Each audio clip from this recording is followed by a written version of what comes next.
Hello, everybody, and welcome to the epic G-Fest Megastream.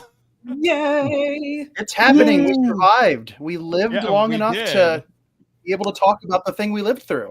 Yes, we did, and this is exciting for me because this is the first time that I've done a multi-stream thing, because this is going out to my channel, the Monster Island Film Vault channel. It's going out to Kaiju Kim's, and it's going out to Donny's. This is going to be epic. And joining me today are some of my favorite people from G-Fest. Obviously, Kaiju Kim, Donny Winter, one of my fellow Kaiju writers panelists, the irreplaceable Daniel DiManna, and Autistic Lizard Pro. Yay! No! There he is. I'm so glad we were all able to get together to do this. This is fun. This is going to be nice great. Chat. Good times to be had by all. Good times to be had. My goodness. That's right. Yeah. Well, it's been a fun stream. Good night, everybody. No, you're not allowed to leave, Danny. Okay. You're not allowed. You want me to be serious? Listen. This is you guys wanted me on here. You're gonna get some goofiness.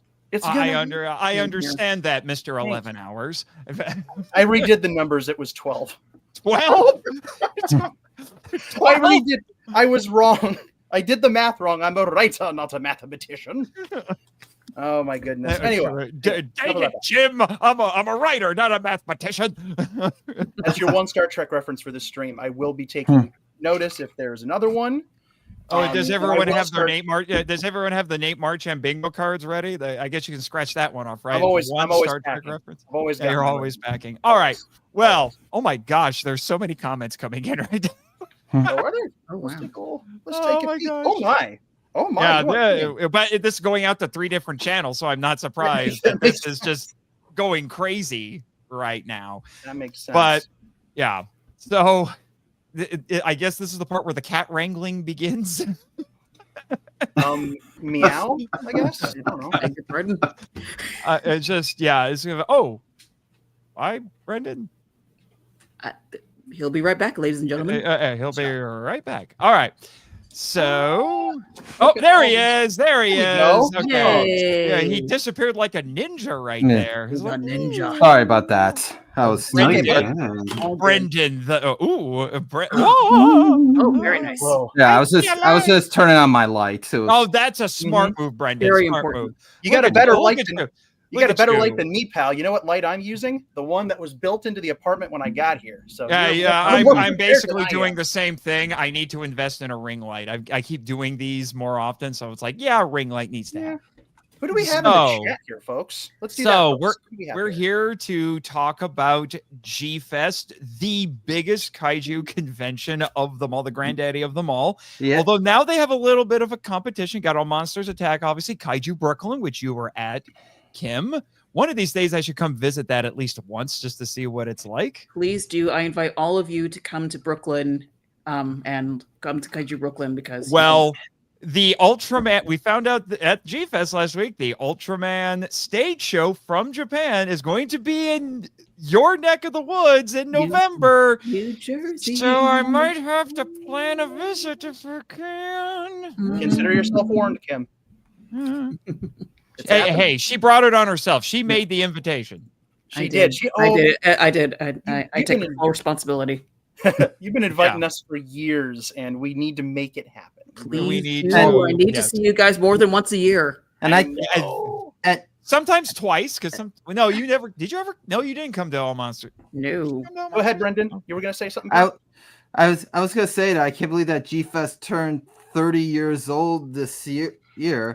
The public version of it, which is interesting because the first ever G-Fest was in 1994, but it was a private event, and it was in 1995. And back then it was called G-Con. And then they opened it up to the public. Danny, you seem like the one who would know this. When did they first go by G-Fest? Let me consult the sacred scrolls here real quick. Sacred scrolls. I actually don't recall. It was the late 90s. I want to say it was maybe third or fourth one. I think someone just talked about it on Growing Up with Godzilla recently. Wasn't it like 1998 or 99? Yeah, I guess I know the first one was called G-Con. I don't remember. I know only I think at least the first few were it was G-Con. Then it changed to G-Fest. I've always known it as G-Fest. I didn't know it was called anything else until I did a little bit of homework. Read some G-Fan magazines and fun stuff like that. So yeah, I've been. Oh, sorry. No. I was just gonna say I've been going. Let's go around the table here. Oh, yes. And I was gonna say that also that this year is my 10th anniversary year of going to my very first G-Fest convention. That was back in 2015. Awesome. Brendan, you read my mind. I was about to go around and ask people how many G-Fests that they have been to, because this one, I counted them. This one was my 7th because my first G-Fest was in 2017. Yeah, I know I've been to G-Fest I think 8 or 7 times because I know they didn't do it on 2020 and 2021 because the pandemic. Your first one was 2015? Yeah. So 15, 16, 17, 18, 19, and then 22, 23, 24, 25. This was your 9th G-Fest. Yeah. So, yeah. Kim, how many G-Fests have you been to? I have been to 6 G-Fests. My first one was in 2018. Wow. Yeah. Was that the year you made it to the finals of Jeopardy? Yes, it was. That was the first. So we kind of sort of met because I was there and I was watching you compete. That is so awesome. It is so wild to me. Donny. I would have won if I had gotten not one question wrong. All right, go ahead. I know, right? Donny. Oh no.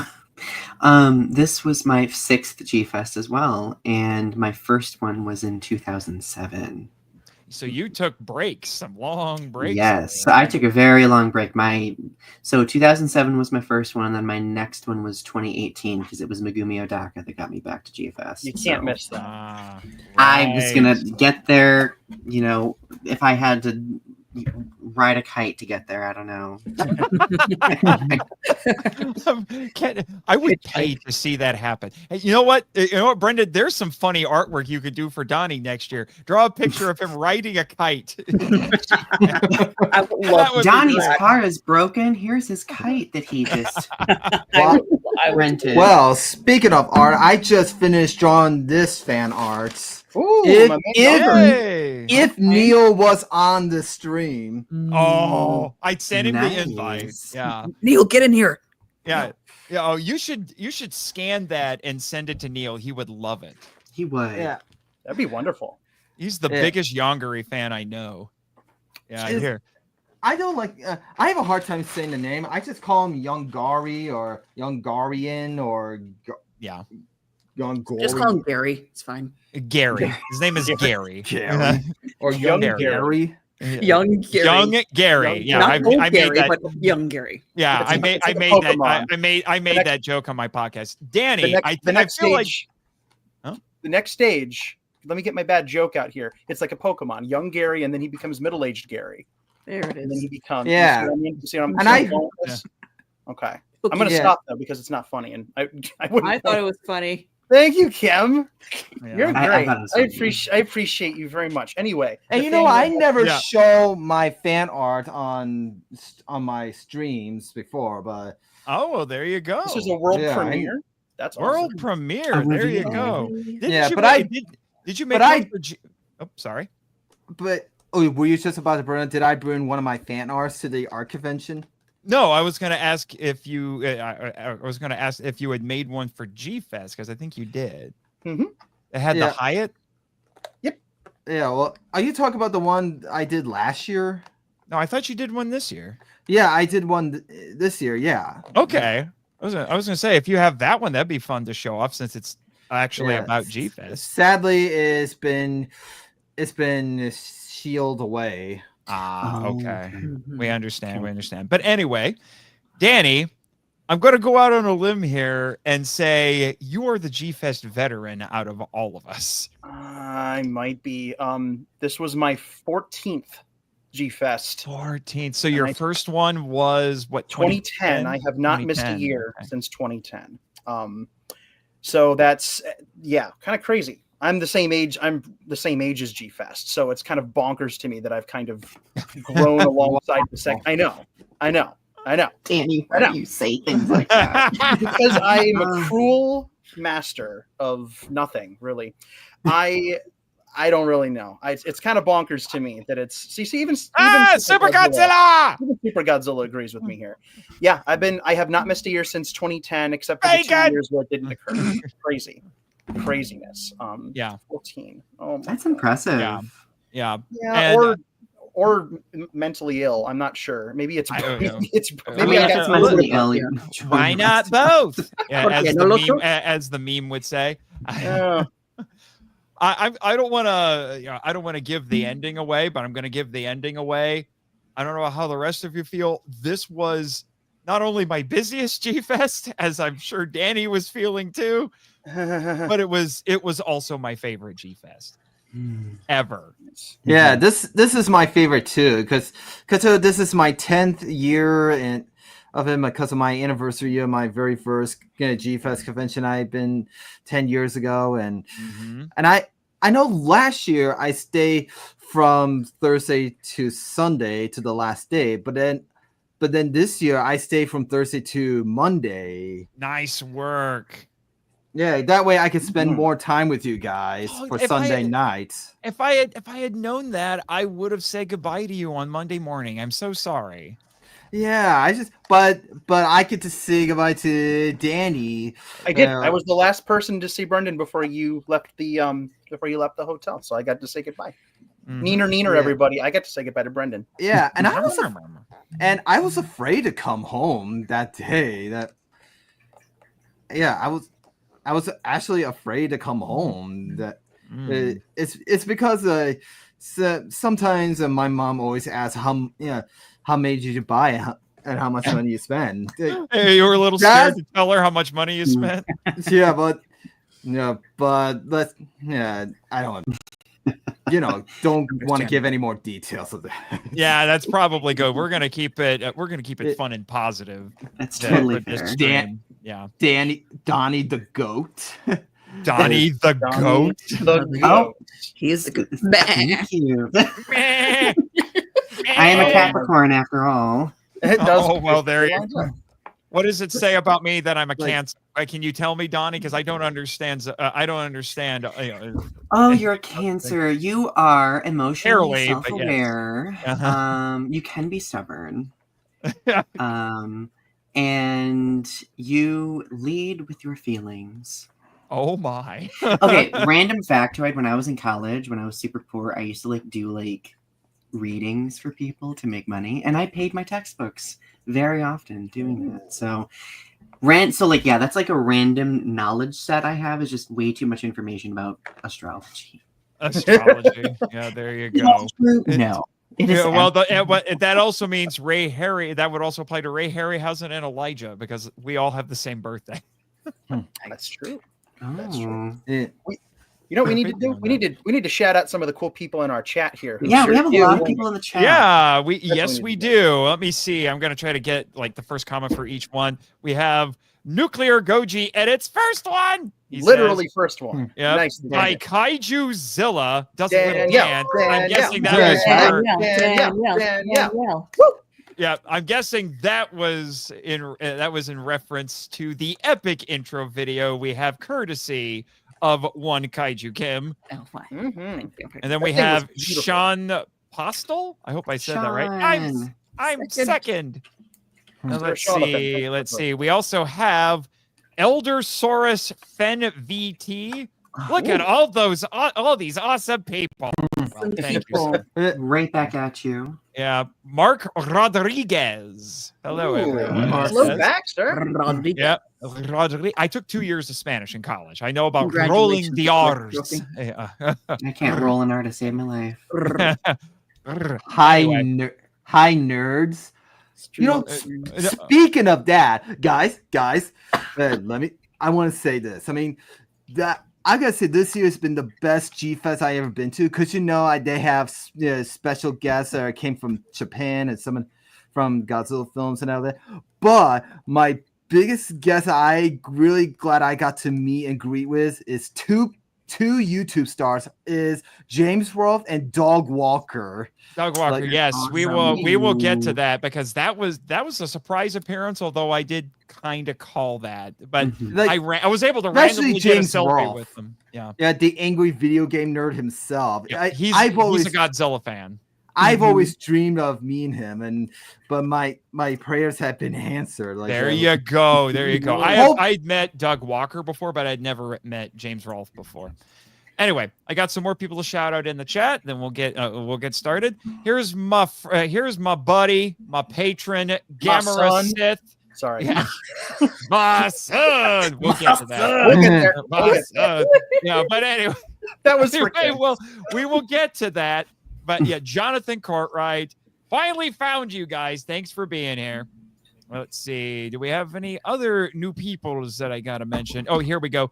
Gojira Core 94. OMG, yay. So he's here. I think it's pronounced Omg.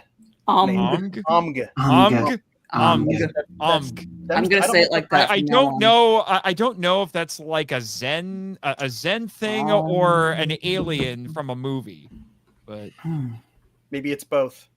You know, or neither. Maybe it's like ethereal. It's found in the laughter of children or something. There you go. I have to share this because Mr. Courtright says we need more Kaiju Kim. Yes, we do. Yes, do we? Yeah. Oh, then that's we always need more Kaiju. Acno Goji. What's up? Acno Goji 2001. And I believe that is everybody. Is that everybody? Did we say hi to Stream Up Awareness? Oh, wait. We got one more. Multi Golden Man. Donny the Goat. That's where that came from. That sounds like an epic name. Yeah, and then Stream of Awareness. Hi, nerds. Cindy, that's my friend Cindy. Well, awesome, man. This is like not only is this like an Avengers level event with all of us getting together, but it's all of our fans are coming together too. It's crazy. Yes. I want to ask you guys this, and speaking of fans, I mean, have you guys ever met your fans at the G-Fest? Like every year. Because I want to bring this up. Ever since like last year, I met some of my fans who watches my channel, but I got to meet more fans I meet this year. It's like, especially with kids, like who like the ones.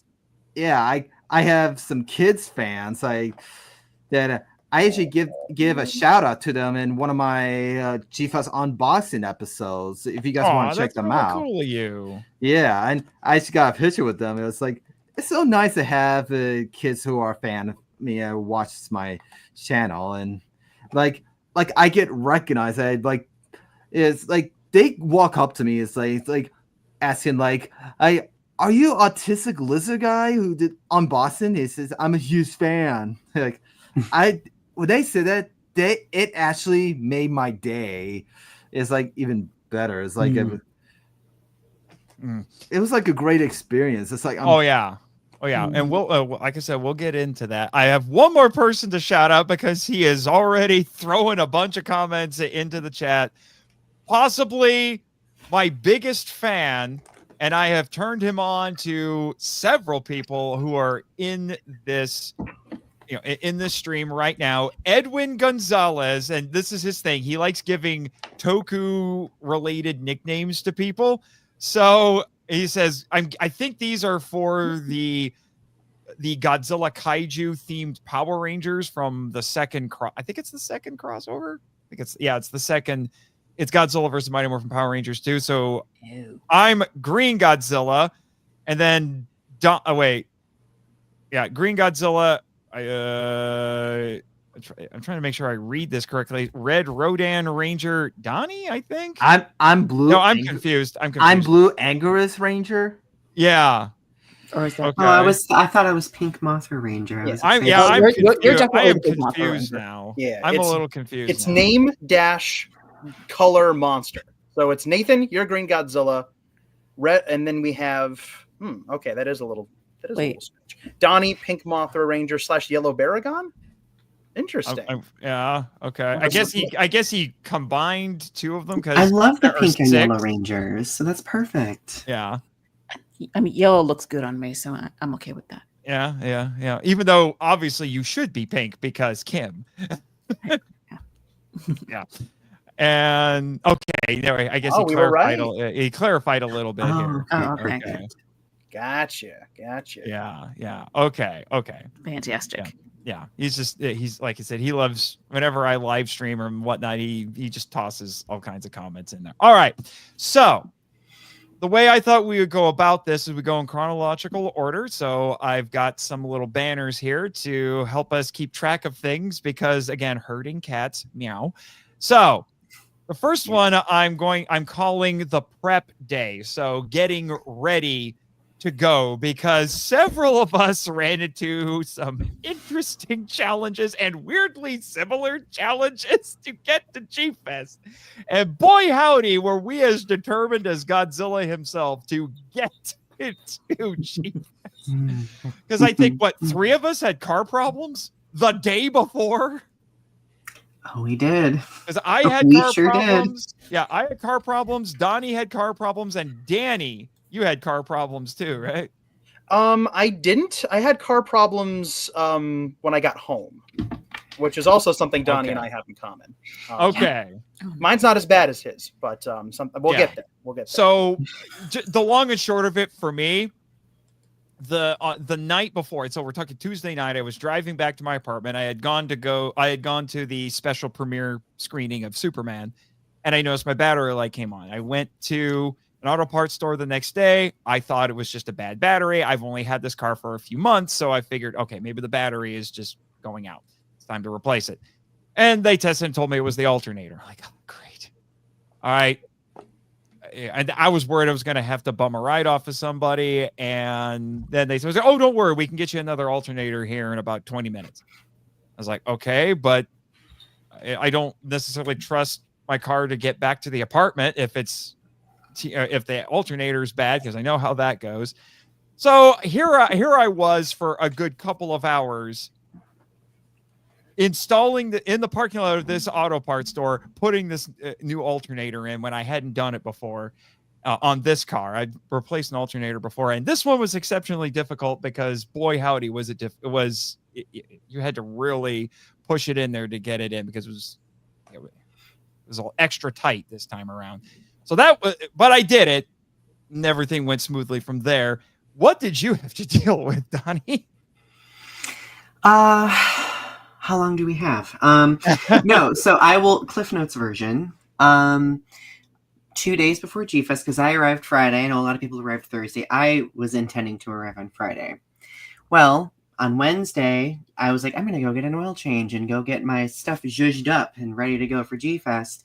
And my check engine light popped on. And I'm like, well, that shouldn't be there. What's going on? So I took it in. Uh-oh. And, did we lose Brendan? We did. It says Uh-oh. device not connected. Anyway. We'll keep an eye. Maybe he'll come back in. Hope so. Okay. So I took it in, and the oil change people were like, your battery is really low. You should probably get it replaced. So I deduced that it probably may have been that. Got it replaced, had them check it out. Apparently, it did not fix the problem. They then said, well, it could be your alternator. Well, then I decided to take it up to my hometown because I have like a mom and pop shop that like gives me a deal on things. They checked it out. And essentially, we got Brendan back. Yay. Good. Sorry about that. It's No, okay. no, You're good. So essentially they reviewed it and they were like, oh, it's the spark plugs or the ignition coil. So I got all those replaced, Oh my goodness. drove it to my parents' house. It started shaking violently and smoking. Oi. Mm. Oi. Drove it back. And all the spark plugs that had just been installed were damaged somehow by my vehicle. So then they did something else to fix it. I don't even know what that was. I drove it back home, which is like an hour, and it was fine. Went to go get gas at Costco, and then it started smoking again. And I'm like, what is happening? What is going on? So I'm like kind of semi having a mental breakdown throughout all this, because I literally dropped like a ton of money trying to get these repairs done. So I almost didn't come to G-Fest. And then my fiance, being the saint that he is, was like, you need to do this. This is something that's very important to you.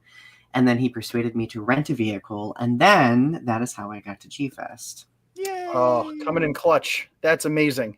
That's amazing. Thank goodness you were there. We'll get into why you being there was incredibly important later, but thank goodness. Yeah, we will get to that. Now, I do know, and I have a section set aside for this. I know a couple of you, your troubles were getting back home.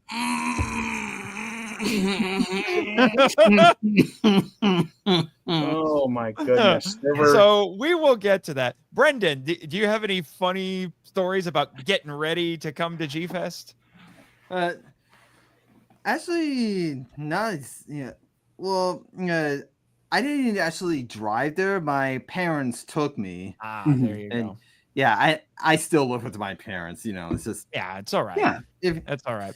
If I'm 29 years old, and it's okay. Yeah, that's fine. Yeah, I lived with my parents for a year when I was 29 years old, so there is no shame in that. Yeah, and there's a couple more quick shout outs. Robert in the chat. Robert. Okay, here we go. Robert. My parents took me to G-Fest. I was gonna check in my room, and I got a nice room and a nice view, and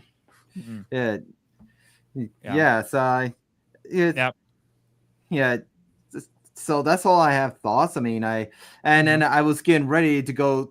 I was setting things down, and I was gonna get ready to go to the Pickwick. And I just wish I could have seen that other double feature of Frankenstein. We'll get to that. Now, all right.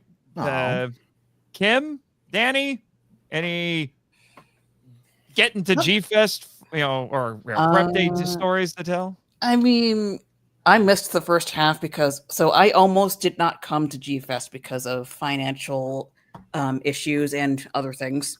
But I'm debating whether or not I should share this. But there is something that I did not share about how I was able to get to G-Fest this year. You robbed another bank, didn't you, Kim? Oh, we won't tell. You got me. I mean, it's on the internet for the world to see. It's too late for me now. Statute of limitations can't touch me now. It's like, I can't go back to prison. Whatever you're comfortable with, Kimberly.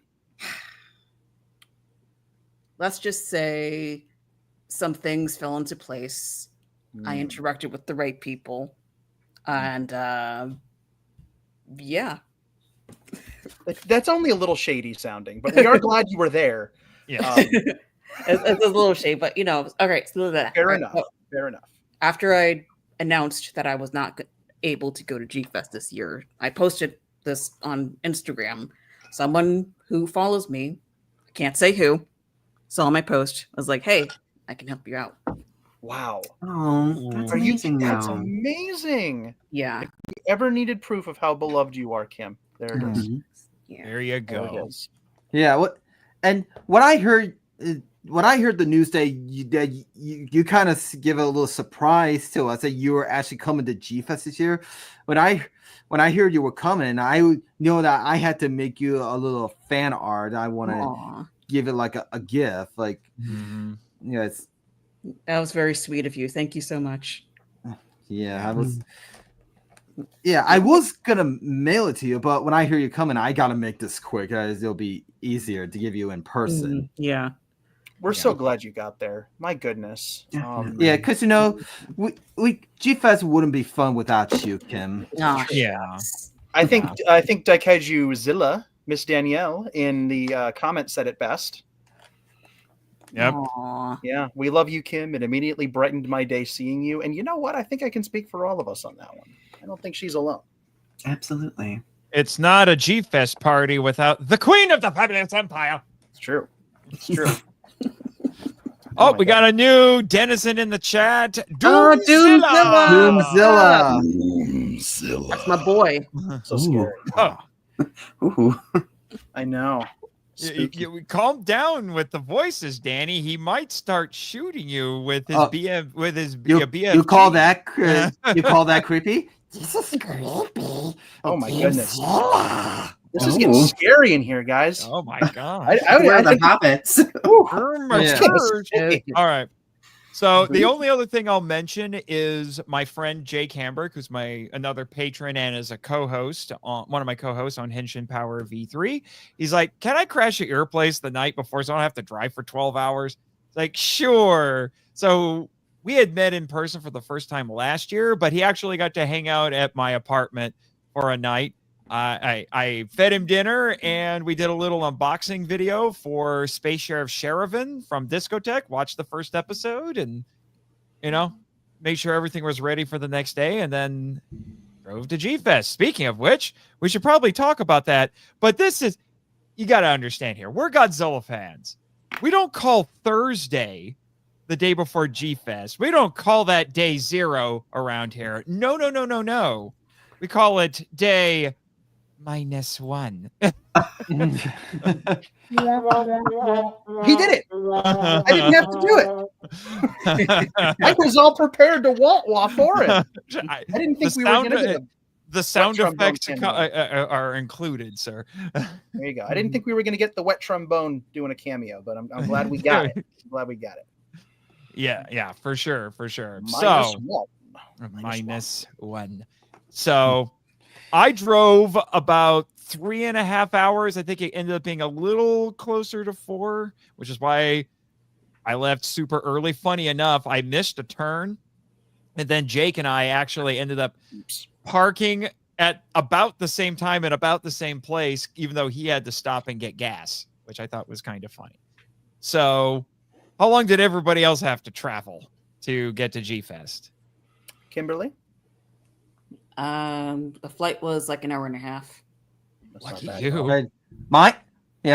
My drive was only like 30 minutes or 45 I was gonna say minutes. you live in the Chicago area, don't you? I live in Chicago. Wow. Donny and I in Ohio and Michigan. Well, not in the city of Chicago. Yeah. Also, really quick, Jane Meyer in the house. Jane. Love Jane. We do love Jane. Yep. So Donny, how long did it take you to get to G-Fest? 4.5 hours for me. Okay. Same down here. By the way, I'm going to throw this out there. So, okay. The Chicago Loop is easily one of the most tortuous inventions by mankind ever.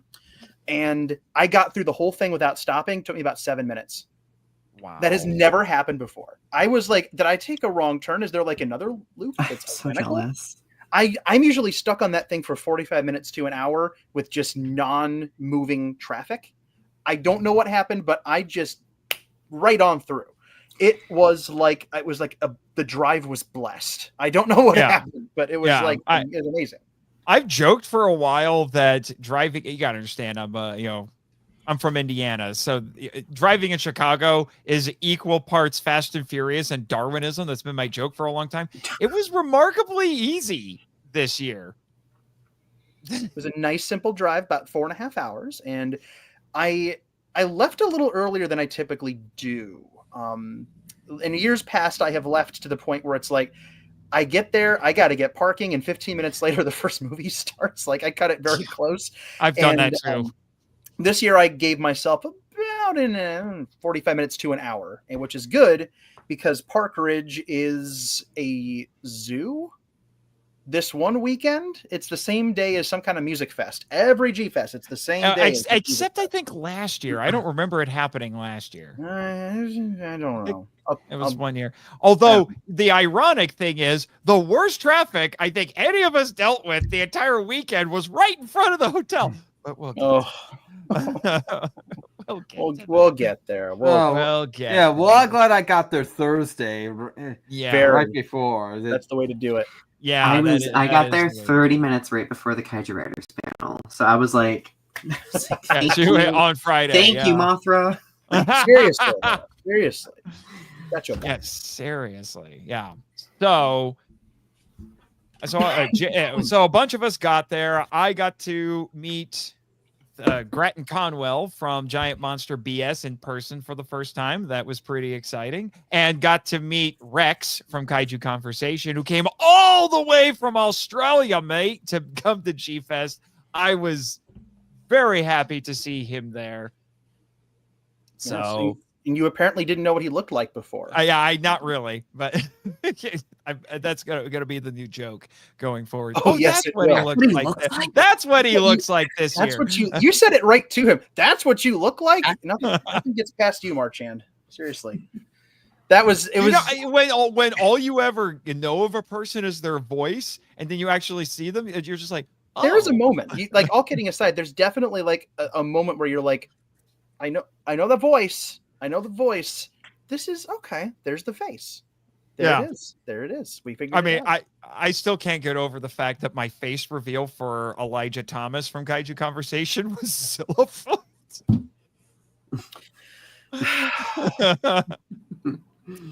Cracks me up to this day.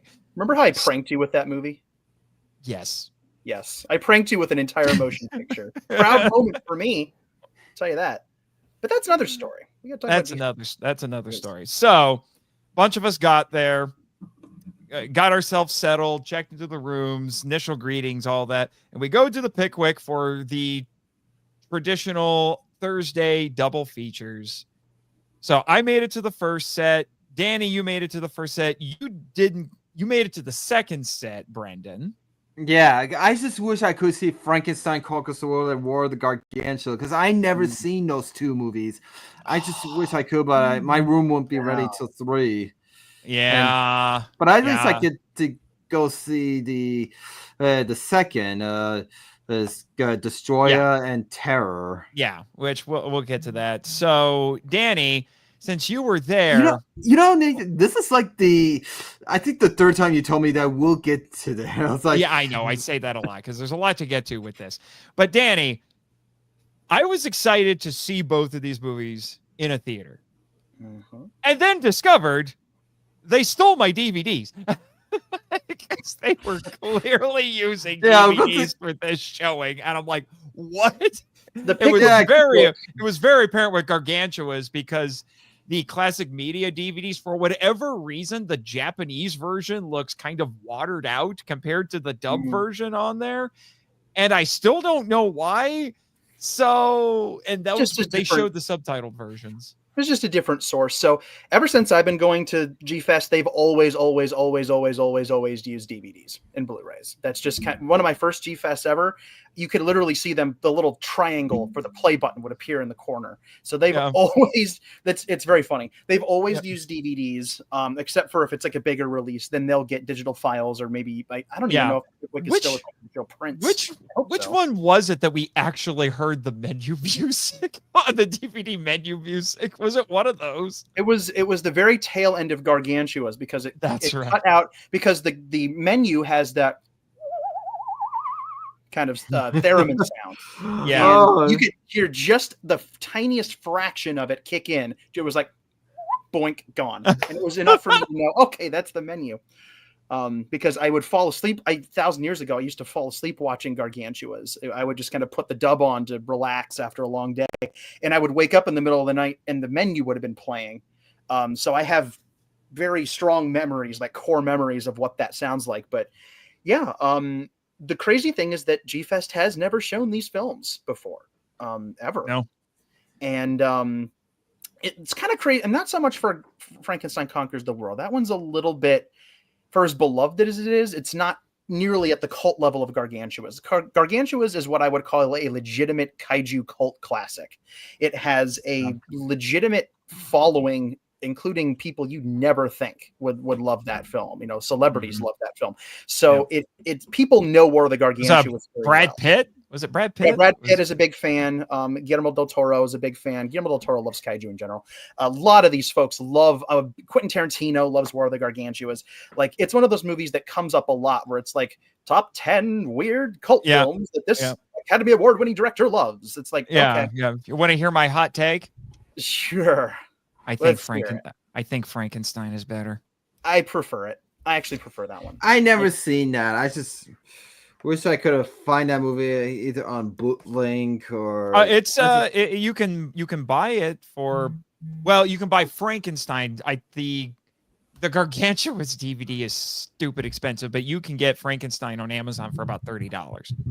Last I checked. It fluctuates from about $25 to $30. The Media Blasters DVD is absolutely worth owning. It's got 3 different cuts of the film, a pile of deleted scenes. I want to say it has an audio commentary from one of the who did the commentary, Nathan? I can't remember. It's Japanese commentary. I can't remember who did it. Keep talking. I'll look it up if you really want to know. Okay. Be sure to interrupt me loudly when you find out.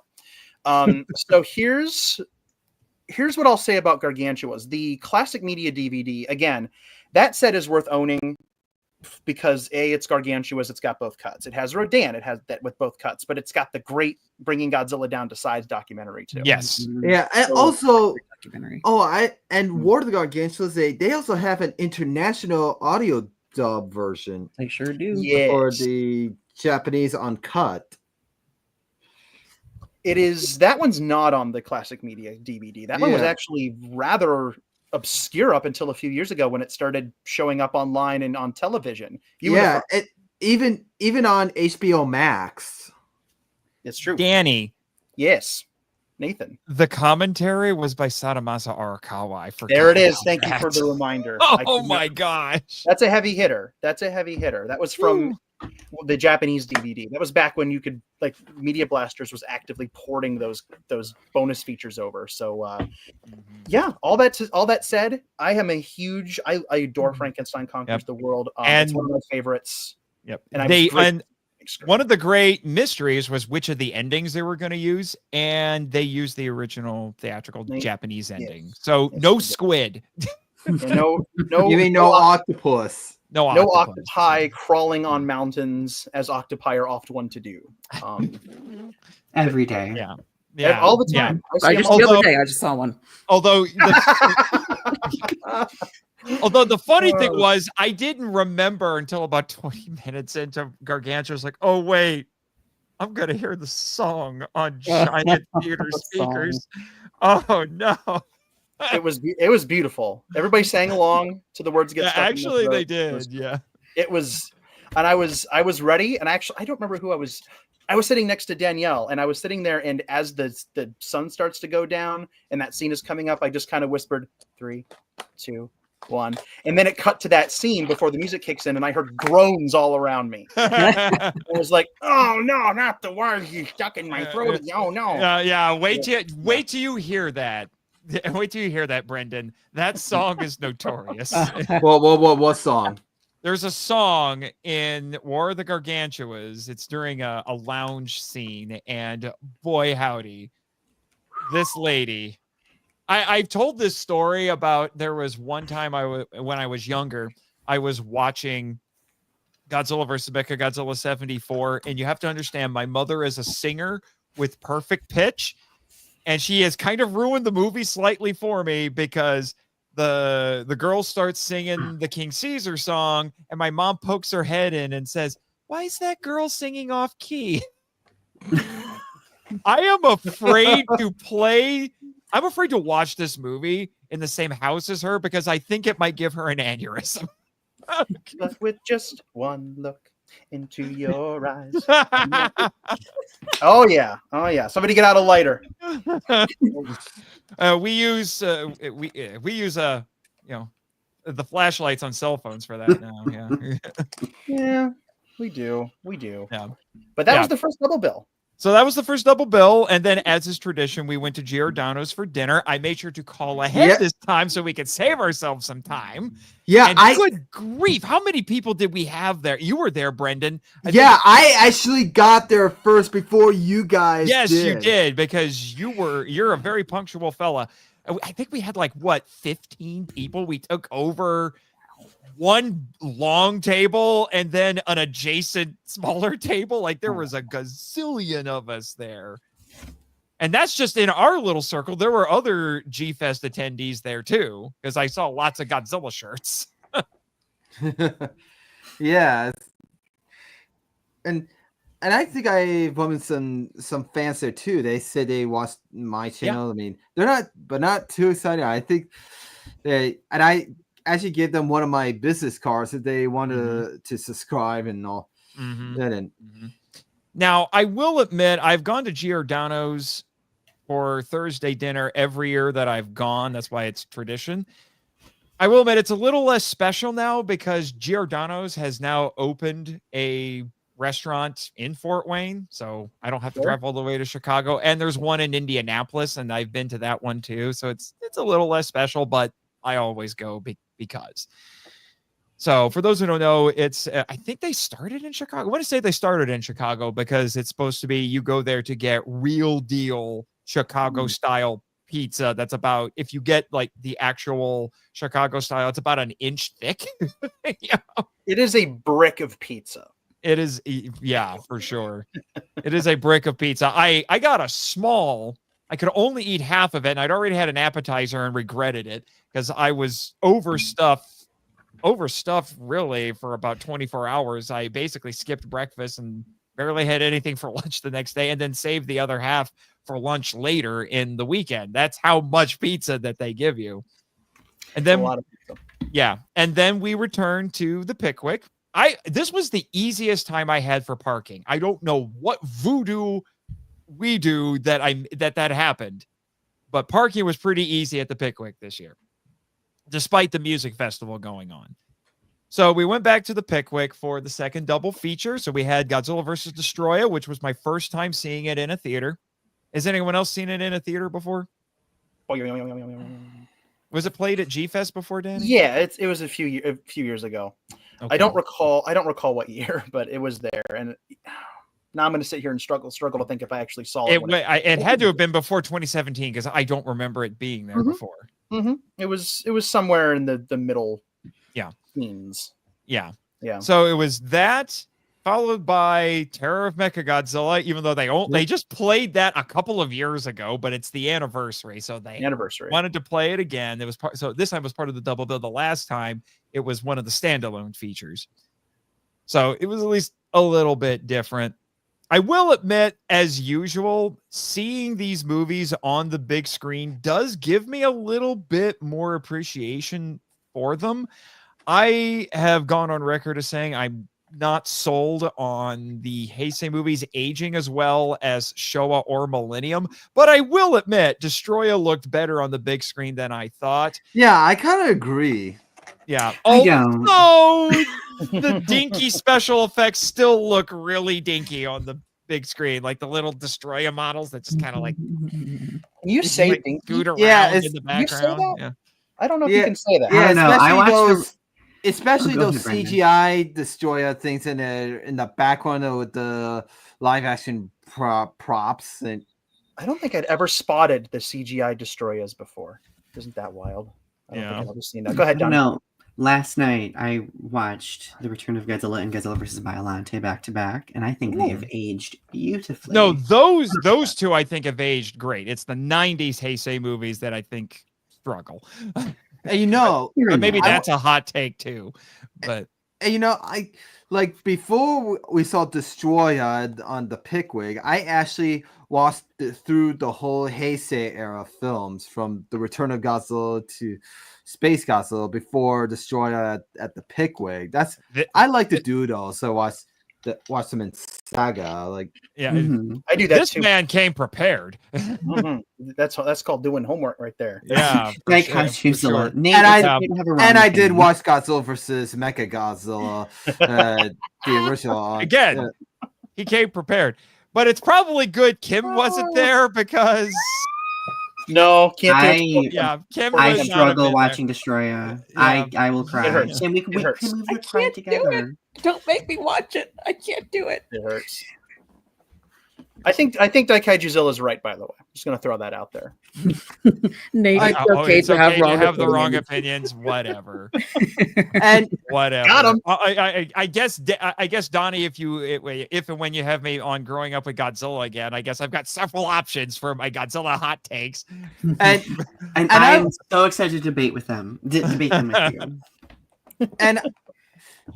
And like whatever. When we watch these classic films at the Pickwick, like wherever time Godzilla appears, everyone starts cheering. Like, the Destroyer screening was by far the most ridiculous. It's like every time he comes on screen, he comes on screen, they're like, "Yay!" I'm like, I thought we only did it the first time.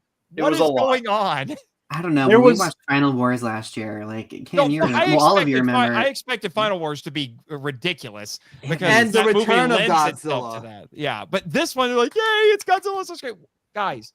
Once, the funniest thing that happened was you get poor Junior gets murdered by Destroyer, and then Godzilla shows up, and then somebody decided to start the new meme for this movie. And pardon my French, but he just shows up, Godzilla kick his ass. That just became a new running joke for the rest of the screen. It was weird because some people were very vocally okay with Junior being murdered, and then some people, it was Kim. I swear it happened. People were like, "Kill him!" And then Junior was dropped, and there was cheering. Yeah, I think that might have been because some friends of ours were trolling. Well, yeah, but trolling is one thing, but this is one movie you just don't do that over. I'm sorry. They would have met these hands, and Donny, I would have fought somebody. I don't often say this, but I really hope that the next day somebody peed in their Cheerios. I really hope. Like, I'm just picturing like Kim's trying to do the chess talk about moving the queen. She says, "Always like Queen's hand to your face." It was a little stupid. One guy yelled during the actual meltdown. I don't remember what he said because I didn't care because of the rage boiling in my chest, but it was really stupid. I honestly go back and forth on whether I want to go watch these movies in the Pickwick because a lot of the time the crowd just messed up. I would have been raging. I will admit the crowds, despite some annoying moments like that, the crowds were not as wild this year as I was expecting. They were pretty, I mean, aside from Destroy It, like Terror of Mechagodzilla, perfectly well behaved. I went to go see King of the Monsters. We'll get there. Some of us did. And I think that one worked out pretty fine. But for some reason, you know what? Maybe it's like I don't know. Maybe what if that movie just makes people uncomfortable and they were like, let's joke over it so we don't cry. I don't know. Whatever it was not okay. But yeah.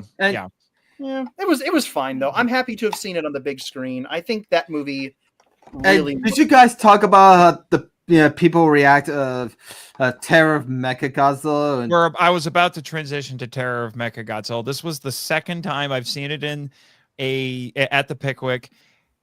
I've gone on record many times saying it was my first Godzilla film, remains one of my favorites to this day. So it is always a joy to see this on the big screen.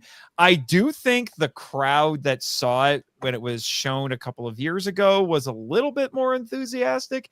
Maybe some people are just a little tuckered out because they're like, this is my fourth movie today. But I was expecting a much bigger reaction when the best entrance ever for Godzilla came on screen. But second best. Oh, what's number one, Kim? Oh. Godzilla versus Biollante. Okay, the volcano one is pretty nice. But... So good.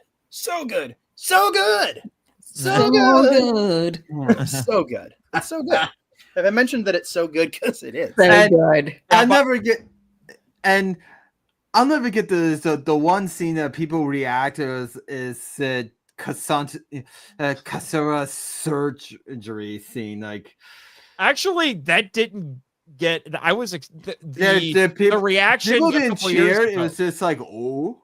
Yeah, the reaction a couple years ago was more vocal than this time around. But oh boy, oh dear. Yeah. Yes, indeed. Well, anyway, moving well, on from that.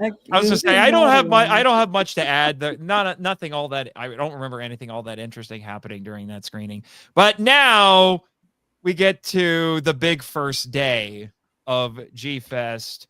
And how many of your 12 hours was on day one, Danny?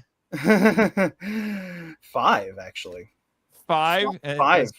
I had 3 the first day. Oh my goodness. I don't even remember. Because you and I are overachievers and have to work on our vacations. This is my spoiler for the stream. I will never do this again. I will never do it again. Not panel that much, you mean? No. I will. You're panel. still gonna panel. I will panel. Is that a threat? That's like a threat. I will panel. You have been Neil Riebe himself has given you and me the writers panel. You are locked in, sir. I will not listen, unless you are deathly ill or on your deathbed. You are coming. I'm in. No. I will always do the writing stuff. I hope to do more of it. We'll get there. But yeah. There was a reason that a couple reasons I did as many panels as I did. We will get there. But yes, this was 4 panels. I did 4 panels, and one of them was 2 hours long. I was gonna do a panel this year, but I kind of forgot, and then it was next year, man. Next year. Next year. I know. Last year I only did 1 panel. Maybe next year, I'll do 5 panels. Oh, dude, you don't know. You don't want to do that many. Ease yourself in. Don't do 5 in 1 year. I'm just saying. Hey, Nathan. Maybe if you're feeling spicy, put up Daikechusilla's most recent comment. Yeah, yes, I saw that. And now everybody's seen it. Yay. Oh my gosh. Also, we do have one new person in the chat. I don't know if this is the first comment or not, but there you go. Allison, how's it going? there you go. Yeah, there you go. Coolest people. Okay. So I had the writers panel and an hour after that, I had the Gamera 60th panel, which you were also on, Danny, as well as our friend Elijah and Nick Huber.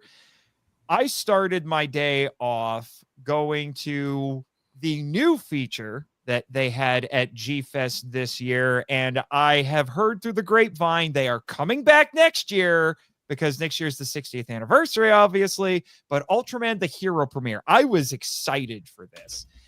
And Dojo Studios generously donated some of their space to Hero Premiere so they could host this new event. And I am very grateful for what they did. That was a last-minute surprise. Because, and this is way too long of a thing to get into here because it's been an hour. We're only on day 1, but crazy. So Tsuburaya over the last handful of years has been making tremendous, astounding, oh my gosh, I can't believe this is happening, progress on getting Ultraman out of being landlocked in Japan and Asia and just spreading him around the world. We've gotten so many home video releases. You can watch Ultraman for free in 1,000 places. And this year and last year, what they've really started doing is getting the live events to America, where you have the performers, and it's really Ultraman. It's Ultraman. Yeah, I was telling somebody that when I was standing in line. It's like going to Disney World or Disneyland, and you see the performers going around in costume, and the unwritten rule is those are not actors. Those are the characters, and you must interact with them as if they are the characters. You buy into it 110%.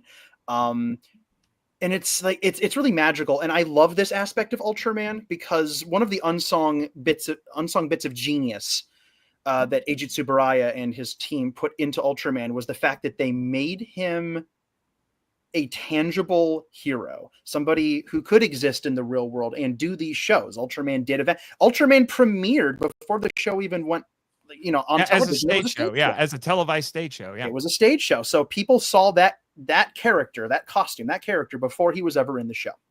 And all these years later, the idea that a child can walk up to Ultraman and shake his hand. There's a beautiful picture from I don't remember how long ago this was. Maybe it could have been a 20-year-old picture for all I know.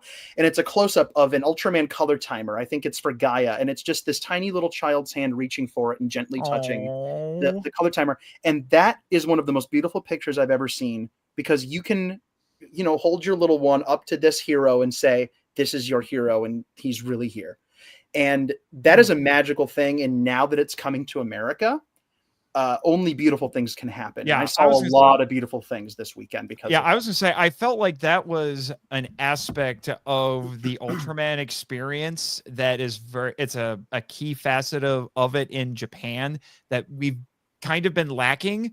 And now we've had the hero premiere. I know there's been some appearances at some other conventions, and we've got the actual Japanese stage show coming to America and Kaiju Kim's neck of the woods. So we're all going to be crashing at her place in November. and I might just take you up on it, because I only did one Ultra thing the entire weekend. I didn't get to see any of the live shows because of all my panels.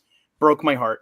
But I did get to do one thing on the last day that we'll get to. But this is something I've been pulling for to come to the U.S. Not quietly. I'm obviously, I have no pull with this outside of talking about it, but just in my heart, I wanted to see this happen. I got the chance to see an Ultraman live experience in Tokyo in 2016, which was the 50th anniversary year. And it was the main Subaraya Ultra Fest that they put on.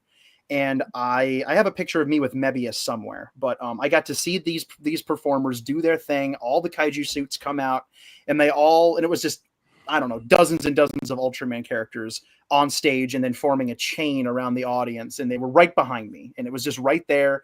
And it felt so real and so special. And I remember thinking to myself, I had to travel halfway around the world to see this. And I want everybody I know who loves this stuff to feel this way. And now it's happening in America. Yeah. So to explain what this was, it was not a full-fledged stage show. I was thinking it might be. It was... They had several things going on at once. They had this archway. I might want to start showing some of the pictures. Do I have a picture of the archway? Let me go. I don't know. Do you? Yeah, I'm checking. Hold on. Yes. Yes, quite. Yes, quite. Further. Yes, hold on a second. Doki.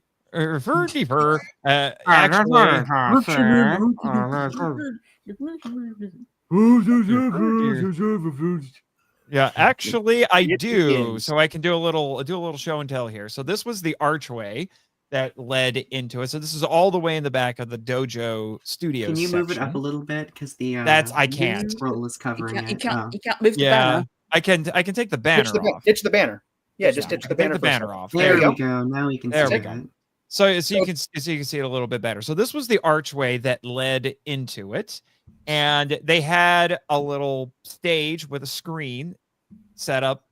You can kind of see it there, set up in the back, and there were curtains on either side. So obviously that's a little place where, the actors can go back and change and things like that. And then over to the right was a table setup where you could meet Hiroko Sakurai, who was basically a guest of this event and not technically G-Fest. It was a little strange. It's like a bit of a partition there. And then over to the left was a table set up that was selling the Ultraman card game, because they've been pushing that hard. There's some statues of some Ultraman characters in the background there. And they had a statue of the original Ultraman set up where you could go over and take pictures with it. So it was a whole little experience. And then on the stage, they would have some of the characters. You have to understand, these are not high-end cosplays. These are the screen suits, and which they also use on stage.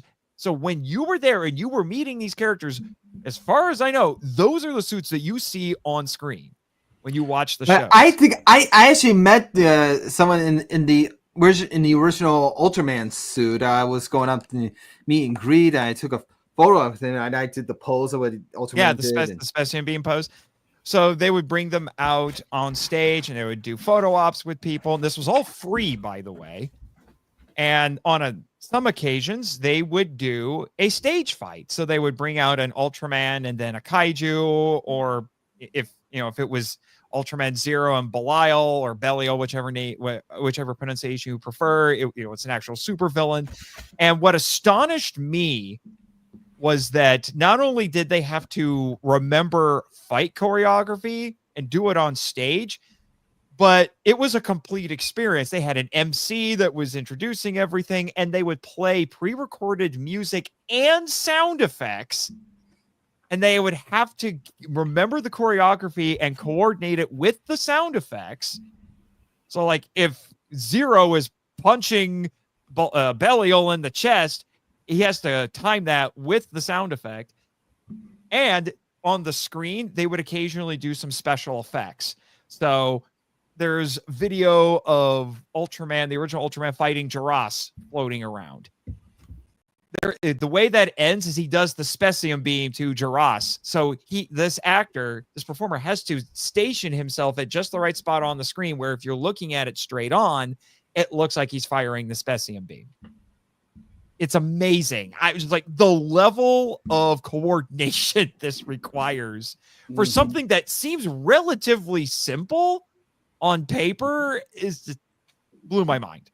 It's beautiful. They use the screens in Japan too for those shows. The one that I saw used the screens, and if you're looking at it from the right perspective, it is charmingly effective and very, very cool to see. Okay. I owe somebody an apology. I just realized there's someone else here, and I don't know how long he's been sitting there watching us.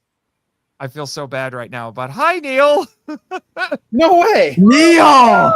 I should have said it. I should have set this up so that when somebody enters backstage, that it plays a sound. Neil, I am so sorry, Neil. How long have you been sitting there? Oh, I just got here. Okay.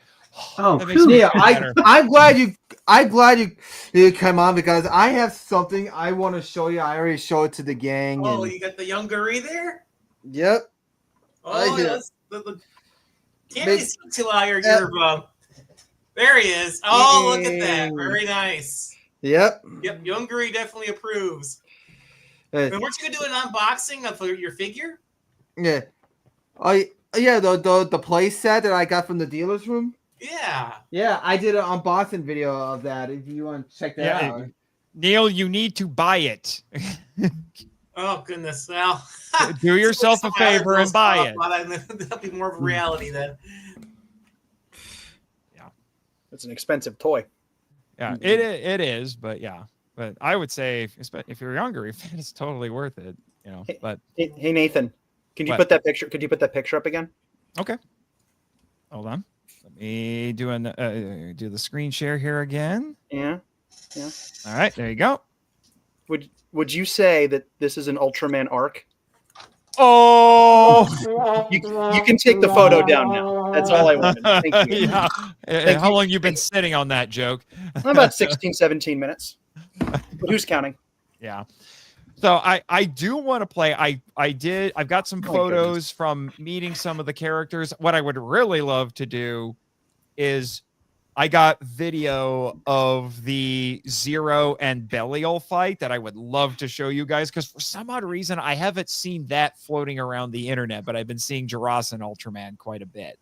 But they did some other ones too. I think they did Ultraman and Baltan while that was going on. And I'm trying to remember all the characters that they had there. Because what was crazy is there were some who were on the schedule and then some just made surprise appearances. It was wild. But I know they had original Ultraman, they had Zero, Arc, Omega surprisingly was there, even though I kind of thought he would be there because he's on the current Ultraman show. They had Pigmon, who didn't die, Baltan, Jiras, Jamila, Belial. I think that's everybody. Pigmon. I mentioned Pigmon. Well, I didn't hear that part. Okay, sorry. What are you apologizing for? I was the one who missed it. Yeah. Oh goodness. So I think that's about everything. I met Jiras, original Ultraman, Pigmon. I saw Baltan. I was not able to get a picture with him. Zero, Belial. I think that's everybody. And I met Hiroko Sakurai. She was the first autograph I got. Isn't she charming? She is. Isn't she wonderful? Yeah. For those who don't know, she was in Ultra Q first, but she's most famously was in the original Ultraman as Fuji. Yes, and Ultra's in Ultra 7 too, in one She episode. was? Oh yeah, one episode. It's the band episode. So, guys, and I gotta be honest with you guys. I don't know much about Ultraman because I never watched the series. You should. You would have a good time. You'll recognize a bunch of the monsters because they reuse some of the Godzilla monster suits. In fact, they literally reuse Godzilla as Jiras. It's funny. Yeah, I actually have a model statue of Jiras right over there. That's behind the camera. Yeah. I tell you what, since that I got from G-Fest last year. Mm-hmm. Since we're here talking about Ultraman, I think we should. You shared some of your stuff? I think we should go around, and if we had any interactions with the Ultra stuff, I think we should tell those stories now. I think we should go for it. I think we should go for it. Well, like I said, I met Hiroko Sakurai, and I met all of those characters. I'll play the video once everybody has a turn going around. So, or we could let Neil kind of catch up if he wants to tell us, about getting to G-Fest and what he was doing on Thursday, because that's how we started. First of all, it was probably going to repeat because I was with you guys watching the movies. Okay. And you went, did you go to Giordano's with us? Yes, I did. I was okay. there. That's right. Yeah. You're like one of the 15 people. What was your trip like there? That was how we started. Oh, well, actually it was surprisingly slick, because usually I come down Highway 14 from Wisconsin into Illinois. So that way I just deal with country traffic and small town traffic, but usually it takes like about 4 hours. So I thought, oh, heck with this. I said, go ahead and take the highway. Now, what's scary about the highway is that when you get down to where the airport and the convention center is, you got all the, at least 3 major highways are interchanging. So you got this maze of like on and off ramps. And if you like take the wrong one, you can find yourself like in Indiana or Iowa or someplace other than at the Hyatt. But I thought, this year I'm going to just brave it. So I went and studied the map real close, got my notes with down there. And now I regretted all those years coming down Highway 14. So I got there at the Hyatt in about 2 hours. It was just like that. Real slick. Okay. Yeah. So you only took 2 hours. And we started with this. What was your first G-Fest and how many G-Fests have you been to? Oh, I have to take my shoes off. The long sigh. With I was there for the first one back in 1995. You were at the first one? The first one? Wow. I'm not the Kaiju talker for nothing. Neil, you're kidding us. You're messing with us. No, I was there. I thought Danny was our G-Fest veteran. We were all much younger back then. So have you been there every year since then? No, I haven't been there every year. There's one year I missed it out of pure embarrassment. I got the weekends mixed up. And I was noticing people were talking about G-Fest, and all the social media is like, well, why do you guys talk about G-Fest? It is until next weekend. And luckily I doubled, before I started driving down to Chicago, I double checked the dates and realized, oh shoot, that was last weekend. No. Oh, I don't know how I screwed that up, but I did. I felt bad for you, Neil. So you've only missed one. Well, I missed more than that because for a while there, with cash supply and stuff, I was kind of going every other year to kind of save money. Okay. But then slowly but surely, especially after I started the writers panel, then I've been going every single year without missing. Yeah, I was gonna say that was in 2012. Well, 2012, right? Yeah. I was gonna say you've gone every year since I started going. Yeah, and then I missed a couple because they were like, not in Chicago. Like there was like, there was 2 years there in LA, and I was at one of those. Yeah. In LA. There was a couple of years where it was in LA, but they've mostly been in Chicago. Yeah. Yeah, in fact, now maybe you guys already know this, but I don't know how the listeners know this. But the first G-Fest, of course, was called G-Con back in 1995, and it was held in Arlington Heights at the Radisson. It was a much smaller place. And that's where I got a chance to see Gamera Guardian of the Universe and Zeram 2. Ooh. Oh, they played Zeram there? Wow. That's cool. That is cool. Anyway, so we were going to go around and talk about interactions with all the Ultraman stuff. So I've shared mine. Danny, do you want to go next, or should we just go around in order? Let's go around. Kim, did you have any Ultra stuff that you got to do? I didn't do a whole lot. I walked around the room a little bit. I took a picture next to the Ultraman statue, but that's pretty much it. Mm-hmm. That was mine too. That was kind of mine too. But luckily, I got a picture with the guy in the actual Ultraman suit. Mm-hmm. Yeah. Oh yeah. Yeah. Were you able to get? Yeah. Were you able to get over there, Neil? Yeah, I was over that guy Hiroko's autograph. But one thing I didn't know until this is really sad until after I was watching Roger's videos or some of my friends on Facebook. They had a little mini Ultraman show there. I was like, I didn't know that, and so I missed all that really good stuff they had going on. So I was a little disappointed about that. But otherwise, well, there's one thing though, as far as Ultraman related. My one item that I bought in the dealer's room. Well, actually, I bought this. That is so cool, Jaros. Mm-hmm. Yeah, you were saying, Neil? So I said I did get a figure here of Annie Yuri. Tim Bean there in his autograph room. He always has some really neat Ultraman stuff. Remember last year, Nathan? I think it was last year we got some other Ultraman monsters there from Ultraman Powered. Yes. In the Autograph room. Autograph room, yeah. Yeah, I guess I don't have him here. I guess my guy must be in the other room. But and you got that really cool looking Red King, and I think Danny, you got something. I did get something. I got a powered critter. I want to say it was Vanilla. Is that right? I don't remember. I'll go ask him. It is. Yep. Yeah, there was some good stuff. And hey, Powered got announced at G-Fest this year for yes. Oh my gosh, we're getting so many releases. We're getting so many new releases, including stuff I never thought we'd get. We're getting Powered and Great, the Australian show too. I'm so excited. Yeah, I still got like one more thing I could probably throw in there. Although this didn't happen this G-Fest, but the first G-Fest that Hiroko showed up, I was able to go to sort of the after party dinner, with the guests. And I don't know why, but she just gave me a big hug when I was down there. So that was like my biggest Ultraman moment. I got a chance to hug Fuji. Yeah. Here's my picture. Here's my picture of Miss Sakurai. So my first autograph of the day. So that is my old DVD, that original complete DVD set from was it BCI? I think Mill Creek. Was it Mill Creek? Yeah, BCI did half of it, and then Mill Creek picked it up and finished it. So it's the original Mill Creek DVD. Normally, I'm a kind of a practical collector.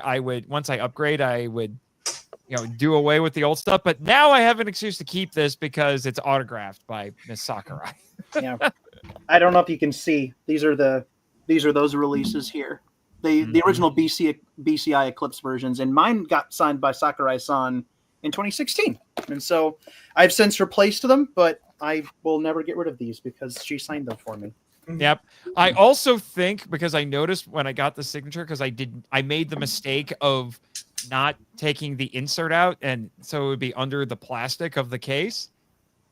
So I think I noticed that there was a smudge on it, and I'm like, I'm pretty sure that's not me. So I'm wondering if I got a piece of her fingerprint. Well, there's only ethical things can come from that, like cloning Hiroko Sakurai. You can clone from a fingerprint? You can't. You can't. Yeah. If she ever commits a crime, then you've got the dirt. You've got the fingerprints. Oh my gosh! But I don't think she'd do that because she's too sweet. Yeah, she is too sweet. So, Danny, what sort of interactions did you have?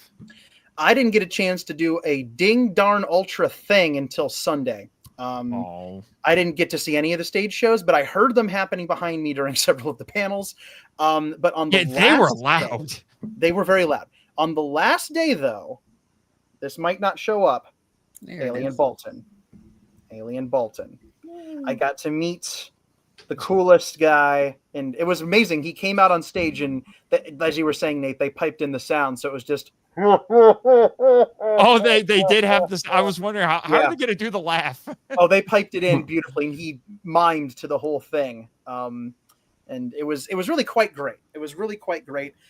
Honestly though, the best ultra thing that happened with me the whole weekend because again I missed everything. I missed Ben Faruya's interview. I missed all this. I didn't get to see him tap dance live. He tap danced. Oh my gosh! I need to see the video of that panel now. It's out there. I need to watch it. I know that our friend Roger on Facebook. Roger Wyatt. Yep. Roger Wyatt. Love him. Yeah. Go to his Facebook. I got to.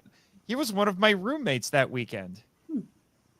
I got the coolest thing that happened to me, the most lovely thing that happened to me, and I'll see if I can find a shot here. Was if Danielle's still watching, she probably knows exactly what I'm going to say. There was this family in line in front of us, with this little girl. She was 4 years old, and yes, there it is, Ultra Girl. Thanks, Danielle. She was Ultra Girl, and she was 4 years old. She was just the cutest little peanut you can imagine, and her life was made. She was dressed as Ultraman Tiga. She had a mask. I think I saw her. You probably saw her because she went around and showed everybody how to do the Specium Beam pose. She showed me how to do the Bolton laugh right. 4 years old. And then she's got a mask on here. So this is, I don't know if that'll show up, but that's her. There it goes. There it goes. How she made my whole weekend. Cute. Because she asked to take a picture with us. Like, it was wonderful. We ran into her and her mom and her dad a few more times throughout the weekend. And it was, I'm small. It was just the sweetest thing. She was so into it. She was completely focused on it. And she got to go up and she met Ben Faruya, and Ben Faruya was apparently very sweet to her. I sat and had a conversation with her mom for probably half hour, 45 minutes. And just her complete sweetness and passion and just wonder at being able to meet these heroes. This is what I was talking about with that photo of reaching for the color timer. This was that in practice. And it was just personified in this amazing little person who was just having the time of her life. And I got my picture taken with Bolton. It's pretty cool. I've done all kinds of cool Ultra things in my life, but this was a weekend highlight, was getting to see how happy she was. I have to ask, my heart. when she met Faruya-san, did he inspect her Specium Beam pose? I was not there for that, so I cannot tell you. But because that's Ben Faruya's thing. Whenever he poses for a picture with him, he inspects the pose. Yes, my instinct is that he probably did, and then she taught me how to do it because he taught her. So he probably inspired her to teach her how to do it, or not, because she had the Bolton. She was having me turn my hands a certain direction so that it would mimic the pincers, and I had to hold my shoulders at just the right angle. And it was like she was into it, and it was like a whole thing. I got down like on my knees, and she like pointed at my hands and had me do it right. It was wonderful. It was just wonderful. Yeah, that little girl made my weekend. It was, that is going to be my kids if I ever have any. The Ultra kids, Ultra girl for the win. Ultra girl for the win. All right, so since we're on the subject of this, I'm going to try to get it set up here. Hopefully my computer cooperates, but I'm going to try to show the Zero and Belial fight, so you get an idea. Obviously the Jiras and Ultraman fight's been circulating on the socials, including by on official channels. There we go. Dang it will not play the audio. Rude. That's probably for the best. You might get a copyright strike. Yeah, we don't want to worry about copyright. We don't want that. We can it might be better to just maybe try to watch it. Maybe drop like a link or something. I haven't uploaded it. I haven't uploaded it yet. Oh, okay. But I'll play it for at least a little bit so you can at least see the sort of stuff that they were doing.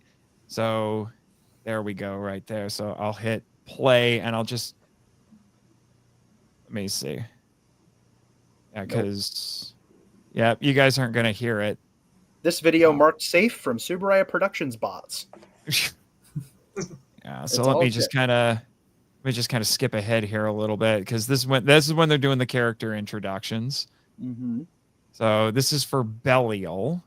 This makes for great radio, by the way. Yes, it makes for great radio. We're gonna have to talk over it, unfortunately. So yeah, so you say they come running in from backstage. Wow, look at him go! Yeah, I will upload this video either to YouTube or I'll probably put it on Drive so you guys can get the sound too, because it was a full show. Yeah, full with thing. Music and everything. It felt like watching a wrestling match, to be honest. So here comes Zero. He comes in. Zero comes out, and he stands right in the exact middle. Yeah, that's awesome. See what I mean by like they have to coordinate this with the background too. Look at the stance on that. Like these guys are no joke, and he's got the bit of that cockiness. You know, he's got his peace signs. He's playing to the crowd. Look at this. He's Hulk Hogan. That's very much Zero's body language. This guy, whoever is in that costume, surely has done this innumerable times. Yeah, and knows the body language. And the gentleman who's doing Belial here is also like, he has the arched shoulders, and he just did a complete twirl. Yeah, like this guy's going crazy. Yeah, and again, and Belial has a bit of a hunched stance, which is actually I heard the director of the first Ghost Rider movie actually say that you'll see that in a lot of classical art depictions of the devil, because the idea is that the devil's fall from heaven was literal, so he hits the ground and it messes up his back. Wow. Look at him go. Yeah, look at this. So he's playing to the crowd, getting some heat. Like at this point, people are booing him. Like we are all angry. We are booing this guy because he's beating up Ultraman Zero here. Beating up Zero there. And now everyone is cheering for Zero. So again, it's like Hulk Hogan. So now he's gonna Hulk up here. Belial goes over to the side. So they know exactly what they're doing because the background is tailored to. It's like, okay, this is the part where they're going to start cheering for Zero. Look at them. We're coming off stage. Look at this. Oh yeah. And then they roll onto the stage. Roll back onto the stage. The athleticism here. At this point, they're playing Zero's theme song. Ooh. Zero. Yep. Zero. I know. Now, watch when we get to the end right here, and you'll see what they have to. Again, they have to choreograph with the screen. Wait for it. Yep, a beam clash. So they have to stand in just the right position, so it looks like they're actually firing the beams. He even closed the curtain dramatically. Yeah. What a diva, man! I love that. I wish you guys could have the song. Could have the sound, because man, people were getting into this. What a ham! Yeah. So then he goes over here and he talks with the MC, and she says, "Wait, can you tell us about your win?" Yep, that's very wrestling. That's great. Because they don't talk. That's the thing. Everything's body language. There's a little bit of voice in the pre-recorded sound effects, but it is almost entirely body language. It's amazing. It's tremendous what's able to be created here. I completely believe that this is a hero from the Land of Light, right? Like you can't help but suspend your disbelief looking at something like this. Oh yeah, and then they say, "Hey, let's bring Belial back out," and he makes his shadow look really big on the screen. Then they go over to a little stare down, and the MC is trying to get him to stop, which is just really funny. And then she says, "Hey, you guys want to get pictures with them?" So yeah. So after that, everyone went over and got pictures. He's got a chair. He's got a chair. Oh my god! Enough is enough, man. Yeah, let me see. I did. Me and my friends Chris, Rose, and Jake. We all got up because they came in right at the end. And come on, there we go. So I'll show you the picture I got with them afterward, really quick here. This was one of several that we took. I don't know if this is the best one, but there you go. What made me a little sad was people were not going over to see Belial. They were giving Zero a bunch of attention. I'm like, well, that's not fair. I get it. He's the bad guy. But I went over and like shook his hand and patted him on the shoulder. You know, it's kind of a little bit of a meta kind of congratulations. Like, you put on a great show, man. You know? Yeah. You'll defeat the forces of evil next time. It's okay. Later. Good. Let the hate flow through you. Your skill is no match for the power of the dark side. You are a little too good at that. That's really good. You are a little too good. You have done well, Lord Vader. Yeah. Oh my gosh. And And this Disney suddenly became a Star Wars podcast. All right. So let's go back to Friday. Danny, when was your first panel on Friday? I don't know. Is that the What was your first panel on Friday? Was it Hayashia? Was it Hayashia? Yeah, no, okay. All kidding aside, it was 11 a.m. and it was a panel that I pitched that I didn't think it would go through, but I'm so glad it did. Maybe more than any panel that I pitched. I was happy to do this, and Elijah was absolutely like, I want to say he pitched it too, so we had like the double whammy going on. And he was my co-host on this, and it was the Kaiju filmography of Shinpei Hayashia. That's what I figured. And yeah. I won't get too much into it here. That panel has been recorded. There are plans for it to at some point in the future. But in a nutshell, for anybody who doesn't know that name, Shinpei Hayashia is probably best known for the fan film Gamera 4 Truth.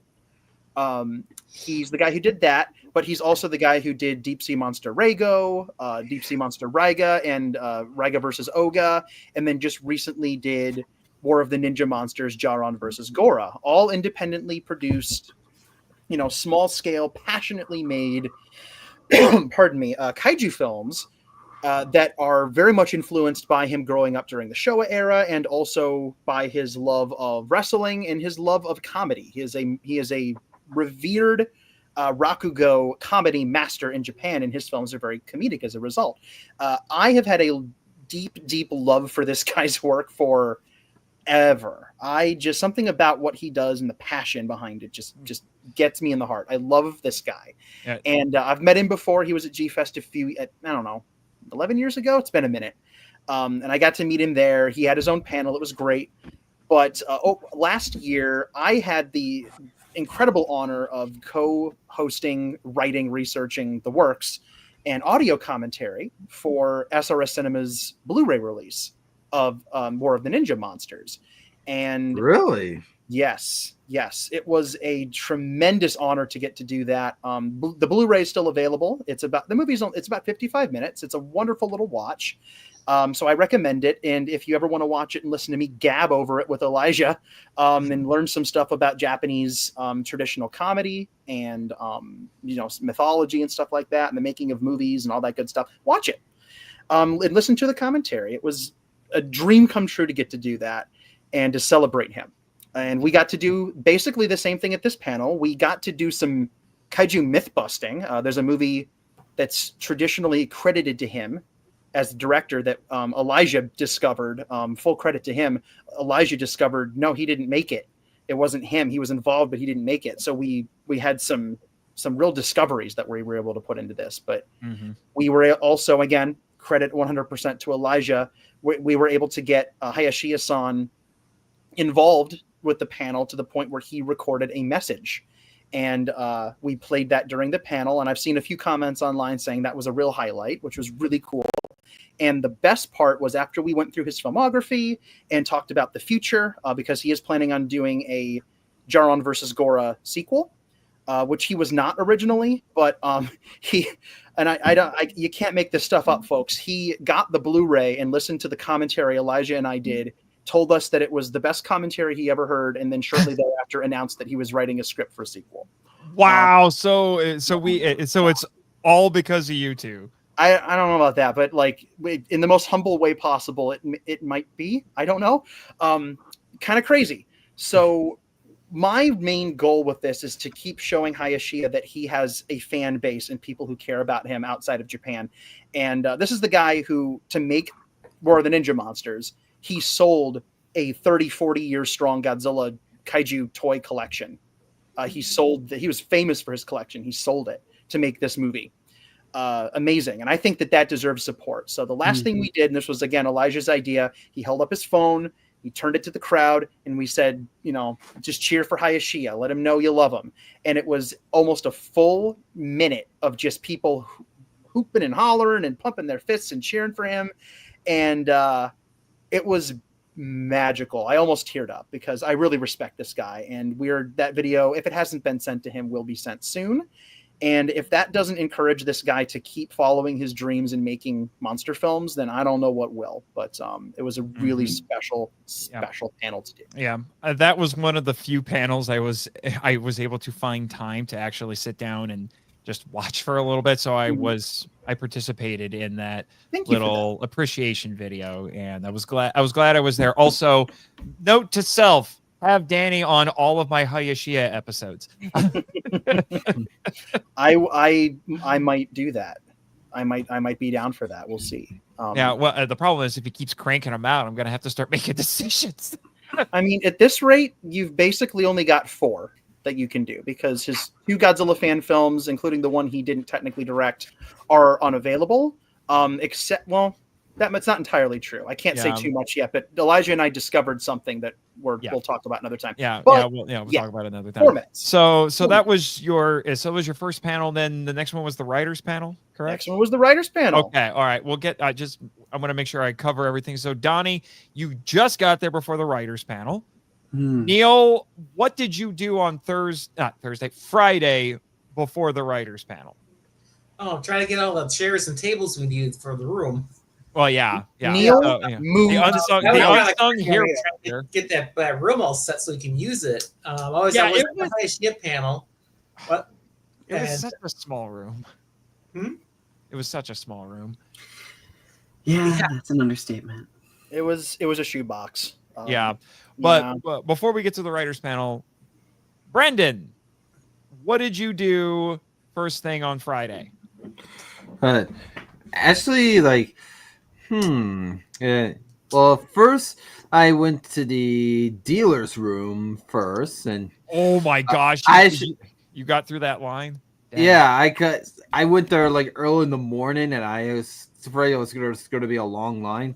But yeah, there's definitely a long line there. There were people standing in line to go to the dealer hall at 2:00 in the morning the night before. Because at the end of that day, because Chris and Jake and I were there, it was like, we have to do some recording while we're here. So we went to what became the writers panel room and recorded an episode of Henshin Power V3. And as I'm taking stuff back up, there are already people waiting in line to get to the dealer hall. I was like, really, guys? And I was like, yeah, we've been here for 4 hours. And I'm like, what is this? Phantom Menace at midnight? Which sounds like a band name or an album title, but so congratulations, you got through it. Yeah, and then I met some other friends there in the dealer's room, and some of them we know, and yeah, it was great on the first day. That's awesome. I'm glad you got in. I didn't get into the dealer's room day one. I think I got in. I think I got in briefly because I needed to go in there and get some stuff from Jay Key of Toku Toy Town, because I bought because Jay's ridiculous and I don't know how he stays in business. He's far too generous with people. But I needed to get a couple of things from him because I got them for Jake and Chris, my co-hosts. So let's talk about that writers panel. So it was this was an experiment, and this was not our idea. Neil, you were contacted last year after G-Fest, and they said, hey, next year, do you want to do something like the model, or what is it, the modeler's block or whatever they call it? Yeah, like there's some of these activities have a room that they can just do stuff in all day long. The modeler's one is probably the most popular one. And I think also like the Dojo Studios being one that would be considered something like that. But anyway, so Jeff Horn, pitched the idea to me. And I thought, oh, okay, that's fine. We'll give this a shot. And so then I talked to, you and Danny about it, and you guys were game. And so I got back to him and said, yeah, sure, let's do this. Yeah. So basically what ended up happening is that we had a separate panel and seminar from the regular panels. The writers panel was expanded from 1 hour to 2, which was something we were, I think that we would have just been happy with having a 2-hour writers panel, but they're like, how about you doing a whole seminar? We're like, okay. So basically on Friday, we had the 2-hour writers panel, and our panel consisted of actually 4 people in this call: myself, Danny, Donny, Neil, and then we also had John LeMay, and kind of at the last second, because we weren't sure Neil was going to be there, so I needed a replacement. So I got a hold of Christopher Nigro, the publisher for Wild Hunt Press, because I wanted somebody who could be there to offer an editor/publisher's perspective on things. So he was able to come, but since Neil was able to make it, we're like, well, I guess we're just going to have 6 people. And that was the way to go. We made it work. That was the way to go. Yeah, we had to get extra chairs and a bigger table. No, we didn't need another table. We just needed to get extra chairs. But we did have to get a bigger table. They only gave us 1 table, even though they knew it was going to be at least 5 people there. They had 1 table and 2 chairs. It's like, that's not 5. Yeah, then we had big gaps where the attendees would sit, and so. But I got it all straightened out. I mean, that was a story in itself, how that got straightened out so quick and easily. Yeah. Credit to Peyton Lees for managing all of this, because man, she probably wanted to throw her phone out a window after the first day. I bet she did. Yeah, seriously. Running an event like this is not easy. I was concerned that we were not going to have the space, because I do remember in years past when we've done the regular writers panel that we would have, I think one year we had almost 50 people. We had a lot of people. I think we had a lot of people. Last year we had close to 100 people in the room. That room was packed. It was really packed. We did. To my surprise, we did not completely pack out the room, but we still had a fair amount of people who were there for the 2-hour writers panel. Mm-hmm. And I thought that went great. So, the traditional Q&A, and we figured not everybody would come back the next day for the seminar, but we still had pretty good turnout. I think we had more people at the first one than we did at the actual panel on Friday. Absolutely. I was very surprised. Yeah, but we'll get to that when we get to day 2. So we did the writers panel, and then I had an hour to kind of kill. And then Danny, I don't know if you had something before this, but the next thing on my list was the Gamera 60th panel that you, me, Elijah, Gamera to 60. Yeah, you, me, Elijah, and Nick Huber did that one. Well, we can't move on from the writers panel without me mentioning one very specific thing, sir. Very, very specific thing. Yes, I am so sorry. Yes, your big announcement.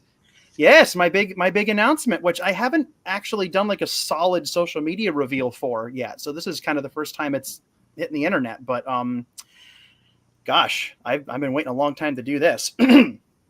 Shameless self-promotion. Woo! Yeah, so as it turns out, I wrote a book. Somebody let me do that. Isn't that crazy? I have a Godzilla book coming out. A nonfiction book. Kind of crazy. Kind of can't believe it's happening, but there it is. Elijah was kind enough to design these flyers for me, and I have a few of them still with me, but yes, this is a whole big long story that I'll have to explain in detail another time. But I will. I'm gonna have to. I'm gonna have to interview you on the podcast about this. Oh, I'm counting on it. Yes. Quite. But yes, quite. But yes, this was my big thing. This has been in the works for a very, very long time, and I was finally able to talk about it. But yes, for the first time, most of my stuff is online. It's digital. It's articles. It's the GNP. But this time next year, when we do the writer panel again, I will have a nice physical hardcover 224 some odd page book to pitch. It's called G Cinema, an exploration and celebration of Japan's Monster King. So it's a book. I won't get too much into it. I don't want to derail too much, but there are a lot of I don't know. I love a good Godzilla book, and there are a lot of books out there that are how books. I wanted to write a why book. I wanted to write a book about why Godzilla is so special. Why is he the way he is? And in order to do that, you have to talk history, you have to talk culture, and you have to talk why we love him so much. And so I somehow managed to do that in less than 100,000 words. Herculean for me. I am a long-winded fool. But this book will be out from Font Hill Media in the UK in February of next year. So we're getting close. It'll be available through Barnes & Noble. Wherever good books are sold, you can order it through them, and obviously Amazon. But Danny, did you have a hand in picking that time frame for release? Because that is both your birthday and the anniversary of the GNP. And it's also on my birthday too. That's right. There you That's go. right. I did not have a hand in that. That is completely fate. That's a higher power at work there. That was when they told me February, I about flipped out because I thought, you know what? That's kind of perfect. That's a birth month.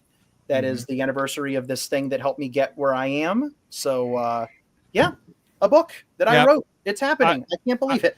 I will admit I'm slightly jealous. I know that there was a brief time anyway where you and I were talking about doing this together, but I am very proud of you for taking the initiative and making this happen. Thank you. We've had a couple of chats about books over and on again, off again. That's what I'm trying to say. I can write, but I can't talk.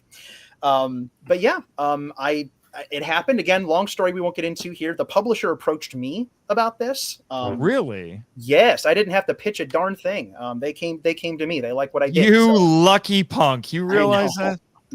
I know. That's amazing. And that's a rare thing to have happen too. Very rare. I couldn't believe it. I had to, after I picked my jaw up off the floor, I had to make sure everything was on the up and up. I'm like, there's no way. And turns out there is a way. And these guys are legit. They're a wonderful business. I have a handful of their books. They're great. And they wanted me to do this for them. And so I did. And I still kind of can't believe it. But I wrote a book. Well, it's well deserved. Thank you very much. And we will sing your praises with you because bless you guys. Thank you. Thank you for that. I've got a support system that most people would kill for. I really do. You guys are great. And I tell you what, I say it in the book a little bit, but there's a fair chunk of all of you in it because of how much you inspire me. You guys are my very good friends. You guys have believed in me forever since I've started doing writing in the community. And something like this doesn't come out of my head without the cool people around me who believe I can do it. You fools. I was I was the first person to interview you. This is your fault, Marchland. This is your fault. Marchland. There's a story behind that. There's a story, but I've derailed us enough. We're still on day one. All right. So unless you had something between panels, we can talk a little bit about Gamera's 60th. So to my surprise, maybe it's because it was a panel on the first day, but I had more people talk to me during the weekend about outside of the writers panel. That was the one I had the most people come talk to me about for the rest of the weekend. Yeah, I did have a panel between. Briefly, there was a schedule shakeup. The original Friday at 3 p.m. slot was supposed to go to the awesome folks at the Kaiju Kingdom podcast. They had a live show. And unfortunately, they were not able to make not just the panel, but they were unable to make the con this year. And with, I want to say maybe a couple weeks before things were locked in, maybe less than 2 weeks, maybe a week and a half. Yeah, just a second, Danny. Hi, Zim. Great to see you. Hey, man. How's it going? But very, very quickly, they needed somebody to fill in the gap. And one thing that I will say about the panels, I do not envy Martin Arlt, who does the panel selections and all the work on that stuff, because he has to go through so many submissions and try to make it all fit into 3 days of programming. They need to go back to 3 panels at a time. Maybe, but he has a tremendous amount of work that he does. He is a superhero when it comes to this stuff. So all of the shuffling and all of the stuff there's just some stuff that doesn't get in, right? For example, this year we had a couple of anniversaries that didn't get panels, like Monster Zero turned 60, no panel. And there was no Destroya panel for the 30th, but I had pitched one and a couple of other folks had pitched one. I'm amazed they didn't pick that one. They didn't pick those up. Usually usually the film anniversaries are shoe-ins. Wait a minute. I think they already did a Destroya panel this year. I was on it. Yeah.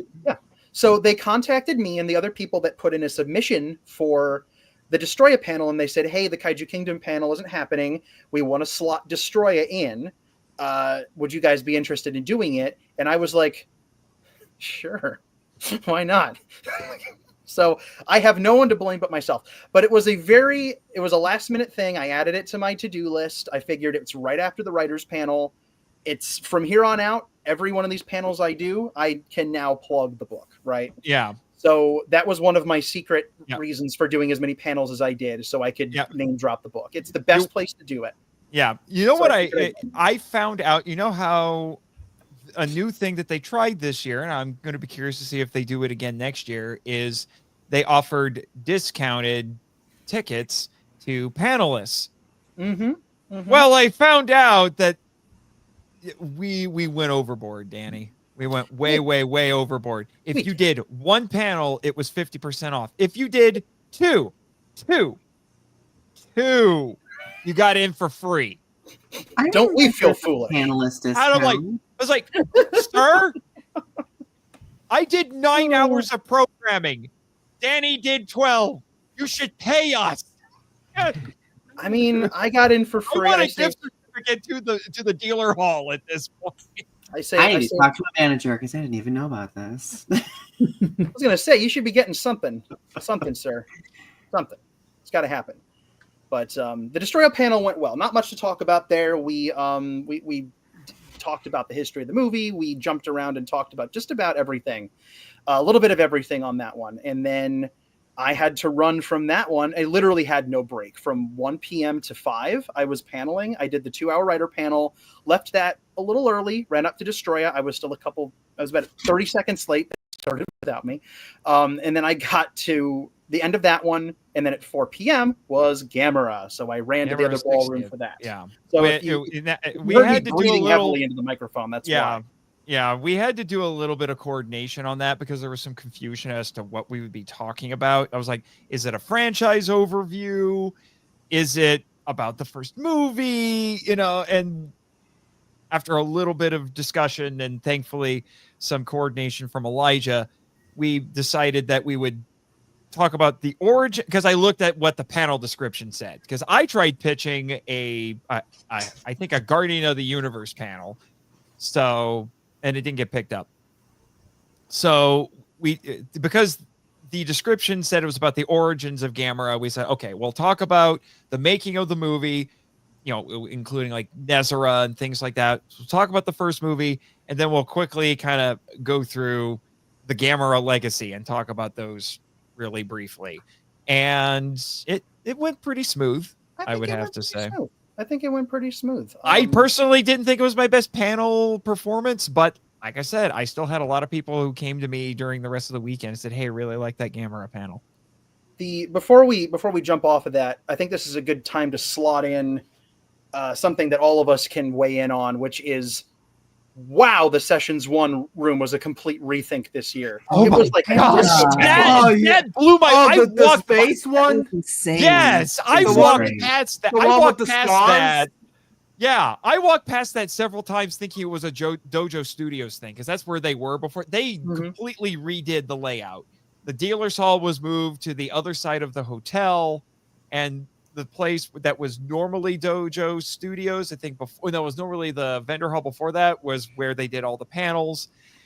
And that main panel room was crazy. It was beautiful. It was astonishing. Wonderful. The AV was handled by an outside company this year. And for those who weren't there, the best way I can describe this is it was low lit. Like the room was dimmed. The stage was gigantic with actual spotlights and like a concert style lighting rig. on Yes. the like it was amazing. And that's how we would know when the panel was supposed to start, because the lights would move. They had it would come right on to us. They had a producer booth in the back that controlled everything exactly on cue. When the clock rolled over to 2 zeros, they would dim the lights, turn off the music, and they would pivot the spotlights onto us, and we would be like, "Welcome to camera." You know, it actually wasn't unpleasant. It really did block out. The one problem is it blocked out a view of the crowd, so that it was almost like doing a Q&A was very difficult. Like being able to pick out hands in the distance would not have happened. So none of the panels I did in that room ended up having Q&As, which is slightly sad, because I always love hearing from people with that stuff. But it was bye Brendan. It was really surreal. They had the and welcome back, Brendan. They had the G-Fantas suit fully set up with what I have to assume was a mannequin. Bye, Brendan. With what was a mannequin on the inside. And welcome back, Brendan. With what was a mannequin on the inside, and it was just kind of posed there. And it was really, really wild. And that's where the Gamera panel was. That's where the Terror. We'll get to all that, but like first impressions of walking into that room. Anybody have like just.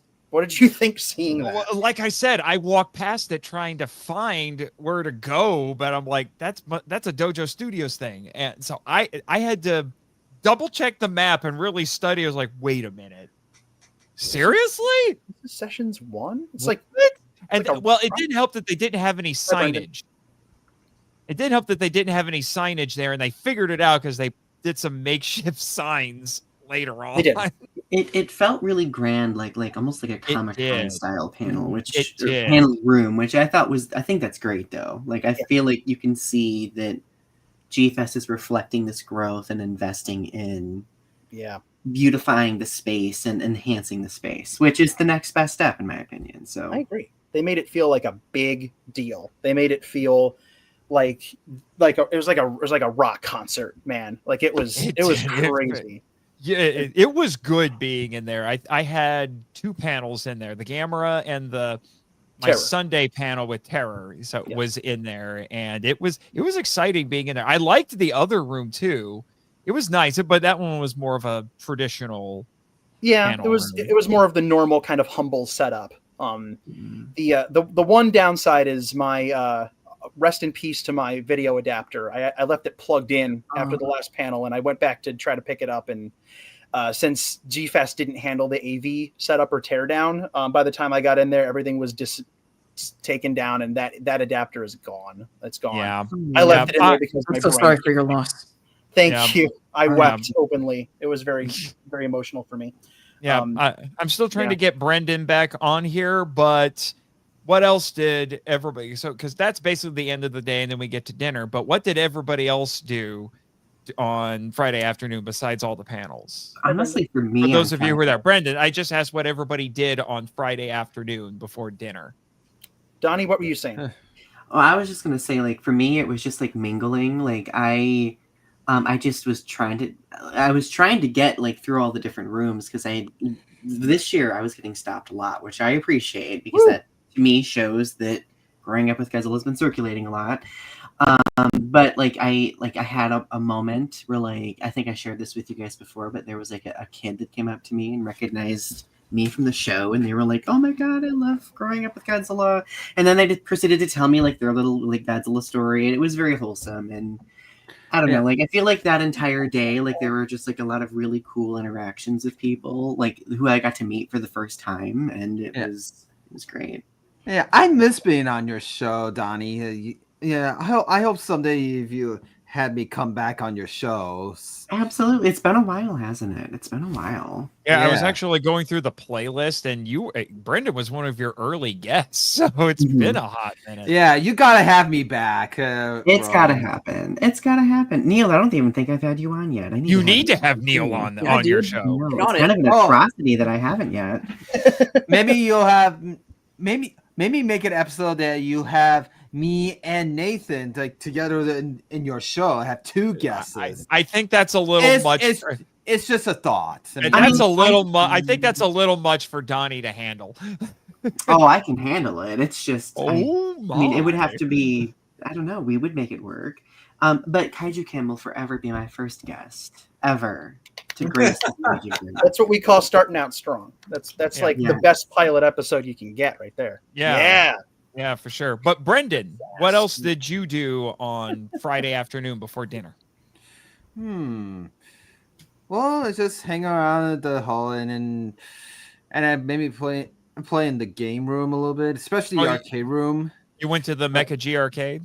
Yeah, and I played that Godzilla War Jr. thing, and they shoot the balls in the smell. These other two arcades, I mean, doesn't work at all. Oh, that's unfortunate. Galloping Ghost didn't have as strong a presence this year as they normally do, but were doing their own big event. But I did get to play Destroy All Monsters Melee on GameCube on the last day. I was like, it took me back to my childhood days. I mean, I used to play that game a lot. That's my childhood Godzilla game. That's mine. That's a big one for me. That's a core memory. That was every bit as important as the movies. Yeah. So, which game did you say? I didn't hear that. Oh, Destroy All Monsters Melee. That one. Yeah. Personally, I prefer Save the Earth. I think that's the best of them. Everybody does. That's the. I didn't have a PlayStation. You know who? That's right. That's the one thing I love. Destroy All Monsters Melee, but Mothra as a power-up bonus is not as cool. Not cutting it. Yeah, it could have been more. I remember like that was an active disappointment moment for like young me. I was like, I want to play as Mothra. What's wrong with you guys? I think I cried over it. I'm fairly sure I cried. It's worth crying over. I think so. That's I did think it was like, really, Mothra is just a summon in this game. Come on, I want a playable character. Come on, I want a playable character. So for dinner, I met with Brendan and Jake, and we had, again, kind of as is tradition, at least now at G-Fest, we had dinner at the Red Bar. So that was pretty fun. Red Bar. And they had some Godzilla themed items on the menu, so we tried those out. Yeah, I just ordered the chicken tenders for fries. I mean, delicious. I got the actually. So that first day, I had not eaten all day, so I decided to be a little greedy, and thank goodness that my dear sweet second mother Allison was there, who definitely purchased. I ate a burger, and then she got me chicken tenders because I was like, I think I could still eat. And I was ready to pull out my wallet. And she goes, no. Chicken tenders is cheaper. They are cheaper. And then Danielle, I don't know if she's still here, doodled this for me on the top of the box, the take-home box. Obsessed. And I definitely kept the lid. I mean, like, you can't, like, I'm not throwing this away. You kidding me? That's kind of stellar. This is happening. I'm gonna get a takeout lid shaped frame. It's going on. I don't know. I'm probably gonna cut it out. Maybe I'll put it. What does the kanji say? This is Orga. It says Orga? Yes. Of course, Danielle. Of course I kept it. You That do is this so for me. cute. I would never get rid of something that you made for me, ever. I love this. And that's katakana, by the way. Oh, okay. Wah wah. But yes. I took 2 years of Japanese in college. Got him. Oh my goodness, my sweet second son. That's right. And that's not the only. Oh, hi, Bagan. How's it going, bro? Bagan is boggin. Or I've heard it. I actually I couldn't tell you how to pronounce it. I've heard it Bagan. I've heard it both ways. I don't actually know the answer. I'm going to call him Bagel because it's Bagel. Please walk up to a call him whatever, Bakken or Boggin. Bacon. It's a G. It's a G. But Kim, I need you to walk up to him and tell him that his name is Bagel. Yeah, I will do that. I will get the glasses, Allison. We also went. Some of us also went to the Pickwick again after we eat. Well, we'll get to that because then they had the opening ceremonies, which is usually a big event. Is it just me, or did it feel really short this year? Yeah. It was over with the 30 minutes. Like usually, this is a big show, and it still kind of was because I love the new setting. And they bring all the guests. They did not bring Sakurai because, again, I think she was a guest of Hero Premiere, not G-Fest, technically. There were some weird shenanigans going on with the guests this year. I'm not going to get into it, but a handful of guests were kind of like one or two guests were kind of sectioned off from the others. 2 of the guests, our Gamera kiddos, did not get interviews, which I have opinions about. Uchida and Carl Craig. Carl Craig, yeah, they were there, but they were not. The original Kenny himself was at G-Fest this year, and I was actually excited about this. Huge deal to get him. Avery Guerra, who's an amazing person, made this happen, and I'm not very happy that he just kind of got put in a room to sign things for 3 days. I wish that people had gotten to. I mean, I know he certainly had people who saw him, and people I'm sure told him wonderful things, and he got the experience. But there's something about I've seen it so many times over the years, getting the Japanese actors in front of a panel room full of people who are there to see them and clapping for them and asking them questions and listening to them tell their life story. I've seen it change a lot of lives of these actors before.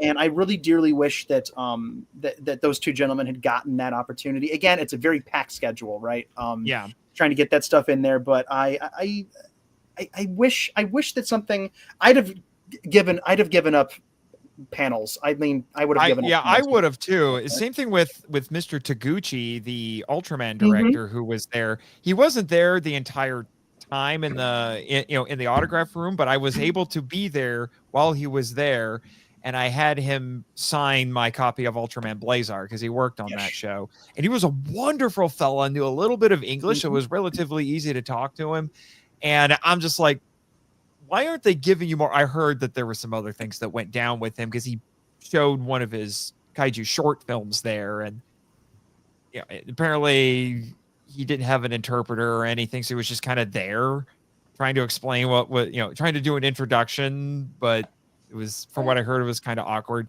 So that's unfortunate because I would have given up some space. I am putting serious thought into getting a mobile recorder for next year so that I can go up to these guests, at least talk to them for a few minutes while getting an autograph. At least at least get a voice memo recording on your phone or something, stick it in your pocket, just something so that you can get that interaction. Don't necessarily turn it into content, just so you can listen back to it and just say, oh, they were so happy when I told them this, or like they were really having fun with people. But anyway, the opening ceremony was shorter than usual. Typically, the opening ceremony, it was pretty normal for the first chunk. They introduced the guests, and Peyton said a couple things, and then they played the usual introduction video. But over pretty much forever since I've been going, after they play the introduction video, they have an in memoriam, which was not there this year. All the kaiju folks who, so Kim, again, you weren't there, so this is probably the first time you're hearing some of this. But they did not play an in memoriam for the kaiju alums who have passed away since last year. And they usually show the new Dojo Studios movie. They always shoot a Dojo film. They haven't been making one for a couple of years. They make one every year. They made one last year. Didn't you run in one last year, Nate? Or was that? No, that was 2 years ago. Was that 2 years ago already? Yeah. Dang. What is time? Does anybody know? I've been asking. I haven't gotten a clear answer yet. But they did not show the new Dojo movie, and I know they shot one last year. I'm pretty sure they did. They shoot one every year. I know they were shooting one this year. They shot a couple, or they played a couple of just great videos of the guests doing their thing. The editing was really great. The sound worked, which was lovely. Sometimes the sound doesn't work and they have to restart it. But this year they had a booming stereo setup. But the video ended and the lights came on, and it was like, okay, guess we're done. So, like I said, they did not have all of the quote unquote guests on the stage because, there was some weird partitions things. But we had Kirk Carley, who at least for a couple of shots was in a suit for Godzilla 98. So he's a Godzilla suit actor. That's why he's there. And we had Uchida, the Toshiro. Is it Toshiro or Toshio? Toshio. Yeah. Toshio or Kenny from the original Gamera. Yeah. Carl Craig. I just call him Kennedy. Yeah. Carl Craig from Gamera vs. Virus. Yeah, wish I had him on my podcast a few months ago. That's right, you did. Yeah, you did. Yeah, I did. He recognized me. Heck yeah. And I actually got to hold the alien space guns from from the actual film. Yeah, I love that he's And he did mention that in my podcast, and he kept 20 one of years. the props. Yeah, 20 years he's been hauling that gun to conventions. It's a miracle it's still in one piece. He's very generous with that thing. And then we also had Noburo Kaneko. Noburo Kaneko. Noburo who I'm cosplaying Kaneko, as. who was in Tokyo SOS. And Yeah, I found out he was the Red Gao Ranger. He was the Red Gao Ranger. Super Sentai. We do have to let Donny gush though for just a second. Yes. He is not aged today. Can we talk about that? Yes. That man. That's all I need to say. Which is so funny because when I was talking to him, when I got his autograph, he had someone there with him. I don't know if it was like a girlfriend, a wife, or whatever. I think that's his wife. Okay. That's his wife. Yeah, I didn't know. She didn't introduce herself, so I wasn't exactly sure who she was. And I was like, you were in Gao Ranger? And he's like, yes, I was in Gao Ranger. He knows a little bit of English. And then he actually took like a whole minute. He starts Googling himself to find pictures of himself in Gao Ranger, and then showed it to me as if he had to prove it to me or for whatever reason. Hilarious.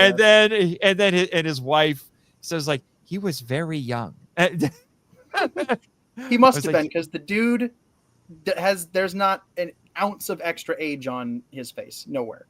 He looks the same. And I actually got to meet him, and I took a picture with him, and I wanted him to. I want him to take a picture with that. We did the same post that we did 10 years ago. Cool, dude.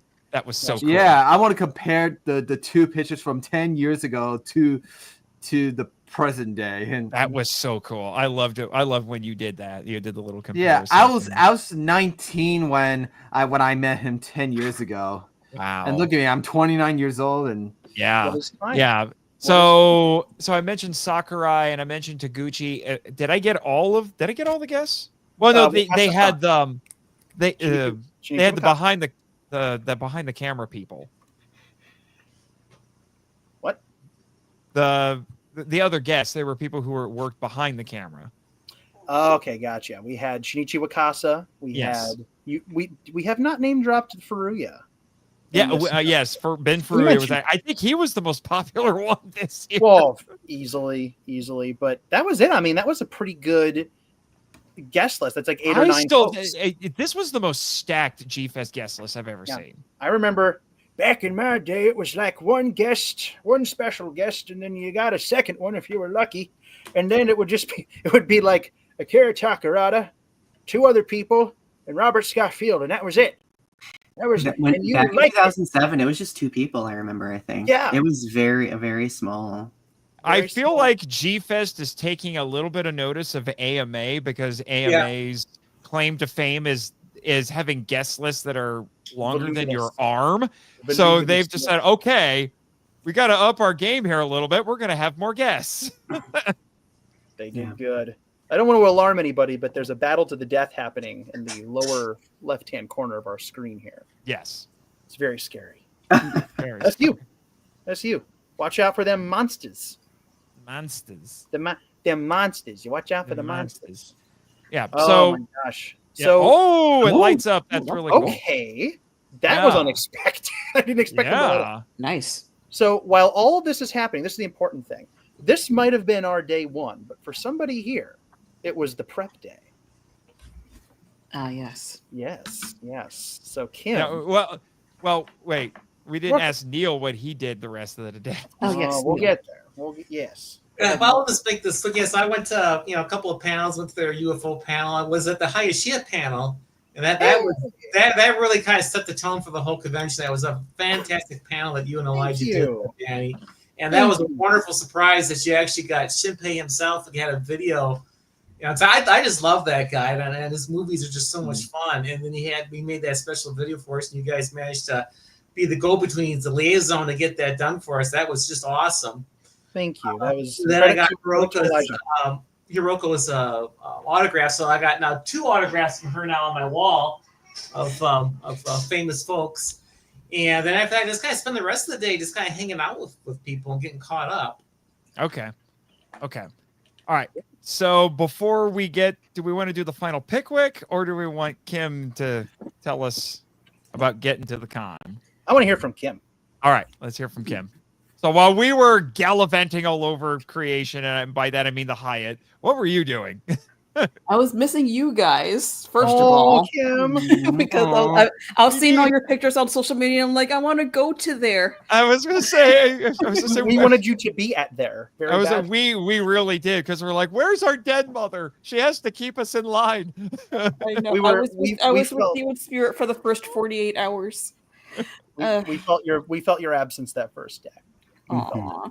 Yeah, I was missing you guys, but yeah, I spent Friday just getting ready for G-Fest. What did I do? I packed. I nursed my aching body. Because someone decided to go to the gym for the first time in forever.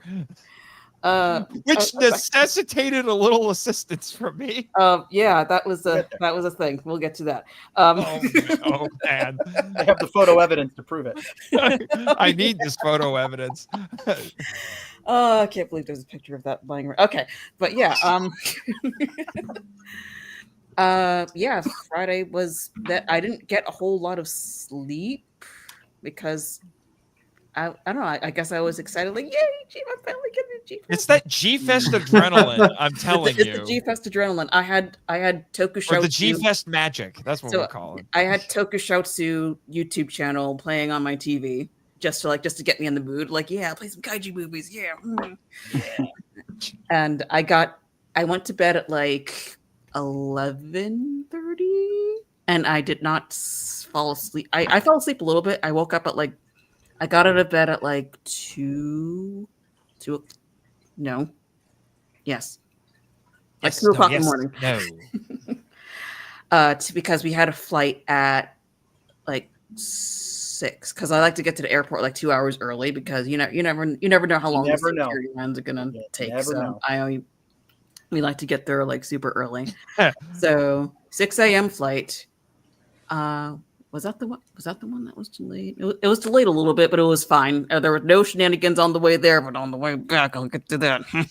Oh boy, the rage. Yeah. The rage. But yeah, fever. That was pretty much it. Just prepping and being super duper excited that I couldn't sleep. And the first thing I did on Saturday was get coffee. Yeah, but. So the first Pickwick it was Megaguirus. So this was the second time I've seen Megaguirus at the Pickwick. It was a different experience because the first time I saw it, it was the dub version. This time it was the subtitled version. Wow. They don't play the dubs at the theater anymore. Which is a little sad, but I get it. Toho, it's a Toho thing. They don't Toho thing. Toho's gonna Toho. Yeah. Welcome back, Danielle. Yeah. Toho said no ho. They did. I can't take credit for that joke, Donny. That is an MST3K joke. Yeah. Frank Conniff weeps somewhere. Oh goodness. But yeah, I wanted to go see Megaguirus. So, okay. I have a goal, you guys. I have a goal to see all the Godzilla films ever made in a theater at least once. And I am only 7 away. There it is, 7 away from completing my goal. And Megaguirus is one of those films, and I paneled so much on Friday. The thought of going to a theater, the thought of driving, operating a motor. You could have ridden with me. I would have taxied. I would. Yeah, I was have done it. I was too. Even like driving aside, 10:30 after the day I had had an hour break between 11 and 5. I had an hour. And I did not eat. I didn't do any. It was unhealthy. So I knew that night I needed to eat and I needed to sleep and I needed to treat myself okay. So you paneled a little too close to the sun, did you? A little too. I felt my wax wings melting, Marchand. Yeah. By the way, I would be remiss if I did not mention.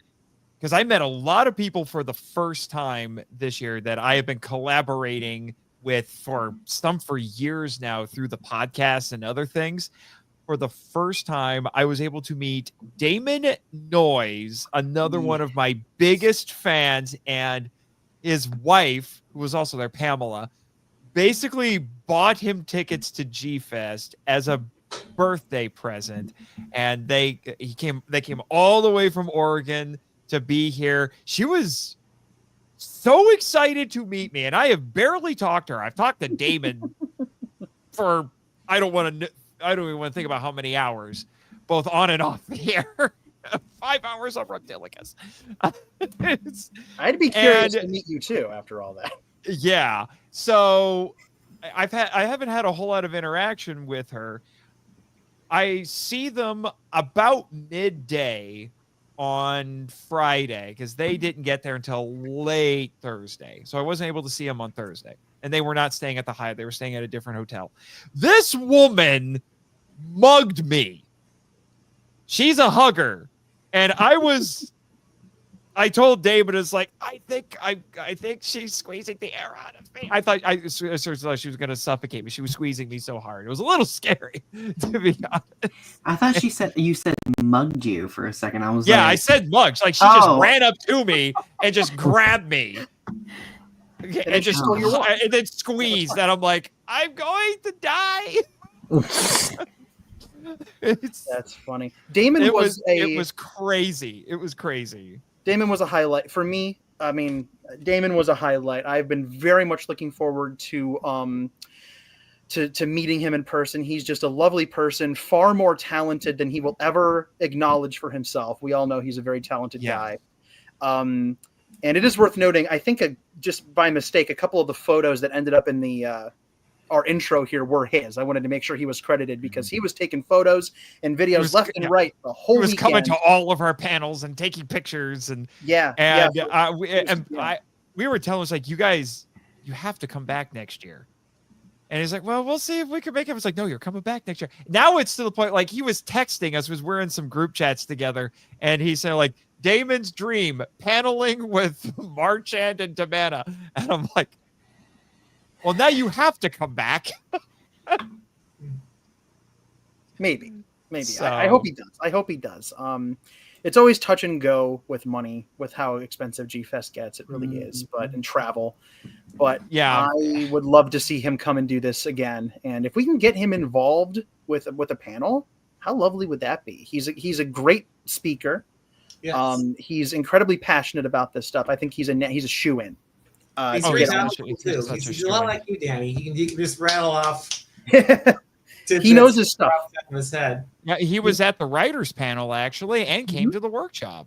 Yeah. He told me about his story afterward, and I'm like, that actually sounds really good. You need to get that published.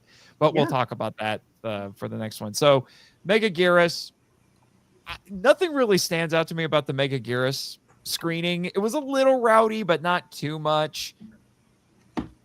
You know, Megaguirus has never been high on my list of Godzilla films, but I do think it's a bit underappreciated. I'll say that much. I agree. Yeah, well, and this was my first time watching Megaguirus on the big screen, and I did went to the lobby to waiting for you, Nathan, because we're gonna ride together. But luckily, I ran into a friend of mine that I got to ride with her in the Uber, and she's kind of like my date for the Megaguirus show. It's like, but as a friend, it was just so I got to ride with her and to Pickwick, and then I think we actually meet you inside the theater with the seats. Yep. We sat next to each other. Yeah, and they have the best popcorn there. I was like, it's good popcorn. It's too bad they don't have like other pretzels or foods they have in some regular movies, because this is like an old theater. I love the Pickwick so much. Such a great theater. They made their screen in that main room bigger since I I want to bring this up before Megaguirus, the full film showed up. They show like a feature film, like a slow projection Godzilla show. Fantasia. Yeah, Fantasia shows some of the classic Shona eras, and including the Hanna-Barbera Godzilla, and it was introduced by Linda Miller. The lovely Linda Miller. Love Linda. I adore her. She's so. I had the so privilege. Kind. Yeah, I had the privilege of interviewing her last month, and As did I. it's been one of yes. In fact, And I actually had her on my podcast about King Kong Escapes because 2 years ago. Mm-hmm. That was probably my favorite interview that I've done for the podcast. It was I still have not met her. After all these years, I've not met Linda Miller yet. She is a doll. You'll love her. Yeah, she's so kind. She's great. Yeah. She is the purest heart. She's just a lovely, lovely soul. I got very close to involving her in my book, actually, very, very close. I was going to reach out, but just due to timing, I wasn't able to do it. But right. Yeah, she's great. She's great, and she narrates this lovely, lovely little Champion Festival Fantasia video that was put together a few years ago. And for me, the coolest part of seeing that little video is really beautiful HD quality footage of Zone Fighter. That's really, really cool to me. And I'm sorry to interrupt, but someone says that the men's bathroom of the Pickwick is haunted. I haven't heard about that, but sure. I've not heard that. I'll have to take my ghost traps down there next year and see if I can bust me a ghost. Yeah, why not? You know, the ghost of Arthur W. Pickwick himself. Yeah, there you go. Now let's talk about day 2 of G-Fest, the Saturday. This was the crazy day for all of us. This is when you got here. I'm going to let Kim start this one because this was her first day at the convention. We've talked enough for now. I agree. So, Kim, I wasn't talking that much. So, Kim, well, you were also there, Thursday and Friday. So, Kim, you got there early Saturday. First thing you did was get coffee. Smart girl. Yes. No, excuse me. Clever girl. Clever girl.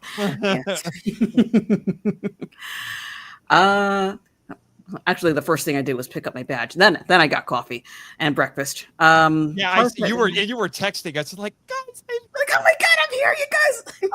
I'm here. And I came down. The better slide. Now the party can begin. And then I met you. I went downstairs and I found you, and then I pulled a Pamela and gave you a massive hug. Yes, thank you. Yay! I got my neat hug. Let's see, and then I got my Donny hug. Yeah. Twins.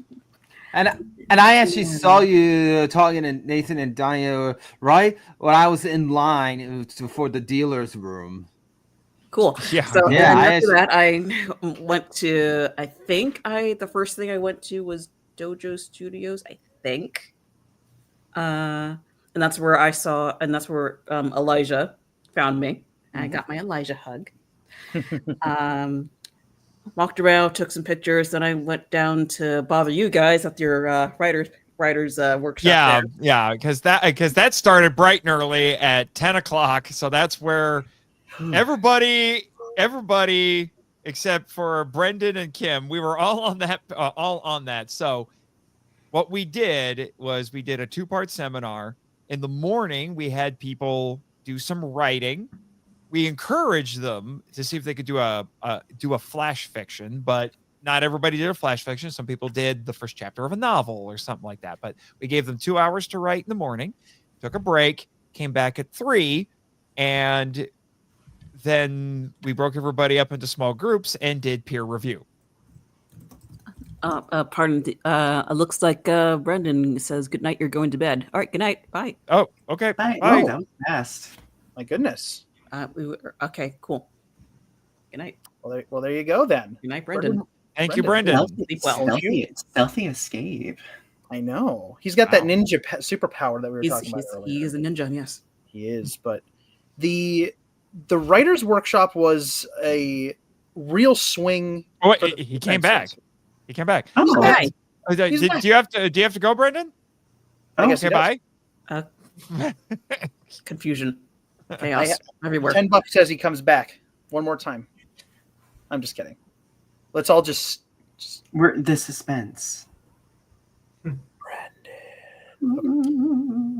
All right. Well, he will if he jumps back in, he jumps back in. I kind of hope he does so we can give him an actual goodbye. But No, the writers' workshop was a swing for the fences because, as we mentioned earlier, the modelers have their thread, right, and there's an outlet for all kinds of creativity at G-Fest, from the artist alley and the art contest to places where you can go do your own art and you can all this amazing stuff that I don't get to do. They had, was it a make and take? They have a make and take. They've done that for a few years, but we got the chance to do this, and it was really kind of, we didn't know quite what was going to happen. My fear, and I use the word fear, I'm being dramatic. I was not actually afraid, but my concern, that's a better word, was that it wouldn't be pushed out very much, right? Like it wouldn't be promoted.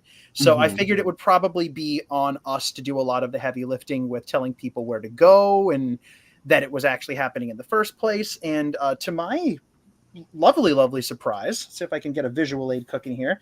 If you go into the program book and you go to the first or second, like the second main page. Ooh, I'm huge. The second main page here, you will see that it's right here. Yeah, it's right over here. We got our own little write-up. It was great. Yeah, it was there. They took good care of us. The room, a little small. The number of chairs, not great. No tables either, which was a little. Yeah, we deduced that we definitely need tables next time. Yes, the lack of tables was a thing. Now, there was no, and I'm small again, there was no real way to get tables into a room that small and not have it eat up space for chairs. I would have rather had the extra chairs because that's more inviting for people. They know they can come in, but the lack of tables was a thing.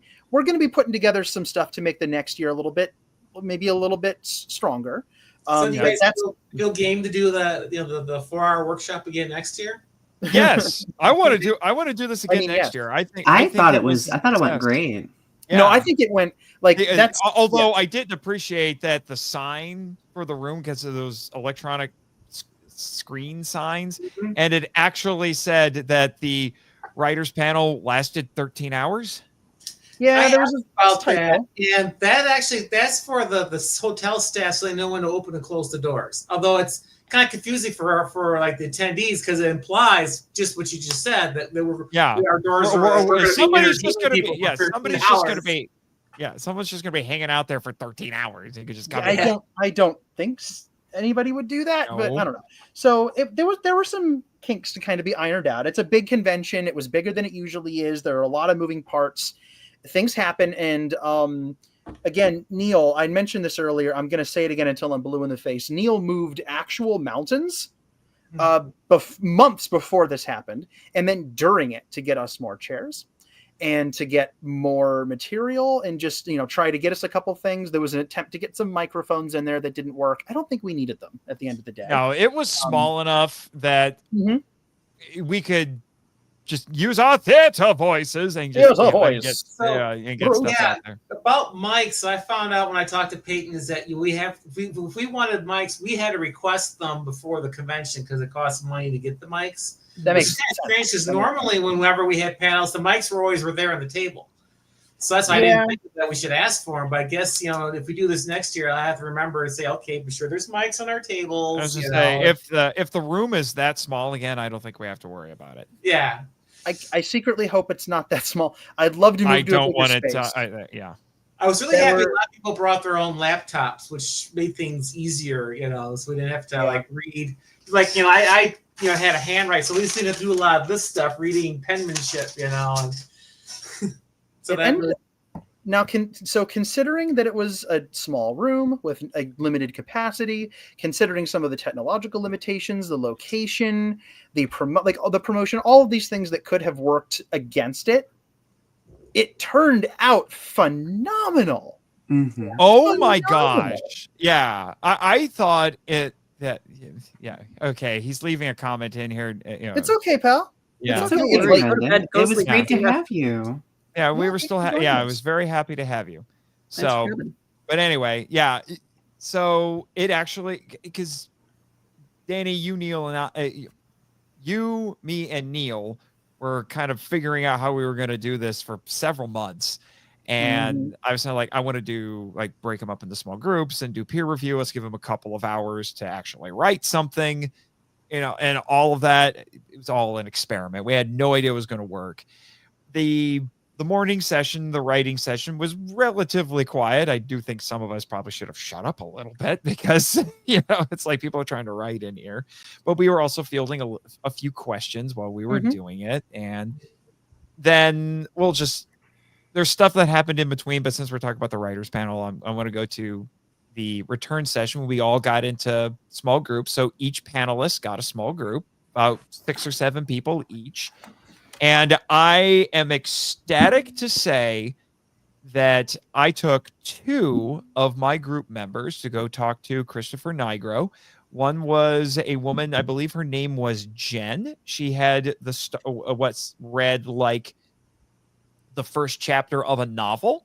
And I'm like, I need to read the rest of this book. So I want your homework is to get this done by next year so Mr. Nigro can publish it for you. But the one that I am really proud of is there was a young man named Josh who is in my group and he was nervous the day before. He was asking us like, well, what can I do? It was like, it just would have been like world building sort of stuff. And I'm like, no, we want an actual story, not world building. And it's like, oh man, like he seemed genuinely nervous. And then this guy shows up. He's the last person in our group to read, probably because he was still nervous. And he had an absolutely brilliant short story. Like we were just riveted listening to this thing, and it was funny to boot. And I took him. I kept telling him, it's like, you, sir, need to send this to Mr. Nigro now and get this published.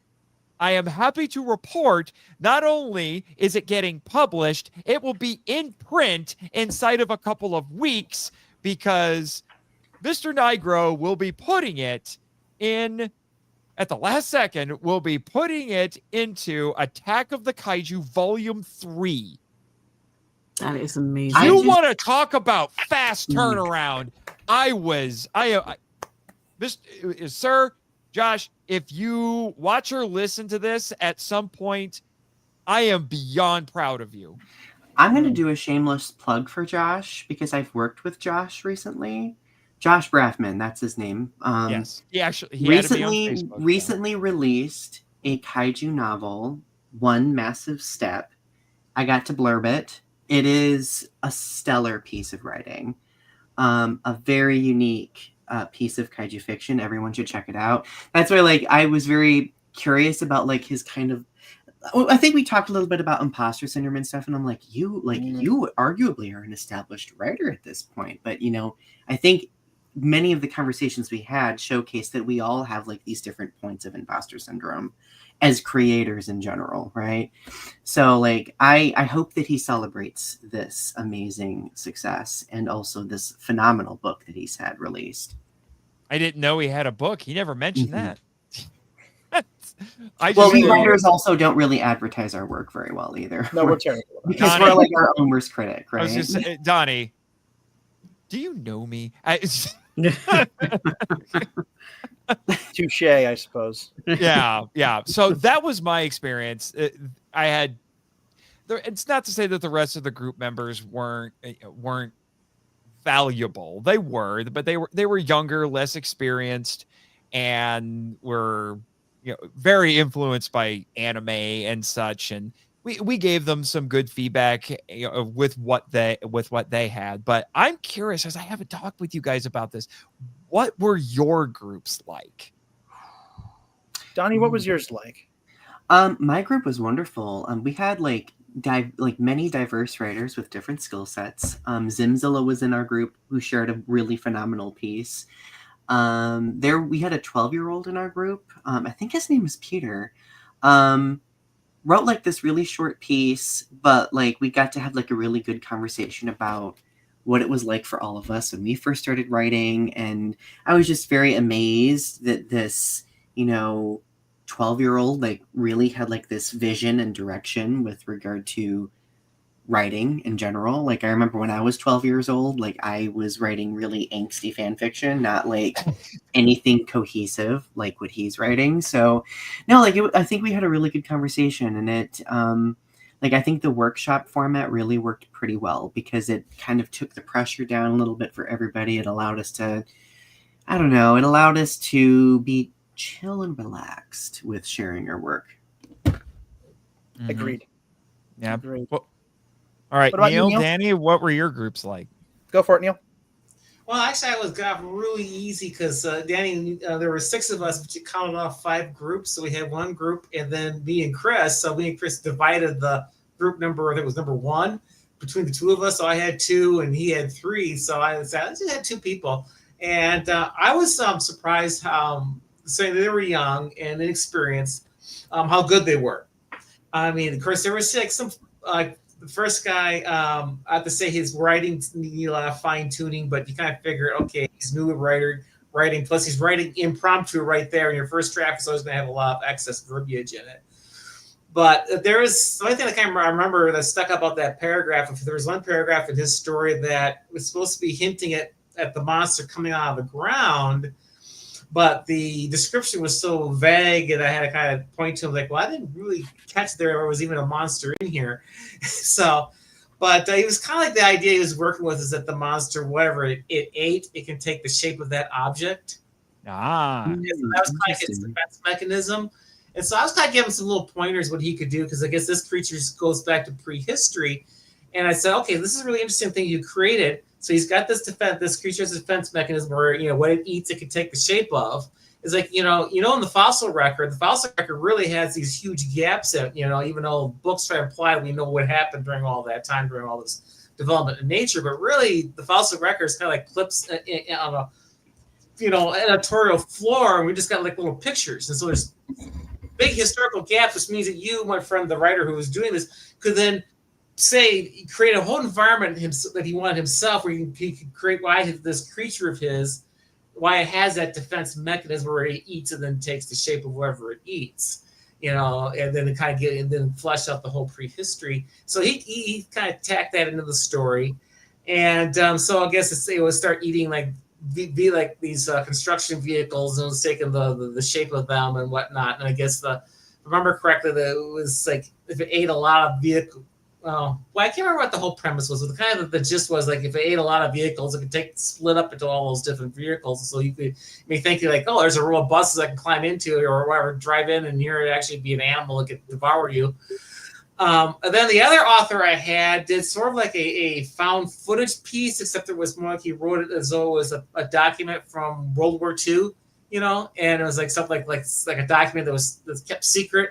And the idea was that you had the shipwreck that occurred, and they had all these sharks all around that were kind of eating up the sailors. And all of a sudden, the sea just went dead quiet, and all the sharks vanished. And then they saw this shape rise up, because it was at night. The shape kind of rise up in the water, and they could tell it's sort of a shape of an animal. And they could see the reflection of the moonlight off the eyes. They could see it looking at them. And because of that thing rose up, it kind of saved their lives because it frightened away the sharks. And so this was this narrative was related by a sailor to his superior officer, and during this after action report, and then after the interview was done, the officer told his subordinate, okay, and as you told me this, don't talk about this to anyone outside of this room. And so that was kind of the setup of his story, and I thought that was really well done, because like I said, it was like sort of like this found document that was in intelligence files, and so it starts out with these dates of when this interview occurred. But when it got down then between the subordinate and the officer, the way the subordinate described the situation, you kind of really picture what was going on. Then you kind of felt the moment, when he was describing when the monster came out. And that was the part that I thought was really impressive about his work, is when you can emotionally connect with what was going on. You kind of, like I said, just feel, imagine yourself out in the ocean, and all of a sudden, you got the waves and the sharks thrashing around. All of a sudden, everything goes dead quiet, and this mask comes up. It's almost like this godlike mask comes up that kind of, like I said, you're just now in this presence of this huge beast. Like I said, you can really sort of, kind of feel like you're in that moment. So I was really impressed with what he did. So like I said, I just had those 2, And then Damon Noyes, he was over with Chris. I got a chance to hear Chris's or Damon's story, and I thought Damon did a really nice story. Unfortunately, my memory didn't hang on to much of it. The only thing I remember about that story is I gave him a suggestion of changing up one of his words because he was describing this this stink that was coming up out of the water, and he described it as sort of like caressing this woman's face. And I thought, well, if it's really stinky and slimy and sliming up the air, you should maybe instead of saying caressing, you should maybe swap in another word. How it's either sticky against her skin, because caressing is usually something that's kind of a nice. Yeah. From what I remember of what Damon told me about his story, his was about a kaiju that gets washed up on shore, and then a woman comes in to investigate, and she's like, "Well, what did it this time?" And and then she goes over and she has to talk the kaiju down, and then there's a big reveal at the end about who the kaiju is and what her actual job is. But it was a very surprising one, and it was an angle I never would have considered before. So, I don't want to give it away too much. Go talk to Damon about it. But I do think Damon needs to talk to. I haven't read the story yet, but for what he told me about it, I was like, he needs to get that published over at Wild Hunt too. So, but yeah. So Danny, what was your group like? Humblingly phenomenal. I was in the presence of just person after person after person after person with such beautiful imaginations, an incredible spread of styles, an incredible spread of ages. I think the youngest gentleman we had with us was 14 years old. Atticus. There's a literary name for you. Atticus? Amazing. Wow. 14 years old and remarkably verbose. Talked about, he had this kind of very edgy, kind of cynical story of war and the kaiju being used in war, with a lot of really beautiful use of alliteration. And I asked him, I told him, listen, I know people twice my age who can't tell me what a thesaurus is and, or what a synonym is. He took out a thesaurus and he found all these synonyms for words that he knew, and he picked the fancier sounding versions. Nothing that was too, like, this is a real balancing act, because it's very tempting as a writer. I'm sure most of you'll know what I'm talking about. There's always a quest to find an unusual word, a different way of saying something. And there's a fine line between picking something unusual and making it so unusual that it sticks out like a sore thumb. And now it just becomes like, hey, pay attention to me. I know this big word. You have to do something that honors the reader and the story. And this 14-year-old young man knocked it out of the park. It was more of an overview of kind of a world he was building than a story, but there were the bones of a good story in there, and the world he created was fascinating and beautifully put together. I know people twice your age who A, wouldn't do what you did, and B, couldn't communicate nearly as effectively as you. A lot of young people in that room, and it really gave me a lot of hope. a lot of hope. But yeah, that was amazing. I ended up with a few personal friends in that group. Danielle, I think she's still around, wrote a fan fiction. I'm really glad that we opened up the floor to fan fiction as well. That was just a wonderful thing.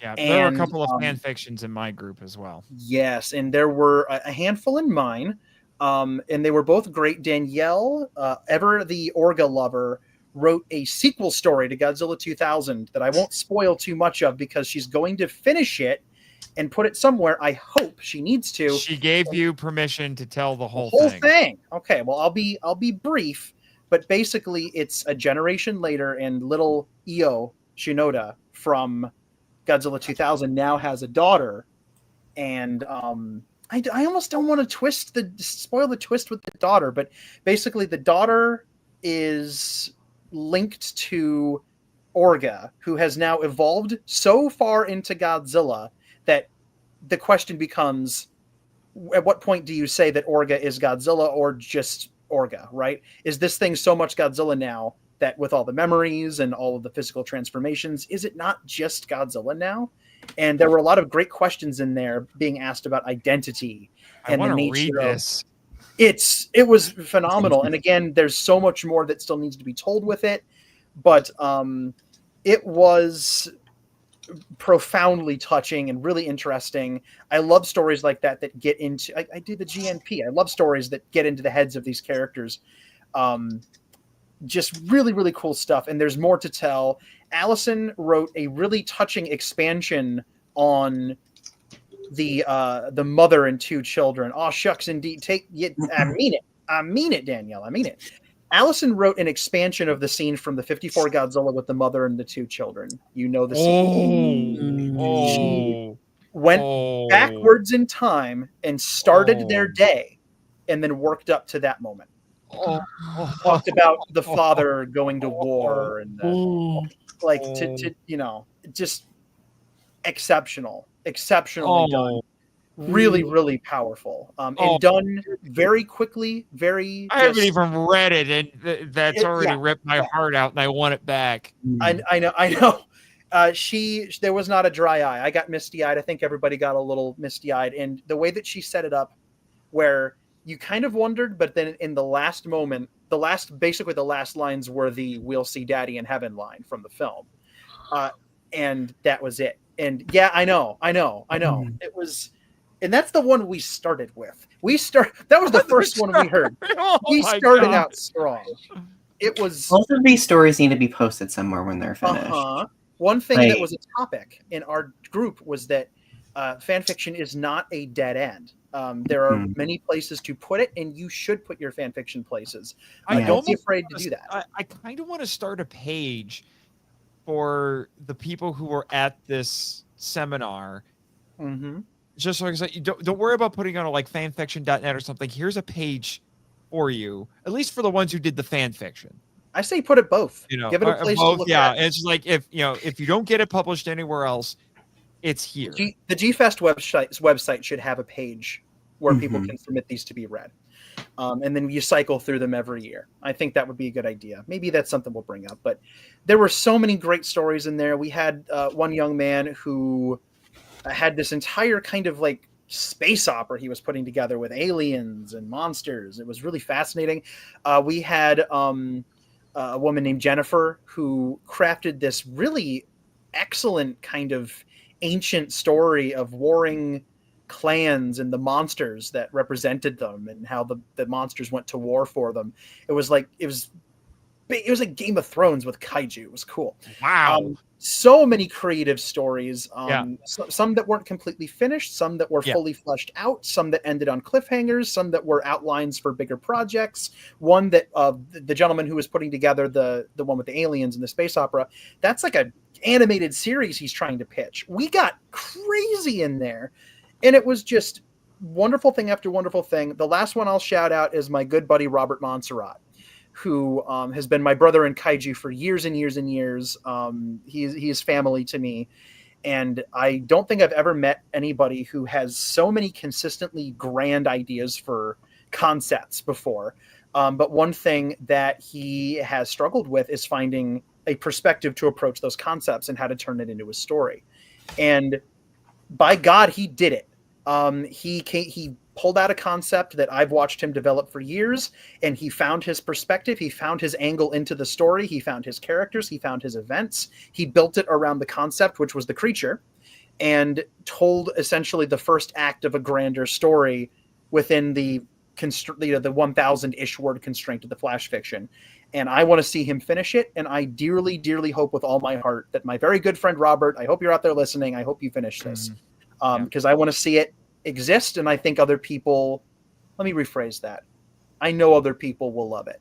And so it needs to happen, sir. You've got an entire circle of people that thought it was brilliant because it was. Yeah. I was blown away by every person. Too many people, too many stories to mention here, but it was so wonderful. It was so supportive. Everybody read their story out loud in my circle. I don't know if that was consistent with you guys. Yeah, it was consistent with me. Good. And I did write something. Did you guys get the chance? Neil, I know you were working on something. Donnie, you were working. I got to work on something, yeah. I worked on a little bit of something myself too. Okay. Yeah, Did you guys so I actually finished mine. Ooh, awesome. Yeah, so let's see, 4 pages here. So I finally got it all typed up in the computer, so I was going to give that to Chris and wherever he wants to put it.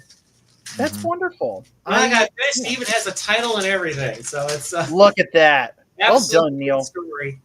And Chris, Nathan, I know you work. cannot blame me if you didn't get your story done because I was keep on poking it. Hey, could you Google this for me? Can you Google that for me while you're trying to type me? And I was happy to help. I was happy to help. Yeah, if you're wondering what I worked on, Danny, I worked a little bit more because I need to get this done. I worked a little bit more on the script for Gamera Saves Christmas, which I'm hoping to produce at the end of the year. And as I've mentioned elsewhere, movie. yeah. I mean, And as I've alone, yeah, it's I can't have Christmas specials. So can Gamera. Yeah, I can't take credit for the concept. That goes to my friend Joy Metter, who's I think only seen 1 or 2 Gamera movies in her entire life, and they were on MST3K. So it's just like, I got an idea for you, Nate. Gamera Saves Christmas. And I said, Joy, I hate you. My brain's already churning. So there you go. So, and if it goes over well, it might become an annual event with MIFV at Christmas. I produce some sort of kaiju related audio drama. We'll see how it goes. Just remember to leave turtle meat out for him on Christmas Eve. Leave important. Turtle meat out for him. Yes. Indeed. Gamera is a cannibal. That's canon. Yeah, it's canon and a cannibal, right? So right. Can Santa Ghost make a cameo in Gamera Saves Christmas? I'll play the song. Thank you. I'll play the song. You can't just steal Kim's song. Hold on. She gave me permission, sir. Okay. All right. Residual checks ain't cheap these days, though. Just so you know. I also take payments in food. That's fair. That's fair. You pay for her to go see Ultraman on stage. There you go. But anyway, I will say this. I don't want to mention what Josh's story was about because it was brilliant and it gives way too much away. No. But it was very funny and surprising and shocking in all the right ways. The novel chapter that I was really excited about started with a kaiju attack on a boat.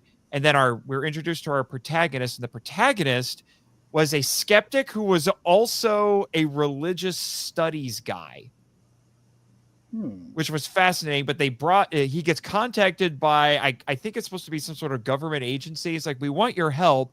We had one of our battleships just got sunk by something huge, and we think it's a Leviathan, and we want your help with this because you're an expert. And as soon as she shared all that, I was like, I already see how this could pan out, and I'm excited about this. This guy who's a skeptic, but he studies religion, and he gets brought in to help investigate this. So I'm like, I see so much potential in this story, and I want to see it. Religion is purely like academic to him. Yes, that's interesting. I was like, I need the rest of this book. But the one other one I want to highlight was a fan fiction, but it was a fan fiction based on some sort of web series on YouTube that I've never heard of, but it's like alternate universe versions of existing kaiju. He just told us what the story was going to be about, didn't so much read it, but it was going to be set at G-Fest, where these characters end up at G-Fest. And I'm like, really? And then we just started brainstorming ideas for what he could do with these characters at G-Fest. So like, well, what's their goal? What are they doing? Ended up being, they're trying to find somebody. Okay, that's great. And then it's like, then I was like, they could like get roped into the costume parade because people think they're cosplayers, but they're not really cosplayers. And like, we're coming up with all of these ideas for just shenanigans that they could get into while trying to find their friend in this strange place called G-Fest. That's kind of funny. I like that. So I hope he does something with that. I would actually like to see how that would pan out. So in between all of that, Danny, you had 19 panels. I did. Wait a minute. Donnie, what did you write? So I only wrote got 200 words because I was too busy blabbing and answering questions. I'm writing I've been studying like the solar punk genre for like poetry reasons, so I decided to try my hand at a piece of original kaiju fiction that takes inspiration from that genre. For those of you who aren't aware, it's like a genre that like blends like technology and like nature working together in tandem positively. That's gonna be my next question, because I'd never heard of that. Yes, it's a pretty. I've never heard of solar punk either. It's a newer genre that has emerged from like cyberpunk, which obviously is much more dystopian in nature, right? So I don't know, like I am writing it about a tree kaiju. Oh, A tree.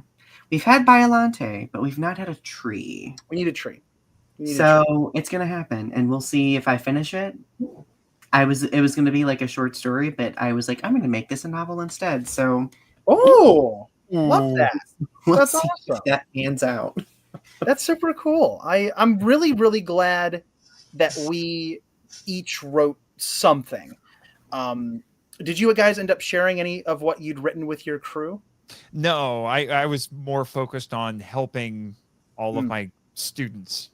I shared mine. Okay, we had fewer people in mine, so we had a little extra time. So I shared mine, and it was really good feedback. Like and I told them I was just like I didn't get to write much, like because when you're like in idea generation mode, like you want people to assess like the concept and like the trajectory. And I got some really meaningful feedback. At first, I think people were a little afraid of like giving the facilitator feedback. I was just like, please, this is not my first rodeo. Rip it apart. Like I want you to rip it apart. And they very tactfully gave me some feedback, which was wonderful. I'm really glad. I ended up sharing what of mine I had as well. And I figured that it would probably be a good idea to do that because it put like the last thing I would want is for any of those people to like put us as the facilitators on a pedestal. We're all writers in the same. Can I just interrupt for a second to say hi to Zeke? What's going on? Thanks for coming. Hey. Are you still awake? You should be in bed. She got you. Oh my gosh. But I think it was a good idea to do that because I didn't want anybody thinking that we were like all high and mighty and like, oh, we're the experts here. Like we all do critiques. And if we put ourselves on the quote unquote chopping block just as much as they did, it really, I don't know. I didn't want them to see us as not on their level, you know, like we're all in this circle to share things. Mm-hmm. And they said, we got to share what you did. So I shared mine at the very, very end. We had a little extra time and I got some good feedback on mine too. And I'm about 600 words into it, maybe 7. I don't remember where I stopped, but I'm going to try to send it somewhere maybe when it's done. It'll be hopefully it'll be cool. I'm trying to convince Chris, see if he, since all of us panelists are going to go do our own little short fictions, they're like, okay, let's finish up our little stories and send them to Chris. And Chris was, thinking of, that could be an interesting thing. Maybe what we could make that an offer to people is just like, if you come to the seminar and you write an original kaiju fiction, maybe we could have Chris, if we have enough, we could send them to Chris and he can do a special G-Fest anthology. Well, he is definitely interested in the stuff that we were working on, that is us panelists of compiling those together for some kind of giveaway promotional or something. So yeah, it'd be great if you guys could finish your stories and then you can see what you want to do with them. Yeah. But on that note, I kind of need to get to bed here because I got a busy day tomorrow. So okay, I've got about 30 minutes left. Yeah, but before, since you're going to leave, anything you want to mention from the rest of Saturday or from Sunday that you want to share with everybody before you have to go? Well, yeah, I don't know. For me, G-Fest was kind of uneventful. I mean, I just went to a handful of panels. I thought they were really good, and I mostly hung out with friends. And I got a chance to get Noboru Kaneko's autograph. And I was really impressed with what he did for an autograph. I mean, he really went all out. I don't know if it's the same for you guys, but he certainly went all out, filling this thing out. I was like writing a book there. And he was a really nice guy to talk to. I was really glad I got his autograph. And so I got put in a special frame. So then, and so then of course I bought my Annie Yuri figure. I wrote because the longest time, I don't know if you can see Miss Namakawa up there all by herself, the only girl surrounded by all those monsters. I thought, well, she needs a friend. So I was really happy to find. Why is there no Nick Adams action figure so she can have her boyfriend? Yeah, I don't know. But if they made one, I'd buy one. But we would all buy one. Let's be honest.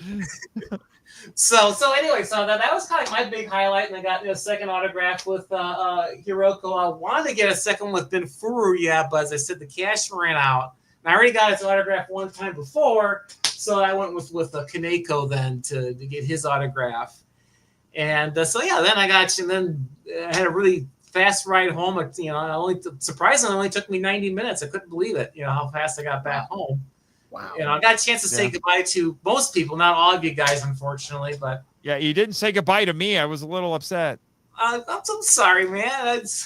I didn't really want to say, if I was trying to say goodbye to all my friends, I would have been basically there until 11 o'clock at night. There's just so many people to touch base with. And then I didn't want to get home before dark, And hate to have the car crash on the highway in the middle of the night and wonder if there's a highway. We'd all hate that. Around the house. So. All right, Neil. It was nice chatting with you guys again one more time until next year. No, you're chatting with us, between now and then. Okay.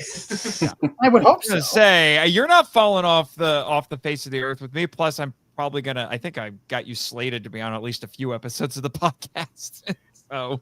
Oh yeah, one thing I want to say before I go, I have to say both you, Nathan and Danny, did a fantastic job with that.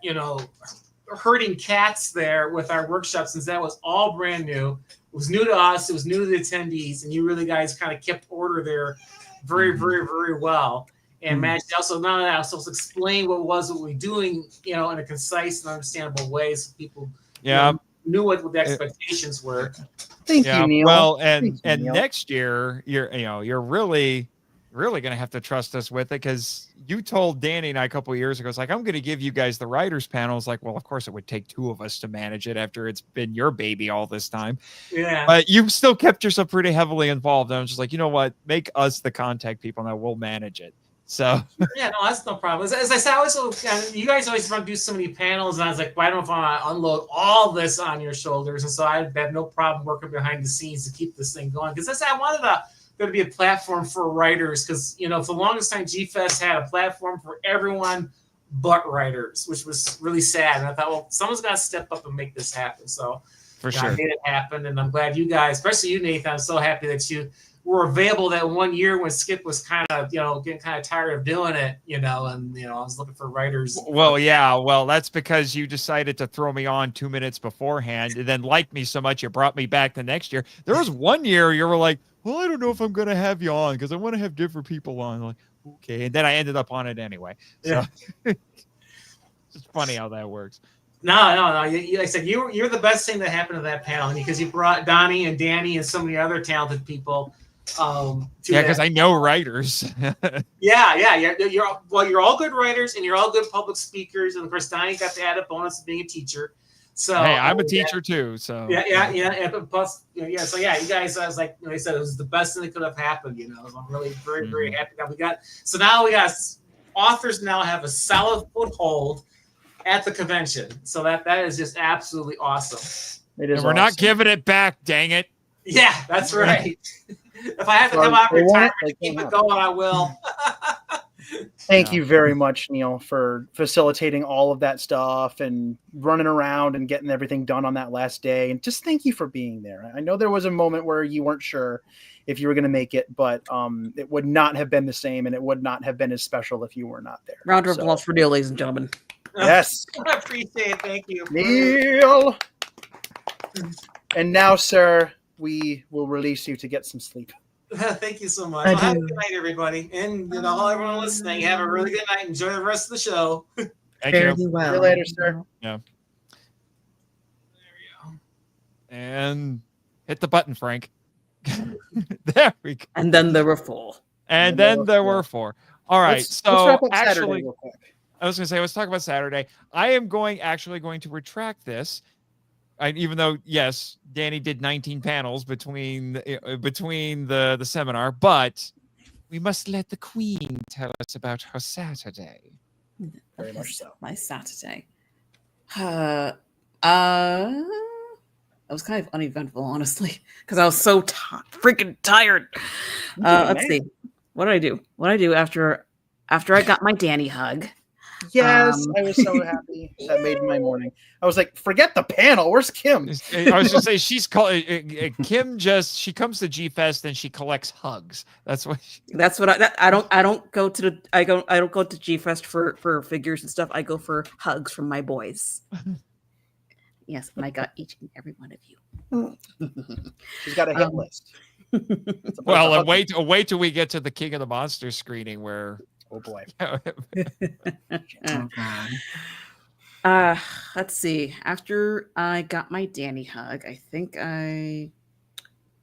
was that before or after I did shenanigans with Donny?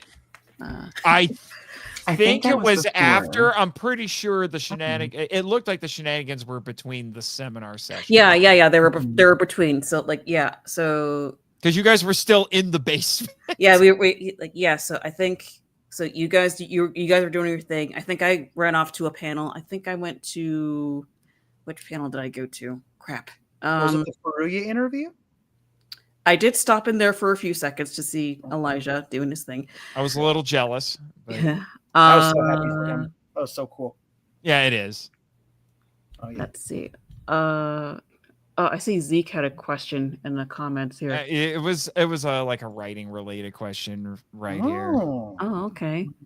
Thinking about writing a short monster Godzilla film. Don't know what to call it. Characters. Yeah, that's an involved question. That's a very involved question. But you know what? We can reach out to us after this. Yeah, for sure. But yeah, reach out to them. Well, not to me. I'm not a writer, but them. These people, these lovely human beings here. We'd love to talk to you about that. Yeah. For sure. I would need more details in order to properly answer that. The magic but anyway. of email. Anyway, as I was saying, let's see. Oh my God. Lunch. My brain is tired. Lunch? Lunch. I got Giordano's because I missed out on my Giordano's on Thursday, so I made up for it that day. Mm-hmm. And then I had Donny shenanigans. Donny shenanigans. Donny shenanigans and Danny shenanigans. Danny shenanigans. Manny Madonna shenanigans.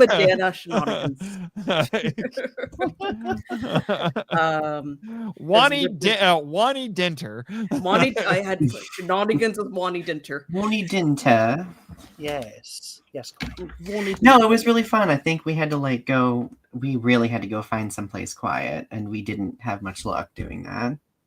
Yeah, we had to go all the way down the hall. We wanted to go into one of the quiet rooms, but they were locked. Yeah, they were all locked. Quiet rooms just apparently did not exist, so that was confusing. Okay. What? Yeah. Yeah. So if you watch the video, because I just posted one of our videos. And you'll hear people talking in the background, strolling on by and everything. And we're just having a heart to heart while people are just milling on by. It was great. Yeah. Love that for us. What else happened that day? I napped a lot. That's what happened. I think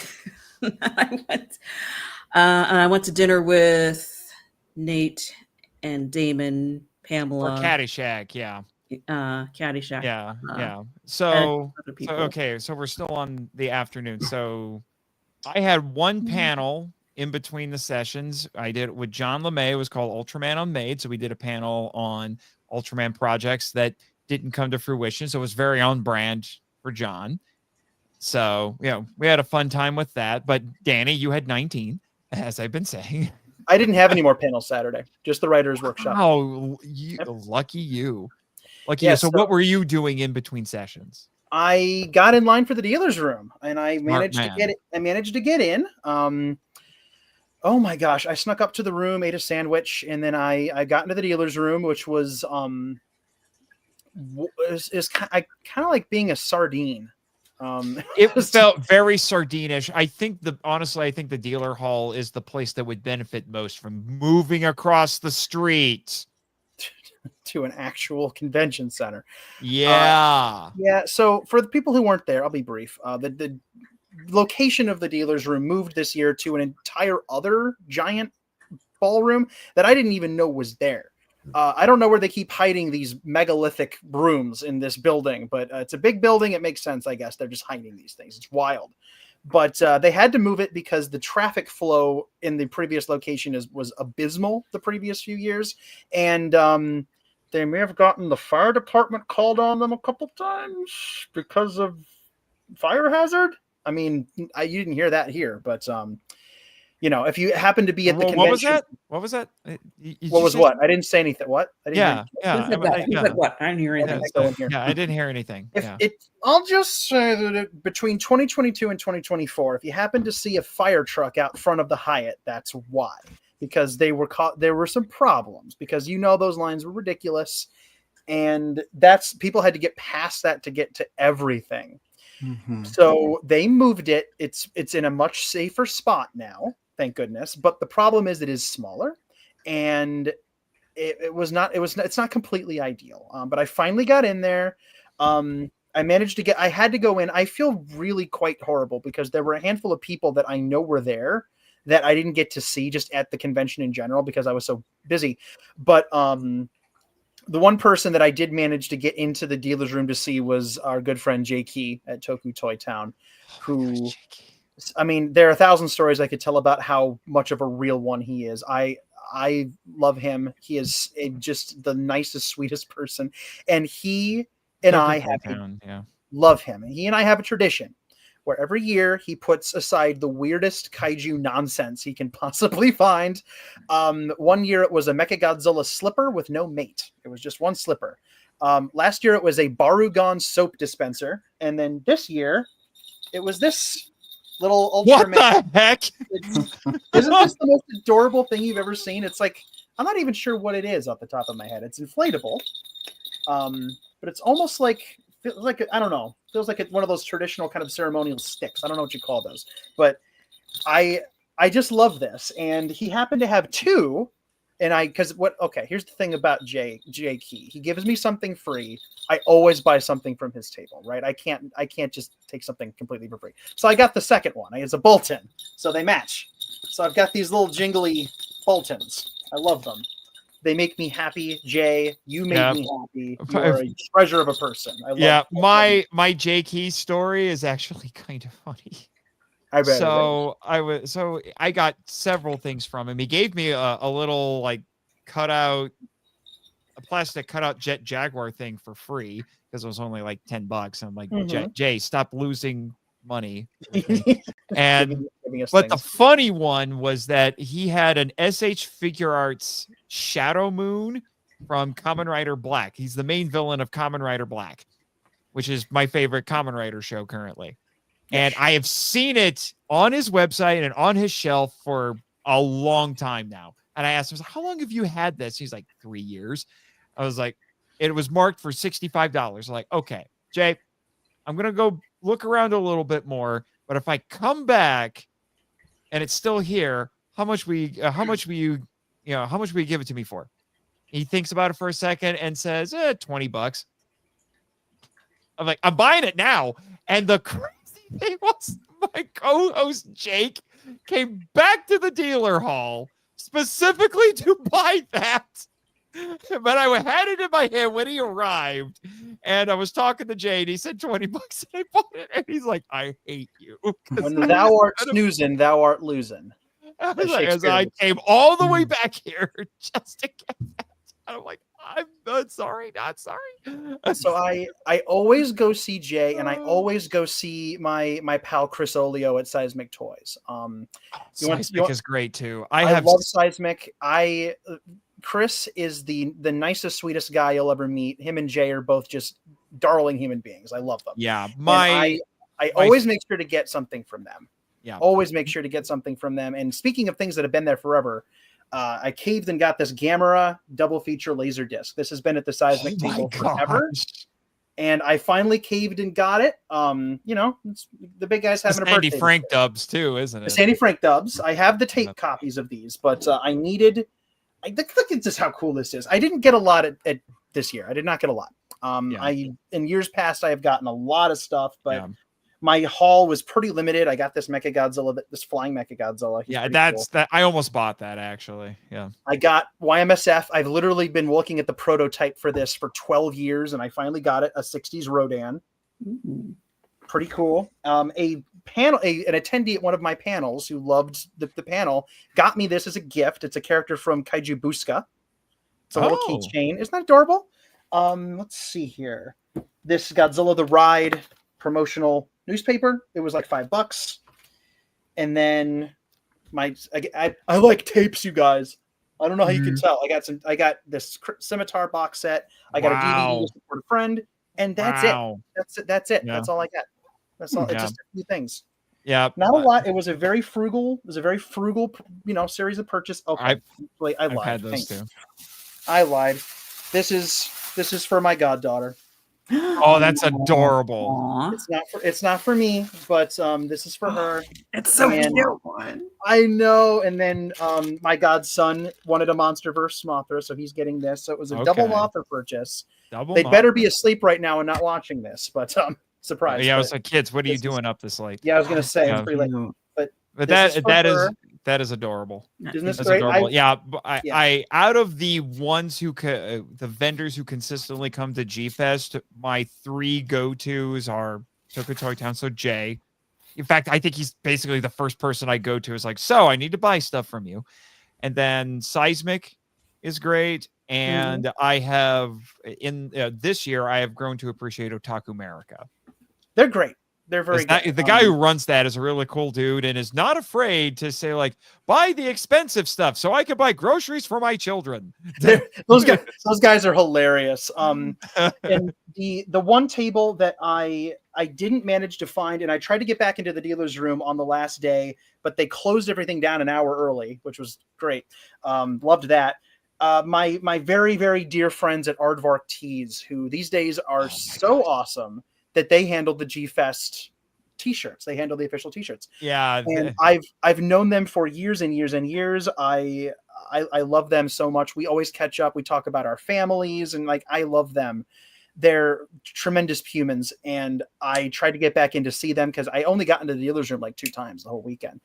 And I missed it. I missed them. And it broke my heart. So I'm going to be buying some t-shirts from them. I almost bought a t-shirt from them. I saw one that I was like, I instantly wanted to get it. Guys, as much as I love Ultraman and Jet Jaguar, I still don't have t-shirts of them. And I feel kind of stupid about that. But anyway, they had a Gamera Cross Ninja Turtles t-shirt that I'm like, if you have this in my size right now, I will buy it. And they did not. Yeah. They're wonderful. They're just wonderful. But yeah, I did the dealer's room for a hot minute. I tried to breathe for a minute. I snuck back up to the room and attempted to do a little extra writing on my flash fiction. But I only had maybe 15, 20 minutes. And so I packed it up, went back down, did session 2. And then after that, it was Red Bar and you went to Red Bar. That's wrong. You went to Caddyshack with us, didn't you? I did not go to Caddyshack. No, you did not go to Caddyshack. I even texted him, why you join us for Caddyshack? So yeah, I felt horrible because here's what happened. And Neil's not here, so I can't tease him. But last year, Neil pulled me aside. He said, I understand you're an artist. And I said, yeah. And he hooked me up with judging the art contest. And this year he found me again and said, we need help. And I said, I'm on it. I wrangled Danielle, who is a far more tremendous artist than I am. And we helped out. It was the 4 of us. We were in this room and we counted we gave, all of the awards out. We helped hook up all the ribbons. We went through all of the People's Choice slips and counted up everything. It was a huge, long process. Took longer than I thought. I missed 2 or 3 dinner invitations. I missed an invitation to reconnect with my G-Tour peeps from 2016. I missed Caddyshack. And I just kind of limped. Oh, Thank you. I am silly. I am silly. I'm very silly. Now, but really quick, because Acno Goji, it says, wait, where's the Caddyshack? That is at the Crown Plaza Hotel. So the original G-Fest Hotel, because when it was held there, it was under a different name until like the last year it was held there. Then it became Caddyshack, or is it Caddyshack after they stopped? It became, well, they tore out the entire, that's where the artist alley used to be. Yeah, it but became regardless, Caddyshack pretty much immediately. But anyway, it's one of the the go-to places. Like the Red Bar is a relatively recent thing, but it is the nice restaurant in the Hyatt. But Caddyshack has a little bit of history with G-Fest because of the Crown Plaza being its location for a long time. So my goal when I go to G-Fest now is to always have at least one meal at Giordano's, Red Bar, and Caddyshack. So that's where a bunch of us had dinner. It was at Caddyshack. So while you were doing the art stuff, that's where we were over there. Apparently they have a rule where if your party's big enough, like if it's like 15 people or 12, 15 people, something like that, they put you all on the same bill. Like, no. That's so stupid. Why would you do that to yourself? So we were freaking out a little bit. It's like, who the heck is going to buy all of our food? That sounds horrifying.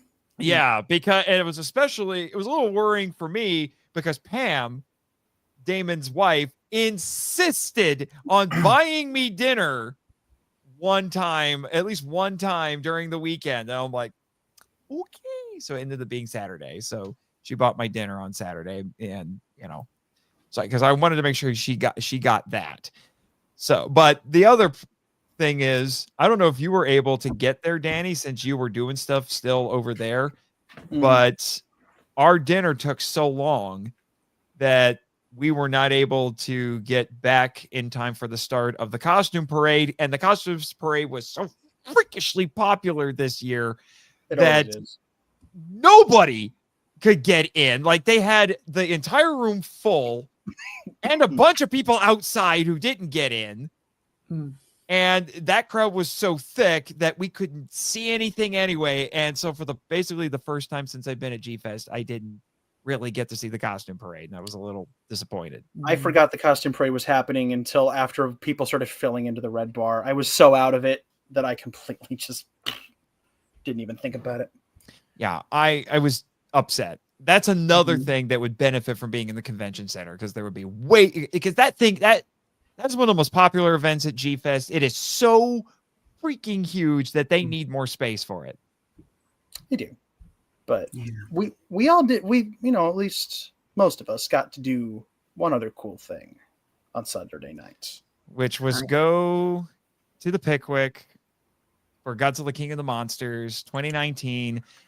I'm always a little nervous going to a MonsterVerse screening at G-Fest. There's one, I skipped out on one. They did show Godzilla 2014 one year, but I'm like, I don't need to see that one again. But all the ones I have been to, the crowd is extra rowdy, except Final Wars. I think Final Wars might have been the rowdiest one I've been to because it's Final Wars. But to my surprise, the King of the Monsters screening was not nearly as rowdy as I thought it would be. And I was glad for that. Nobody dramatically sobbed when Mothra came into picture. That's because you weren't there. Oh, right. Yeah. Fun fact about me, Donald, you will enjoy this fun fact about me. When Mothra shows up in that movie, I get a little, just a little bit. I can't help it. It's at the beginning or at the waterfall. Yes. Okay. Take your pick. Take your pick. The hatching when the music kicks in, the waterfall out of the cocoon, when she dive bombs out of the sky to get Ghidorah, the sacrifice, it doesn't matter. Especially when you get that music kicking. I don't know, man. Like it's so baked into my heart. Those movies were Bring Bear back. I'm pleased. Yes, please. Bear McCreary. Nothing against Alexander Desplat in 2014. Bear McCreary had the best soundtrack of the MonsterVerse. Yes. I will accept no notes. it was really quite lovely. See, I hadn't seen the film since 2019 when it opened in the theater. I mean, I'd seen it, but I hadn't seen it in the theater. And I just like it. It's amazing that it's been 6 years since that happened. I can't believe that. Wow. I kind of hate that a lot, but I don't know. It was really surreal. I really didn't want to miss it. I missed the crazy 2019 showing that everybody talked about so much. Oh, but good Lord, that screen. That would have been a little much for me. That would have been a little much. That was bonkers. I think Danielle was at that one. Were you at Danielle? If you're still in the chat, were you at that one? Because I remember you talking about it. That was a bonkers time, and I'm kind of fine having missed that one. But I wanted to see it. I wanted to see it with the crowd it was intended for, because out of all of, like, honestly, out of most American Godzilla projects, this one was just built from the ground up to just, you know, give fans like us a nice hug and be like, we get it over here. We do get it. We understand. We got you. And we're going to put the work in to make the music work. And we're going to make Mothra actually just more than a giant. Danielle says, unfortunately. Yeah, she would. It was crazy. So it was a lovely time. It was a lovely thing to see. I will always be, that movie will always have a very special place in my heart for what it was attempting to do. It really did. Again, seeing it all these years later, and with the crowd of people cheering like crazy, it really did become clear that this movie was intended to be a gift for people like me. And it was meant for the G-Fest crowd, and I'm not going to call it perfect, although I will admit I found myself appreciating it more this time around, and I will go to bat for this for that movie. I've heard the objections to it. I think some of them, a lot of them, are a bit overblown. I've already done an episode on it, so if people want to hear my detailed thoughts on it, just go listen to that. I had the Omni viewer, and Brandon, I think is his name. It was he's the host of Up From the Depths. I had the two of them on. It's still one of my most popular episodes. So I highly recommend going and checking that out. But I can't hate the movie. No, I love it so much. It makes me feel like a kid every single time. There was a moment, and it's the same moment that gets me, Kim, where you looked over at me and you're like, I became a kid. And I said, yeah, I'm 6 years old. Whenever I say this, I'm 6 years old, sitting on my stomach watching Monster Zero on my big tube TV on tape. And I don't know how they did that, but the alchemy works, and it's just a great time. But because the three of us sat together. It was us and Damon. It was us and Damon. Yeah, because I told Damon you have to go at least once. You have to go to the Pickwick at least once, because if you're not sure when you're going to be back, you're coming once. Yes. It was. And then on the way out, Kim.exe stopped working. And oh my God. Okay. So, all right. So so I've been more physically active this past month, and I had done a bunch of squats the day before. So my thighs were angry at me. And I could barely walk. And so I half jokingly said, can someone please carry me to the car? And I thought you were being serious. I was half serious, because I was like, my legs are dead. They don't work anymore. Please help. So it's like, all right, so time for the royal piggyback ride. Muscle Man Marchand up here just kind of scoops Kim up and just starts like power walking through Park Ridge toward the car. Like, he was Damon and I were like 2 or 3 miles behind them. They were just jogging ahead. And they got a good lead on us. And Damon and I were just kind of back there going, what a goof. Wait, how far did you walk?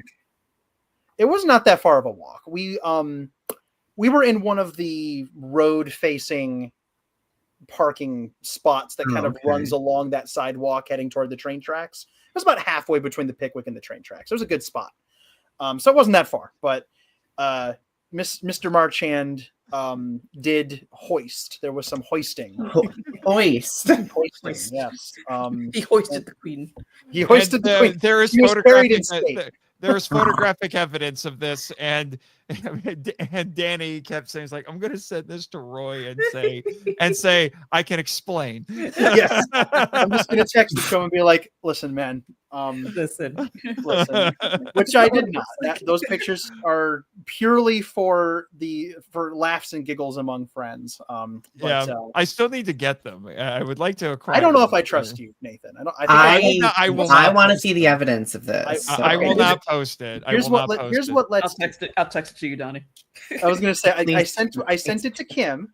Kim can send it to Donny. Kim, you have the ability to send it or hear me out, not send it to Marchand. It depends entirely on your trust levels of said Marchand. But that is how our Saturday ended. Well, the fun fact, Danny, that was not the only time that weekend I had to save Kim at the Pickwick. Oh, yeah. That is true. That is true. So I've heard. But full disclosure, I was running on 6 hours of sleep in the span of 48 hours. So my brain no do to think very good. My brain no think good. My brain no think good. My brain no think good. Mecha Godzilla flyby. All right, so let's talk about round the head. About G-Fest Day 3. This was the day that I decided, because I only have one panel. I thought about going to other panels, but I said, screw it. I'm not going to. I forgot Jeopardy was happening because Jeopardy used to be a primetime event at G-Fest, and now it's just a normal panel and is far less exciting to me. I forgot about Jeopardy. Yeah, I did too. Yeah, so I decided, you know what? As much as I want to go to some of these other panels, screw it. I'm going to be running around doing all the other things I want to do. So I went to a lot more Ultraman Hero Premiere stuff. I got a bunch of autographs, spent some more time in the dealer hall, made some purchases, including I'm going to solo this because I have a little bit of a promise to keep here. But this will not be the only time I do this. But I went and talked with, what is her name? Rebecca Reynolds, the author of the first, and I'm assuming the rest of the Ultra Academy books. This is book 1. It's called Beware the Baleful Baltan. I love the alliteration. And I got to speak with her.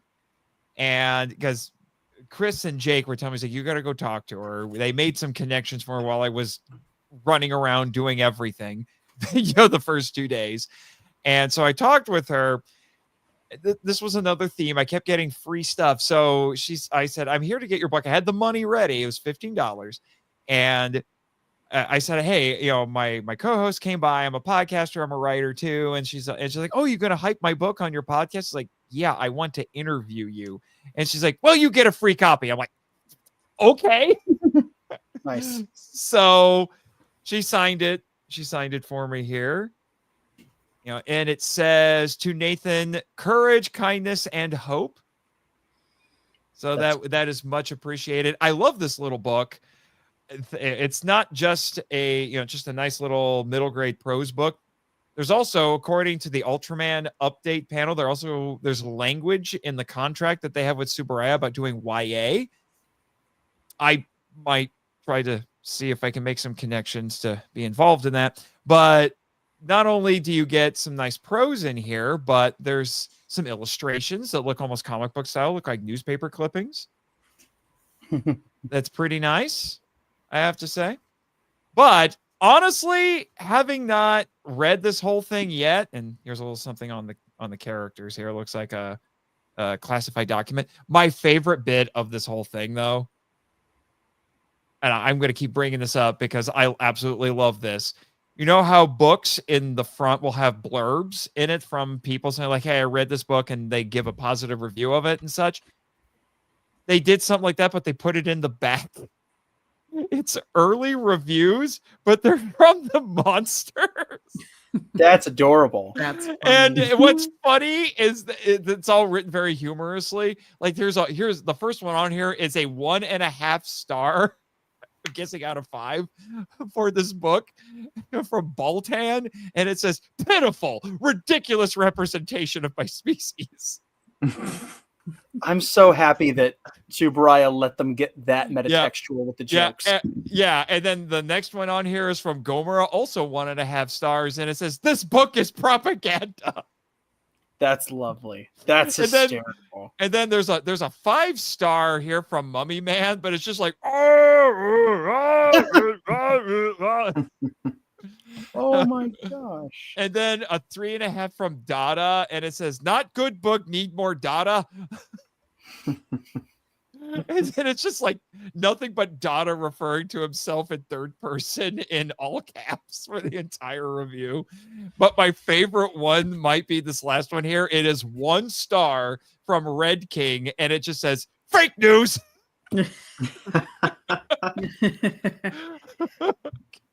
I love it. I can't wait to dive into this. I've made arrangements to do a text review of it with Kaiju United.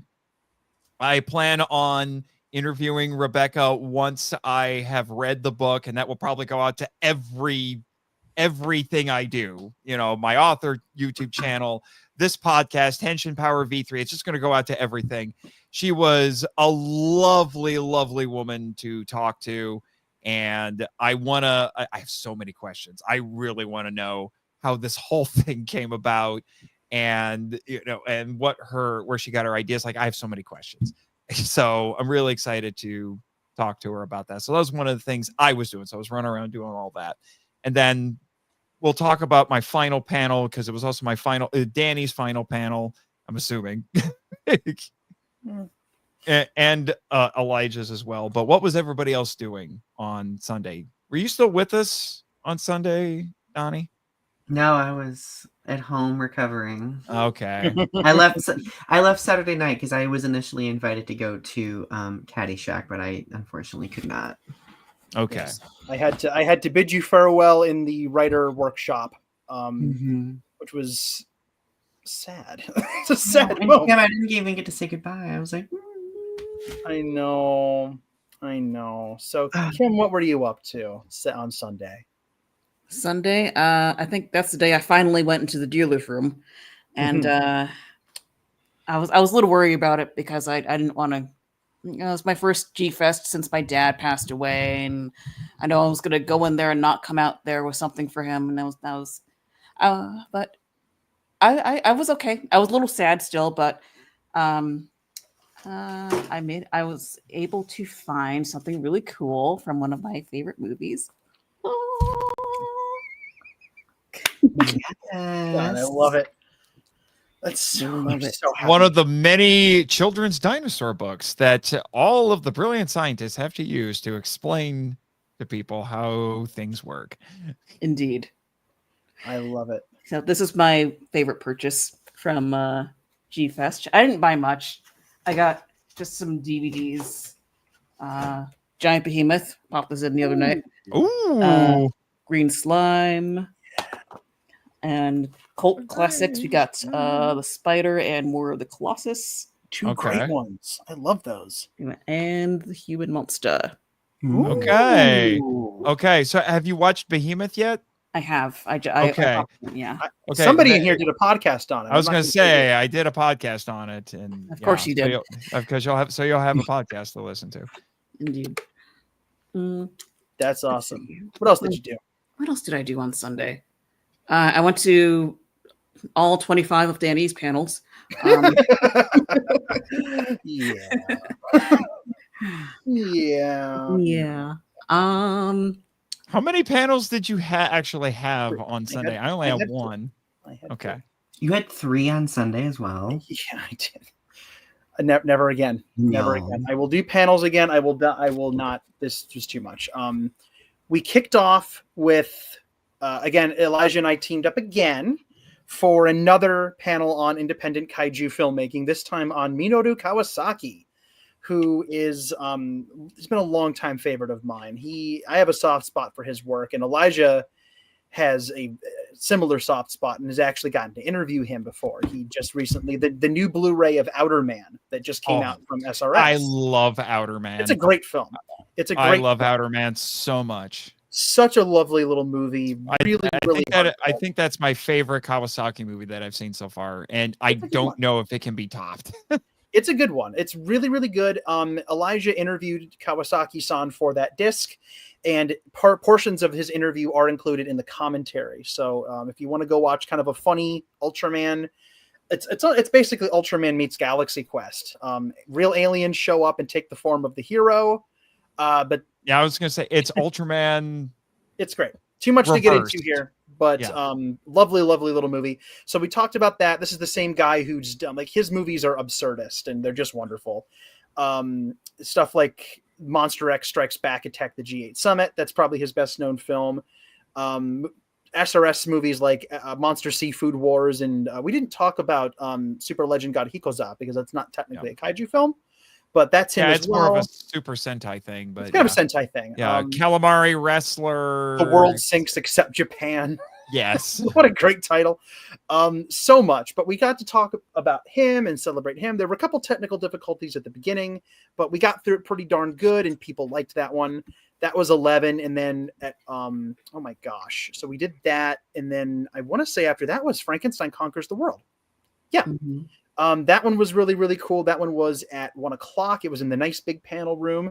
The highlight of that one for me was there was a gentleman on that panel who was there when it opened and had the most amazing stories about being there. One of the reasons that I submitted a panel for that film was, a handful of years ago, I met this gentleman. He was in one of the panels that I had done. I want to say it was for Mothra versus Godzilla. And he pulled me aside after the panel and told me this story about seeing not War of the Gargantuas, Frankenstein Conquers the World. And I love hearing stories about people who are there. And hearing that story about him saying Frankenstein was our hero and we loved him as kids and we cheered him on and we just loved it, inspired me to want to do this panel. So all these years later, a year or two later, I submitted this panel. And he's on the panel. And he also submitted one. And I'm like, I didn't think I'd get to see him again. And he got to tell his story to the whole room. It was magnificent to listen to. And then the only other one I did after that was the one that you, Nathan, and Elijah and I did. And that was Terror. This was a banger of a panel. I think I was really excited about Ultraman Unmade, and I was very proud of that panel. But I gotta say, that Terror of Mechagodzilla panel, that was such a banger. Whoever made the PowerPoint was really like that. Oh yeah, that guy was he was a genius. Do you know who he is? Because I need to talk to him. But I don't know, but he needs a haircut. Whoever he is. I'm sure he probably does. And, and maybe a nap. I'm thinking. I think he did PowerPoints for everybody that weekend. But yeah, so me, Elijah, and Danny, and it was for Elijah and I especially, as I've mentioned, it's an important movie for the two of us. And we were able to share those stories about how this is what got us into Godzilla. And I got to do what I've been wanting to do for a long time. I remember I was trying to make it happen with you, Danny, kind of impromptu. It just never panned out. I wanted to do something as a tribute to Takayama, the screenwriter, because we lost her a couple of years ago. And the most I had done before this was I did a little TikTok video saying, like, we've lost you, but because of your work, I'm doing all these things that I've been doing. And so I was finally able to do that in a public setting, to say, like, I am so grateful that you wrote this movie and it got made, because I'm here at G-Fest and I'm doing the podcasting and everything else I've been doing with this fandom because of your work. And I am eternally grateful for that. And yeah, it was honestly probably the most perfect way for me to end my G-Fest, was doing that panel with the two of you. I can't think of anybody better that I would have wanted to do that panel with, to be honest. It was a lovely time. We got to talk about a lot of cool Japanese history, film history. We got to wax poetic about the movie itself, which is always fun. And it was a good, strong ending. And then after that, I did try to get back into the dealer's room again, but it was supposed to close at 5. It closed at 4. I tried to get into Artist Alley. I never made it in there. I tried to go down to the modeling rooms, never made it in there. But I spent that little bit of extra time between the two panels, and then at the end trying to get a couple of, like, I wanted to experience the convention, for crying out loud. But I did not get back into the dealer's room again. I missed some people. I did get to go meet Bolton. That's when I met Bolton. I got 2 signatures. I only had the cashier. The signatures are getting up there. So I picked Kurt Carley and Uchida-san. And I got them to sign. I got Mr. Carley to sign a DVD of Godzilla 98. And I did too, actually. Yeah, I was going to have him sign one of my many, many tapes of it, but I figured Alex Rushdie probably got to Alex Rushdie did that. The guy with he's a meme now because of that.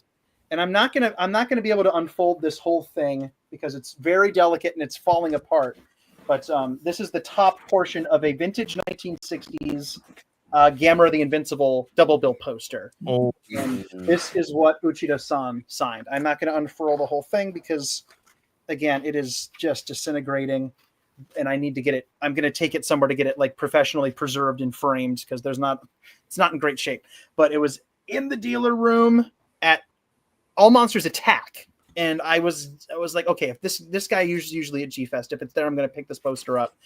Danielle was wonderful and sweet enough to actually help me pay for it, just out of her own generosity. So I have some plans for that poster. It's gonna have some cool stuff going on with it. But I got that signed, and I mingled a little bit. I got followed by a couple folks and talked to a couple folks. I still missed a lot of folks.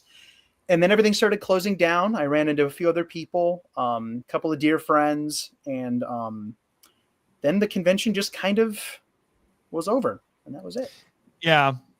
So, we're still on this. So, Jake and Chris especially, because Chris had this was the first time Chris had met me in person.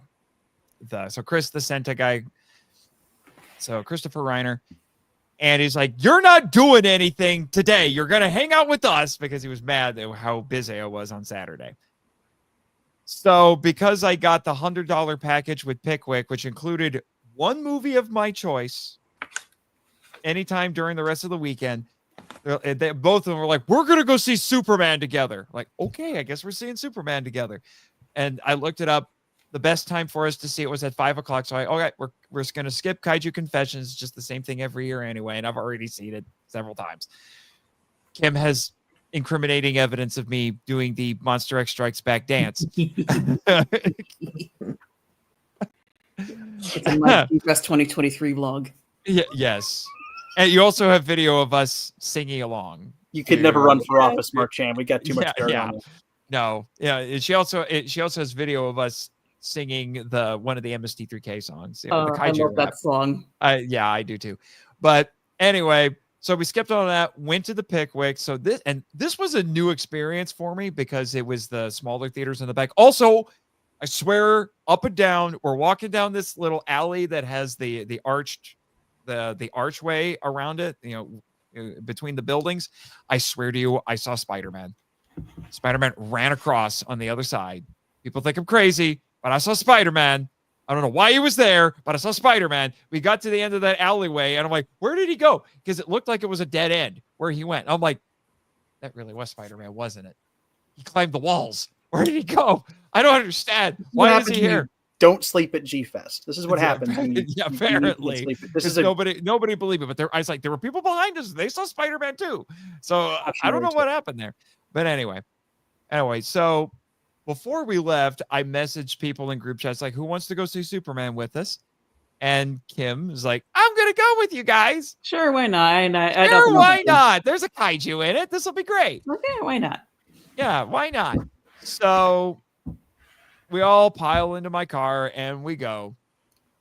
And then we get into the theater, and then my brain goes, Kim is not having a good time. I was worried about Chris and his friend Rose not making it because they had to drive separately. And so I'm running around. I've already seen the movie. I saw the movie at the early Amazon Prime screenings on Tuesday. So I wasn't all that worried about it. So I'm trying to make sure I got everybody in the theater and we're all sitting together, like getting everything situated. The movie starts, and I noticed that Kim is not having a good time. No, not a good Your time. girl's not having a good time. Your girl needs to sleep. That's what needed to happen. Yeah. So she's like, I don't think I could do this, guys. Like, yeah, I think I'm gonna head back to the hotel. So I summon a lift, but in my you got let me tell it. Let me tell it. Again, 6 hours of sleep in the span of 48 hours. Okay. So I tried to summon a lift. I type in Pickwick Theater as the pickup location, but my sleepy brain did not realize that I picked the Pickwick Theater like super far away. And so I was like, the one in my neck of the woods. Like, why is it taking 17 minutes to get here? Why does it cost $900? What's going on? Oh, no. And then what made it even worse is the guy said, "Oh, I'm here." We couldn't find him. He calls him up. He can't speak a lick of English. Oh my gosh. And so I just canceled the ride. I tried to order another one and my brain is just not cooperating with me. And it still wants to charge her $900. Because I kept picking the wrong theater. Because I was so sleepy. And so Nate had to drive me back. I felt so bad because I made him miss the movie. And I kept telling her, because I was like, Kim, are you going to be okay? Do you need me to stay with you? He's like, I need you to stay with me. Oh, please stay with me. I'm so tired. Stay with me. And I'm just like, okay, I'm going to stay. He's like, but I'm making you miss the movie. It's like, I saw it Tuesday. It's fine. I said, okay. And then, there's one point where she was just so distraught. She's just like laying her head on my shoulder. And I'm like, Kim, you're a married woman. Fine. I would have died. I was. And then after all this stuff, I'm just like, okay, what are we gonna do here? Because I was at first like, just give me the phone and I'll figure it out. And I'm like, and then finally she's like, you know what? Screw it. I'll take you back myself. Thank you. So I laid her back. My car. It is to the point where I am literally just holding her shoulders and just pointing her in the right where are we going? Like over here, okay. And then I open the door, and then I can move her. I think I had a little too much G-Fest. What's happening? I had too much G-Fest. I had too much G-Fest, and so I get her in the car, drive her back to her hotel. Drop her off, and she's like, your girl's gonna go take a nap. Your girl needs a nap. Your girl needs a nap. Okay, fine. I'll come back later for the wholesome hangout. It'll be okay. So I go back. I get there. The movie's half over. I'm like, that's fine. We finish the movie. I say goodbye to. In fact, one of them is in the chat right now, Jake Hambrick. Oh, hi, Jake. I think you're onto something, Jake. Yeah, you guys are crazy. Go to bed. Yes. Thanks, Dad. But. So anyway, and wow. I was listening, Jake. I think you have a point. What is it? Goji 334. I saw that guy on the top left at the after party. Spider-Man? Oh. Spider-Man was at the after party? What? Okay. Listen, okay. I saw Jesus, Godzilla, and Hank Hill at this place, and Spider-Man would not confuse me. I've seen things. Sure, Jake. Not gonna ask. I was gonna ask you. I'm not asking either. Several questions. So I got her. Went back. We got back to the hotel. I hung out a little bit with Chris and Jake as they were going to leave that night. So said my goodbyes, and then the wholesome hangout didn't get as many people as I would have liked. This is our alternative to the cult initiation Titanosaurus Society for taking over the world after party. Oh dear God! With all the kaiju blood that sometimes I wonder if it's actually real. And because I went once, I'm like, I think I'm done. No, and thank you. Yeah, agreed. So this was our alternative. We were going to do some tabletop gaming. Didn't quite pan out, because we were having more fun looking at the artwork for my Godzilla Funko game. Chatted for a little bit. then we discovered our entertainment for the evening. So this is amazing. So I will be brief about this. Strap in, Donny. Strap in. I am strapped.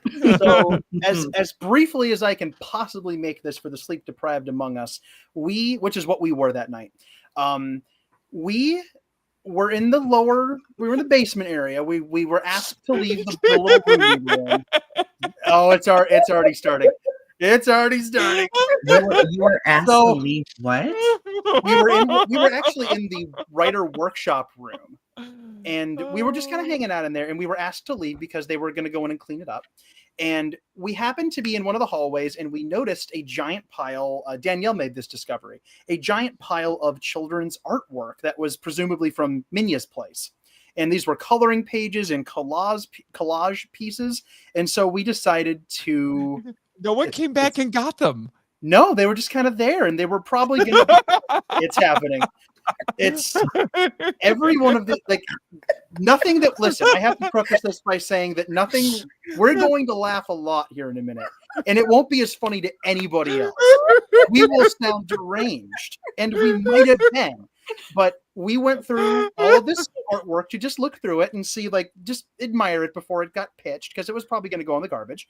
And we were so punchy that everything we picked out became a running joke. We started doing everything. It was crazy. Kids signed their names in funny ways. We laughed.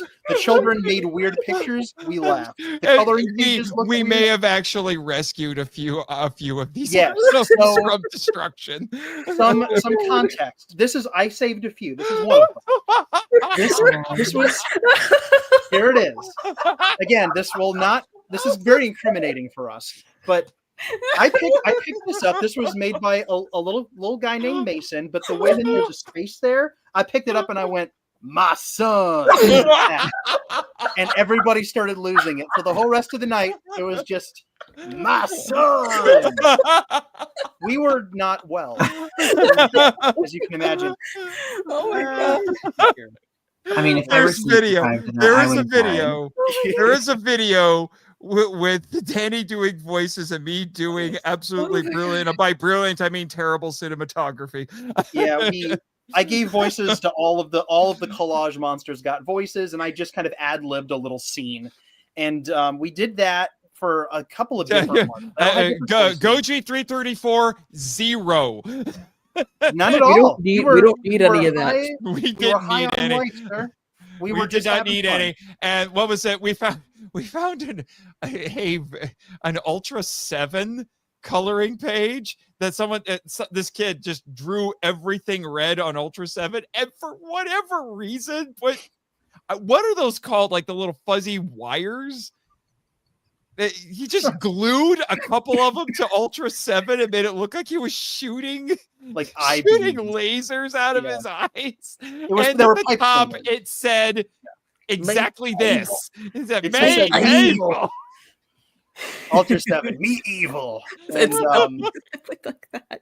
It was so good. But the star of the show, though, was Judgmental Ultraman. Judgmental Ultraman. Look at that pose. You can't tell me he's not judging you. That's kind of iconic. I know. There's the one. Oh yeah, here it is. It's sitting here on the pile. I saved his friend Judgmental Ultraman Zoffy. Yes. So what ended up happening was I grabbed this and I started doing a stupid voice, and that just kind of became the rest of the night. Where I just had him slyly insult people. Let's see if I can do it. Oh, is that really how you decided to do your hair today? Oh, that's so nice for you. Just like the dumbest things ever. Listen, there's a lot of noise going on in the basement here at the Hyatt Regency, and people are trying to sleep. They're so inconsiderate. My goodness. I'm going to call the police on you. That's right. You know what? In fact, I am the police. I've deputized myself because of how cool I am. You think it just kept going, and it was pretty ridiculous, but we were punchy. It was wonderful. I would change Why was Ultraman sounding like Droopy the dog? I don't know what made me think of Droopy, but that is my Droopy. Like that's where my money. Do I want to share the comments that are in the chat right now? Yes, you should share at least one of them. First You know off, the one. first off, Acno Goji says dying of We got laughter. him. We got him. And Danielle has admitted to something. Yes. There was a moment where I was doing the voice here, and I was just going off and off. It was like 3 straight minutes of gold, comedy gold, I tell you. I could have won an Emmy for that. It was just beautiful, I swear. And she was just kind of vibrating, holding onto this phone, and she walked away, and she's like, I think a little pee just happened. Just a little. Jacob we have Jacob Lingle of Kaiju United in the chat. He says, I remember Nathan had a lot of Kong's berry juice. He thought he was Tom Servo. He's the winged baby. Nobody gets him. Oh my god. So that was the whole night. What? Wait, Oh, don't forget the bastard that was spreading cookie crumbs all over the floor. So, fun fact: I baked some cookies and brought them along for people. And yeah, you waited till Sunday for that. You didn't get a cookie? No, I didn't get you a cookie? You know what? Oh no, Danny, you bring your cookies, and I will make my trademark peanut butter cookies that only my family apparently has ever had. So I will bring some myself. I feel horrible. I could have sworn I brought some down to one of the panels we were in. No, I feel bad. I'm gonna. Did I need the calories? Probably not. No, me neither. But you know, it's fine. So with all the laughter that we were having that night, we were burning all of those calories. Yeah. I was 15 pounds lighter driving home. Yes, Jacob, I know, and I actually think it's funny. I think it's really funny. Yeah, but I made fun of myself because I ate one of the cookies and I got some. I don't know. It was a little crumbly, so it was just like, point me in the direction of that wasteful bastard who's dropping crumbs all over the floor here at the Hyatt Regency. Was it Reagan? Who's going to have to clean that up? Me, Ultraman, and I need to go home tonight. I haven't seen my family in so many nights because I've been cleaning up after you fools all weekend. It's really not fair. Why is Ultraman droopy? I'm just like, I was like, I want judgmental Ultraman to become a thing somehow. I've already made a meme out of it. I've made 2 memes. I took a close-up picture of this coloring page. You can go. The website is on this page. If you go to mondaymandala.com, you can find this very coloring page. You can find your own judgmental Ultraman. And shout out to James. Shout out to James wherever you are. Yeah. And then you gave us so much entertainment. It was crazy. And this one was by Aiden G.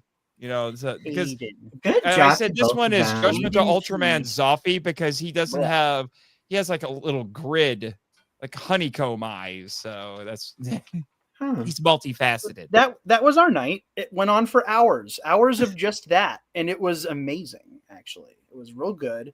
Pants were peed. We laughed. We cried. Good times were had by all. Good times were had.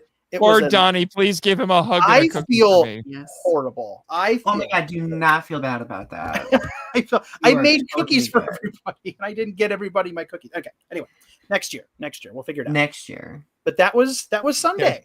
Yeah, Jake. Yeah, thanks for stopping by. Yeah, you get to bed. We're probably going to be wrapping up here really soon. Actually. I would agree. So. Yes, I am so tired. But yes, judgmental Ultraman might have been one of the best things to come. I need like PSAs and memes of Judgmental Ultraman. I should submit that photograph I have of Judgmental Ultraman to Image Flip and see if it goes like super viral or something. And submit it as a template and see if other people start using it. Just remember who made the whole joke work, sir. That's all I'm saying. Just credit where credit is due, if you don't mind. Thank you. Jacob Lingle says, please, somebody cosplay Judgmental Ultraman next year. Velcro his fists to his hips. He's just like... Clearly, my costume is the best costume. I don't think it's much of a competition, frankly. Just look at all these. Is that another inflatable Godzilla over there? Oh, how unoriginal! Oh goodness.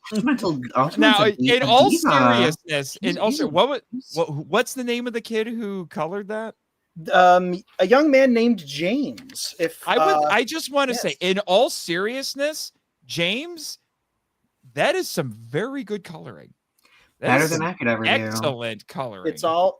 This is the one time you'll not hear me be too judgmental. Everything's in the lines, nothing is bled over, and if you turn the paper around, you'll see that there's very little bleed through. So that implies a very skillful mastery of the marker, as you can see here. It's very detailed. There's a little bit of bleed here on the knee, but really, who's looking? Who's looking at my knees? That's just stop looking at my knees. My goodness. Look up.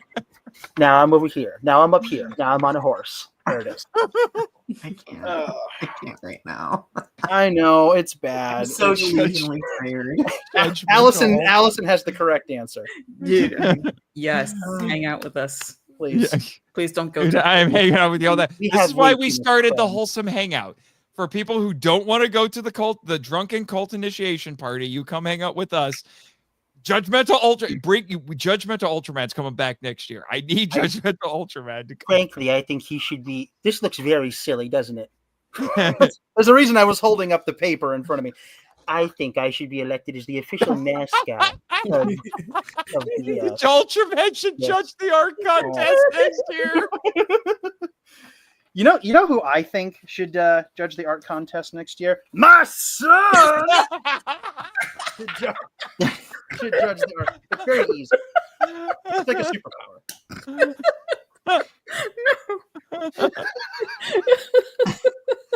I told you weren't ready for this, Donny. No. I am living. No, he's living and judging. No, I wish I was there to experience this because it sounds hilarious. Oh I my would gosh. have Oh my everywhere. gosh. We were a little silly. Definitely not Reagan. Definitely not Regan. What was the story with Reagan? I don't remember what happened. That was the name of one of the names signed to one of the pictures. And I think it was more of a Danielle and Kim thing because I'm still not entirely sure. Kim, you're gonna have to explain that. Yeah, I'm not 100% so sure. earlier in the night, another inside joke came up because Danny, you were talking about how you play with your goddaughter and you make up these characters, and one of the characters goes like, Girl. you will not believe what I heard. I've got it. Oh my gosh. So I took that and I saw this picture signed by Reagan.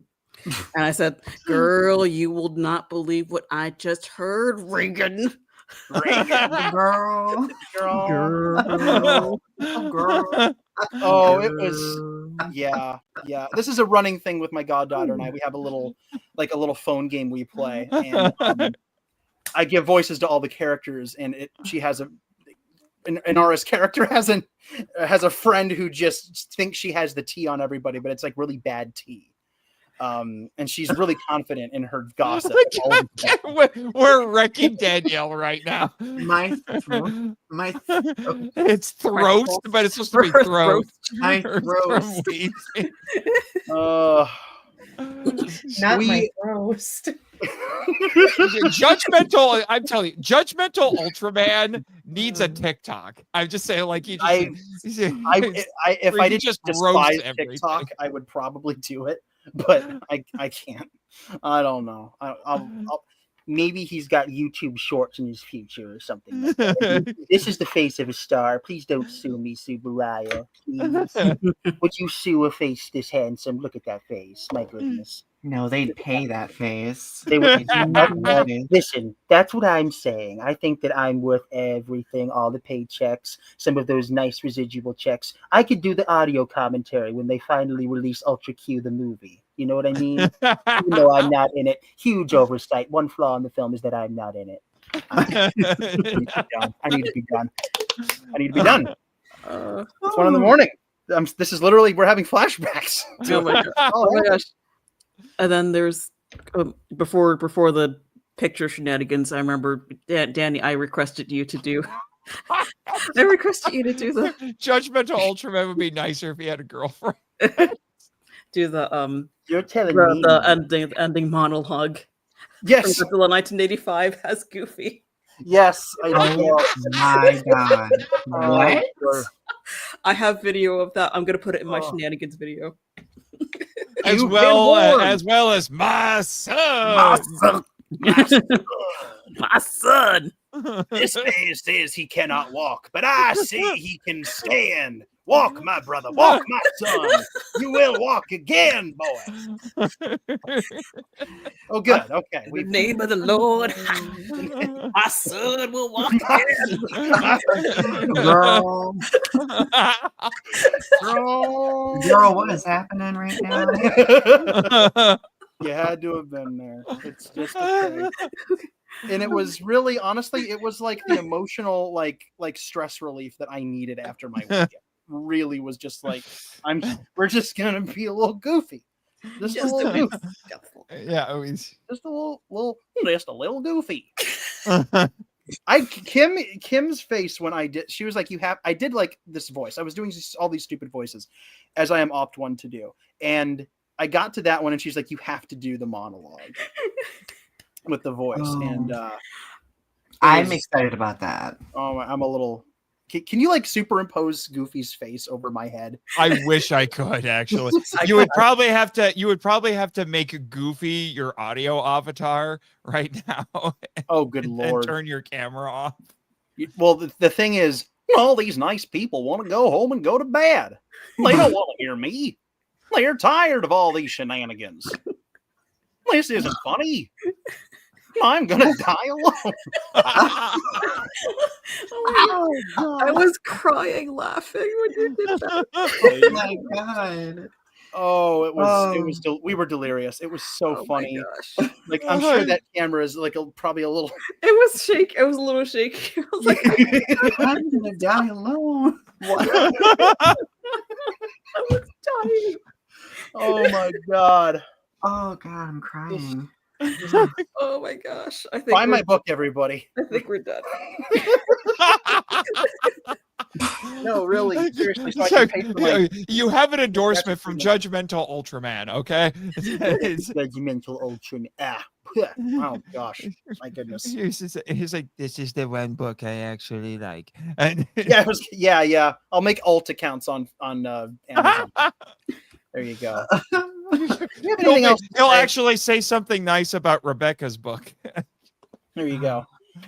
Personally, of all the aliens I've ever beat the tar out of, Bolton is my favorite, and I would read a story about him. I'm sure his life is moderately interesting, enough to sustain at least one junior level novel at least. A whole series that might be pushing it just a little. I'll have to read the first one to really see. But maybe I just won't. I am very busy after all with my non-existent TikTok account, and send help. My brain is melting out of my ultra ears. I can't. Jacob Legal says Donnie trying to keep it together and not laugh at the stuff I'm DMing him is really funny to watch. And I thought he was laughing at us the whole time. Yeah, and Acto Goji says just busted my ears laughing. Oh my goodness. Jacob's sending me like photos of me like That's funny. Oh goodness, we got to wrap this up, guys. Society. Yeah. Let's wrap it up. Okay. So let's quickly get to the aftermath, although I feel like we've already kind of gotten to the aftermath. So Monday rolls around, and for most of us, that's when we headed back home. My trip back was pretty uneventful. You know, I had to kind of rush there a little bit because my brother was going back to work. He works second shift. He was there with us. He was one of my roommates. And it was actually on the way back that without the magic of G-Fest to sustain it, my boundless energy was finding its boundaries. And it caught up with me a little bit, and I ended up just taking it easy for the rest of the evening. I would have normally gone to the ballroom dance studio that I go to for classes, the Fort Wayne Ballroom Company, but I'm like, no, I think I'm just going to chill at the apartment this evening, and slept in the next day and felt a heck of a lot better. Nice. Unfortunately, it was not nearly as pleasant for two people in this call. So, let's hear the horror stories. Donny, would you like to go Kim, first? I will go first because yours is way worse, Kim. No, I told you all that I rented a vehicle, right? Well, I got home, took the rental vehicle back, and went to start my car the next day, and it died. Yikes. Right in our garage. Just completely died. So this whole week, post G-Fest, has been me trying to navigate the shenanigans of getting rid of my car, because apparently it was a fatal engine flaw that was a recall, and my vehicle has just ever so inched forward ahead of the mileage limit on the recall. Wait. What was this car? It's a 2018 Ford Escape. Oh my and it has a head gasket issue. So, and despite the 20 places I've taken it to, nobody deduced that. It took me doing a Google search to figure that out. So then I bought a new vehicle, a used vehicle, a super economical vehicle, because I cannot afford much right now. And now there's some shenanigans about them getting the vehicle to me because the dealership lost the title to the vehicle. So now I have been just in this carless limbo, and I've just been like going with the flow. That's all you can do at this point. That's all you can do. My therapist is I've been like, girl. Association today, girl. Like, oh my gosh, Donny, I'm so sorry. Donny, just blame Reagan. Reagan. I like it's going to arrive on Wednesday. I've been told it's gonna arrive. I was told it would arrive yesterday, but then they lost the title, and then they said Monday, and then they were like, "Oh wait, we got to mail out the title." So now Wednesday. Wow. And if come Wednesday you feel a nuclear explosion somewhere, that is me not getting my vehicle. And that's me going nuclear. Call me Godzilla because I'm about to go on a rampage. Subtly, Godzilla is subtly like, my Godzilla senses are tingling. There is a nuclear explosion in Michigan. I must go eat it. Godzilla senses. Literally. I feel like and mind you, I'm not the kind of person, I will not like yell at people. I will not like I don't do that when it comes to customer service, because having worked in customer service my whole life, I'm like, hey guys, like this is super inconvenient. Is there anything you can do to expedite that? And then of course they're like, no, we can't. Gotta try. But anyway, Kim, what I just shared does not even come within a parsec of what you Okay. Massa. That literally sounded like constipation. Oh dear God! Okay. I'm having some trouble in here. Out of my body. Send help. Okay, all right, Kim, you got to rip the Band-Aid off. We're here for you. Okay, Kim. Let's do it. Okay, so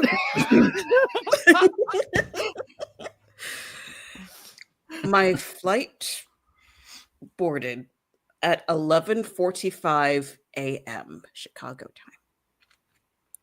We did not take off until 1:45 p.m.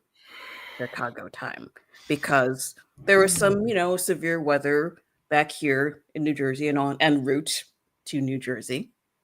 So we were just kind of sitting in the lot or whatever you call it, the runway area, tarmac, whatever. We're just kind of sitting there for like 2 hours. And I'm running on a single protein bar and a matcha latte at this point. Okay. So we finally take off. Actual flight is like an hour and a half. We land in New Jersey. It's severe weather, raining, thundering, lightning, all that stuff. And so it's like 4:45 p.m. New Jersey time. And then the captain says, hey, so there's a lot of planes behind us, in front of us. We're kind of stuck here because of severe weather. The gates are closed and the ramp is closed. And every time there's lightning, the ramp closes again for another 10 minutes. And it was a lot of lightning. So we were stuck on the tarmac for 5 hours. 5 hours. Girl. Like that, you were like messaging us, and like your level of composure crazy. I was. You were also so composed. Like I would have been like a raging monster. I would have been a raging monster. Karen mode activated. The Holy Spirit help me calm. Like, Lord Jesus, help me. My son. Oh, just remember that for 5 hours. It'll get you through. That's ridiculous. And it was hands down definitely the worst travel experience I've ever had. And it ended up on the news the next day. It did. What? It did. Yes. Yeah. There was an article about it and everything. Not to bring it back to astrology, but just an FYI, Mercury has been in retrograde. I looked it up today, considering I've been served a shit sandwich all week. But anyway. Kim, I am so sorry you had to go through that. That is literally the worst thing. Yeah, and by the way, again, running on a single protein bar and a matcha latte. They did give out like water and snacks and everything, but like that's okay. Well, that's not a meal, but that's fine. And mind you, my legs were still giving me issues. Danielle, are you okay? The fact that they did not give out like actual food, like meal food, is wild to me. I mean, to be fair, they weren't prepared to sit on the tarmac for 5+ hours. So I was going to say they were prepared for an hour and a half flight. Yeah, that's well, but still, though, the airport couldn't have brought out food. Or they could have like sent a shuttle or something, but they didn't want to, put anyone at risk because there was a lot of lightning, and then every time there was lightning, everyone looked for because we have to wait another 10 minutes. I would have opened up that door, slid down that slide. I'd walk in time. Danielle has a question. What was the best? Oh my gosh, there was a line. Oh god. Yeah, there was a little bit of a line. Fortunately, I was able to use the bathroom, so there wasn't too long of a line, but there was a line for the bathroom. So yay for that. But yeah, I even said like you know what? Just open the emergency exits, pull out the slide, and let us out. We will walk to the gate. Okay. If it's really raining that bad, the seats do double as flotation devices. Mm-hmm. Right? Like it. Okay. Like remember when they used to wheel the stairs up to the side of the plane and people could just off they could go? Yeah. I'm just saying. I would have been okay with that. That's fine. I was trying to get my steps in anyway. I gotta just walk to the gate. It's like, and you could have gone into the gate. The plane would have still been stuck there for 5 hours with your luggage, but you could have gone in. I would have braved a tornado for that. Like I just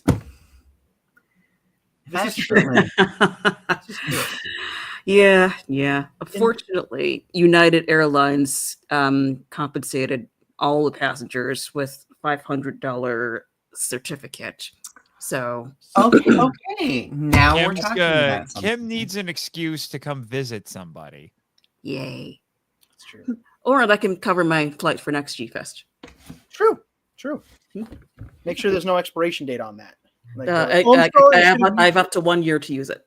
okay, then that lines up. Okay, perfect. That's perfect. You might come right up to the line.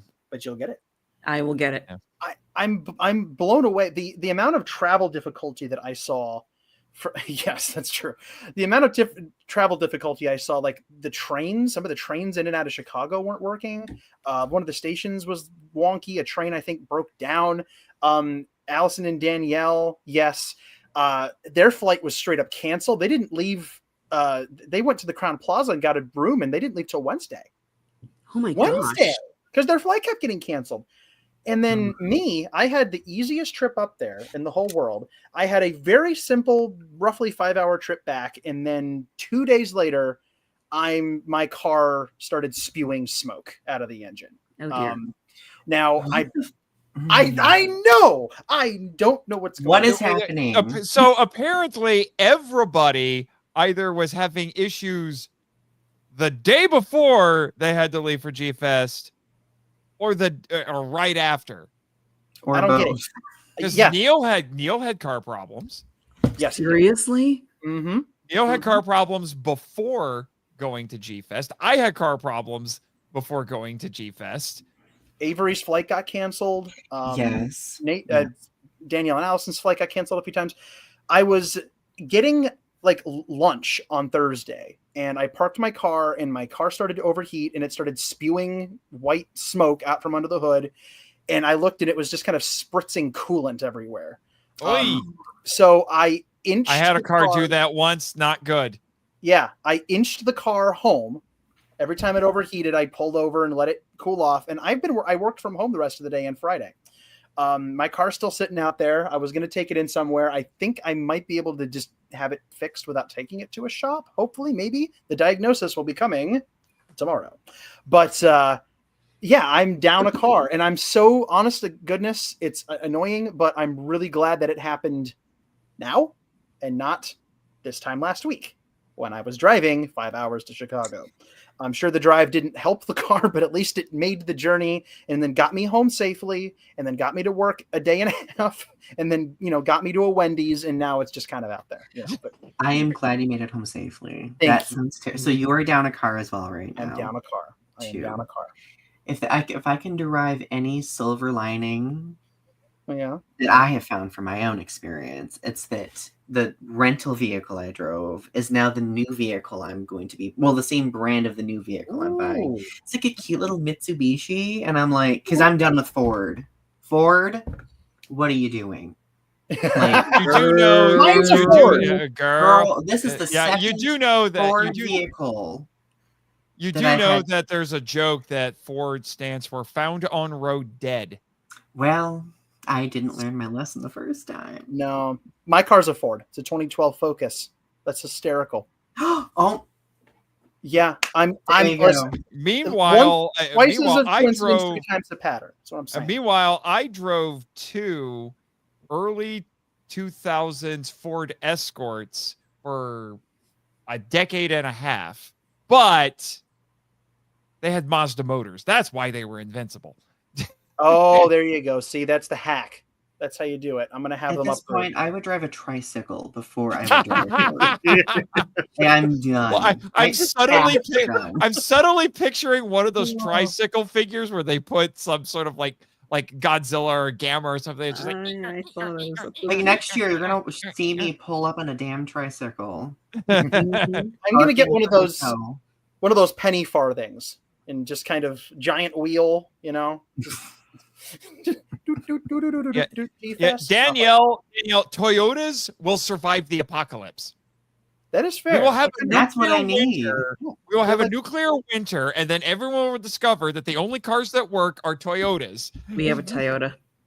Yes. And so Mad Max will be the Toyota Wars. That's what. Either that, or it'll be a bunch of Toyotas driven by cockroaches. Because, Hey, do we have anything else to say about this crazy, wacky weekend before all of us fall first onto our keyboards? I think we've covered all, basically all the things. But we'll do some quick final thoughts. I was not expecting the Megastream to be this mega. You fool. I should have known better. Yeah, but I will reiterate what I together. said 4 hours ago. That's right. My favorite G-Fest ever, possibly the best G-Fest ever, at least that I've experienced. I don't know how next year is going to compete with this. I really don't. See, I saw that want last year. it so bad, but I am going to treasure this G-Fest for many, many reasons. Not just seeing all of you again, but getting to meet some people for the first time ever again. You know, Grattan, Pam, Damon, Christopher Riner. It's just so many things. And the sad thing is there were a few people I wish were at G-Fest who were not there. Shout out to Ryan, the Omniviewer Collins. I was very disappointed he was not there. I hope he can make it next year. I miss you, Ryan. Please come back. Yes, indeed. Yes, indeed. So I think that's one way that this could next year could potentially be better, is if we had more of those people come back. And also go to the convention center, please. For the love of all that is holy on Mothra's Island, go to the convention center. Preach.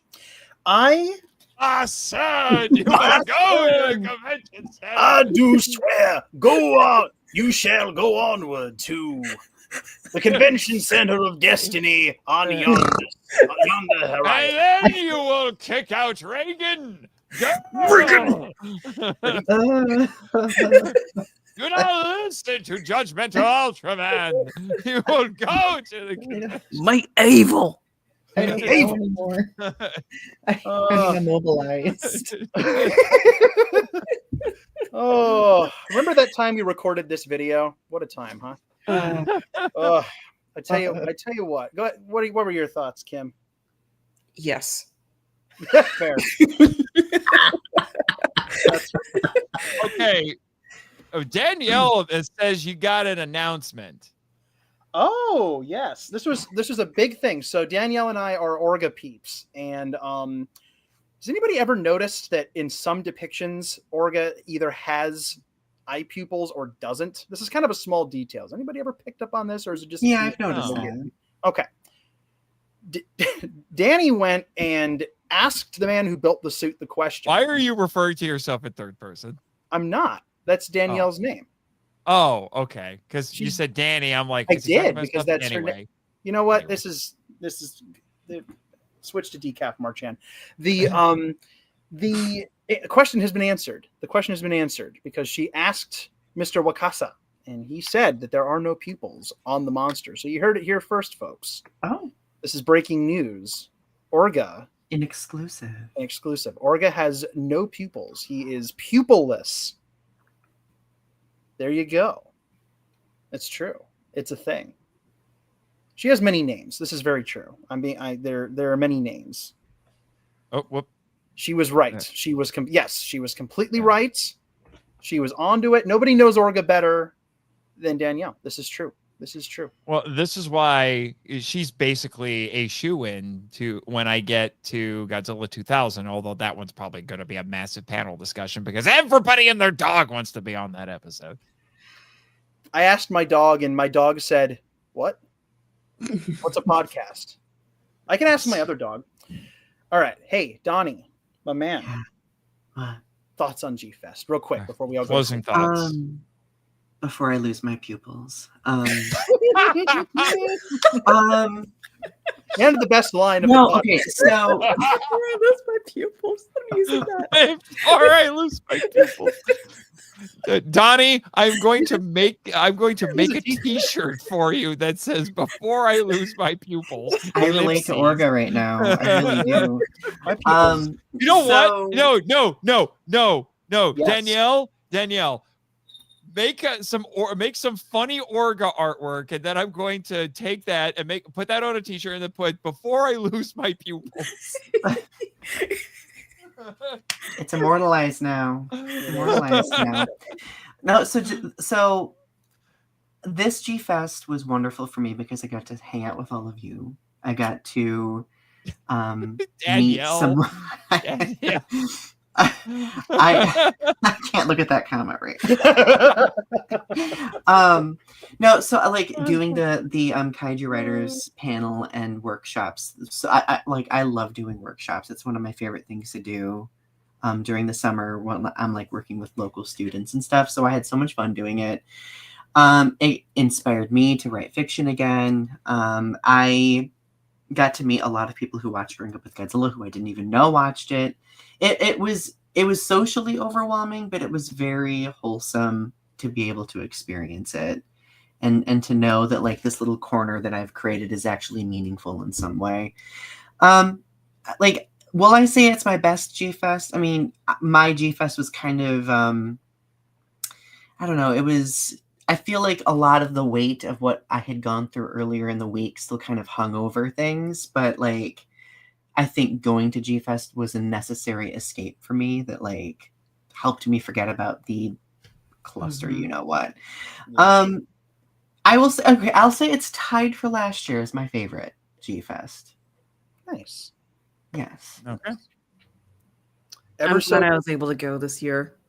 We're so glad. Oh, Kim. Yes. Oh, we're so happy you were there. I was going. I was prepared to be very sad because I'm like, she's not here. I need to go find something in the dealer hall for her. Like, I had a list of people where like, if they're not here, I'm going to find something in the dealer hall for them. Yeah. When you like Danny and I were having talks. We're like, we're going to go find everything baby Godzilla. Because that's my son. No. I'm happy I got to meet you too, by the way. Aww. It's awesome. I tell you what, it really is the people that make G-Fest for me. Yes. And that's such an easy, line to throw out there, but it's very true. And for that reason, this G-Fest ended up being a kind of creative triumph, but an emotional mixed bag. Because I spent I spent a lot of time with people, but not nearly as much as I wanted. I wanted to go eat dinner with people more. I wanted to see people more. And I was so scatterbrained running around and doing stuff that I love doing, by the way. But as much as the panels mean to me and as cool as it was to do all the stuff I got to do, to me, it's not why I go. I go for you guys. I go to see you guys. I go to be with you guys because most of the time I only get to see you this once a year. Next year there will be fewer panels on Daniel's plate. Yes, I am referring to myself in the third person now. Nathan, you're welcome. Got you covered. So next year I'm definitely going to be doing all the writing stuff and a handful of other panels, but 11 or 12 hours worth of programming is too much for me. And I knew it would be. I did it so that I could have a good platform to get the book promoted. It was the one time I was going to be able to do it. But now that it's done, this is the first year I left G-Fest and I was ready to go home. I was ready to be home. I was ready. Oh, that's exactly right. My peeps, my G-Fest family are G-Fest to me. That's more important to me. As much as I love the panels, that's more important panels. So next year will be a little bit less so. When I got home, I pretty much collapsed into bed and I've been mostly asleep or wanting to be asleep ever since. I've been slowly recovering. Yeah. My social bandwidth was just taxed beyond. Oh, I'm sure. I'm sure. Introverts unite. But at the same time, as it was super busy, but it was also incredibly fulfilling. The writer stuff could not have gone better considering like some of my concerns with the promotion and the size of the room. I think it turned out wonderful. I got to see so many people who mean so much to me. I got to spend a lot of quality time. Again, not as much as I wanted, but a lot of good quality time with people. We got to be silly together. We got to watch movies together. We got to learn things together. We got to hug ball tent together. And it will be, it will always be the G-Fest where I announced my book, which is a huge thing. That this will be the year that I got to do that. And it's kind of crazy because I've been working on that that's about a year and a half of build up to be able to tell people about that. And I've also had kind of a stinky year at my job that I won't get into as well. I was just completely overworked at my job. So I needed something to do. I needed something to take the edge off a little bit. And it wasn't a vacation, because I was working, but it meant a lot to get to do something different and to get to, announce something that means a lot to me, to the best crowd to do it in. But more than anything, I got to see you guys, and I got to see people who mean a lot to me. And I'm so tired, you guys. I'm so tired. So I think we should all go to bed. I think that's the purpose of all of this, is that it is so bedtime. That's what I think. Yeah. Just to let all of you know, I think we've all said this to each other in one form or another. We don't have to wait until next year. I think all of us would agree. Open invitation. Just in New Jersey. The Ultraman show in New Jersey. I think all of us would agree. It's like open invitation. Just let me know when you want to come. Danny, Donny, I know both. The three of us live close enough that we could make that happen if we wanted to. And I've been telling Danny for years, like, you should come visit me in Fort Wayne. I have so many places to take you. I have a sofa. I have a sofa bed. Yes, so indeed. New Jersey can be nice too. I know where there's a lot of trash, but there's some nice places too. Little voice. Oh my gosh, that's funny. I know Northern Michigan is beautiful in the summer, everyone, and the fall. Like Donny, you and I are not that far away from each other. We need to at least meet up and do a lunch. Like I'd happily drive halfway or the whole way just to do a lunch. Same. Let's make it happen. Kim, I need to come see you very, very badly. I would love to come see Jersey and New York. I know we talked about doing like Broadway and doing stuff like that. I need to scratch New Jersey off of my list of states to visit. We'll do it, because to me, like that's the great thing about this, is that we all have this shared love of Godzilla, but Godzilla is not the be all end all of why we are friends. It got us together, but we get to talk to each other about our lives, and we get to celebrate things together. And that's bigger. As much as we love Godzilla, that's bigger than that. And it's deeper than that. And that it's valuable. It's so deeply valuable, and it's magical, and it's wonderful. Yeah. And it's amazing to me that all these years later, G-Fest has transformed from this place where I can go to feel connected to this thing into something where I can go to feel connected to people. And quite a heck of a cool set of people, I must say. So that's something I will always value. And it's cool. And I know, Danielle, you're still listening. And I don't know if Allison's still listening, but I love you both to death. I love all you guys. Oh, see, this is maybe Godzilla's inside all of us. I would agree with that. And I think that is a perfect thematic bookend to our story here tonight. That's what I think. Yeah. Beautiful. Yeah. Beautiful. Yeah. Beautiful. So like I like to say on Henshin Power V3, what did we learn this week? Girl. Rest before you lose those pupils. Don't lose your pupils, Reagan.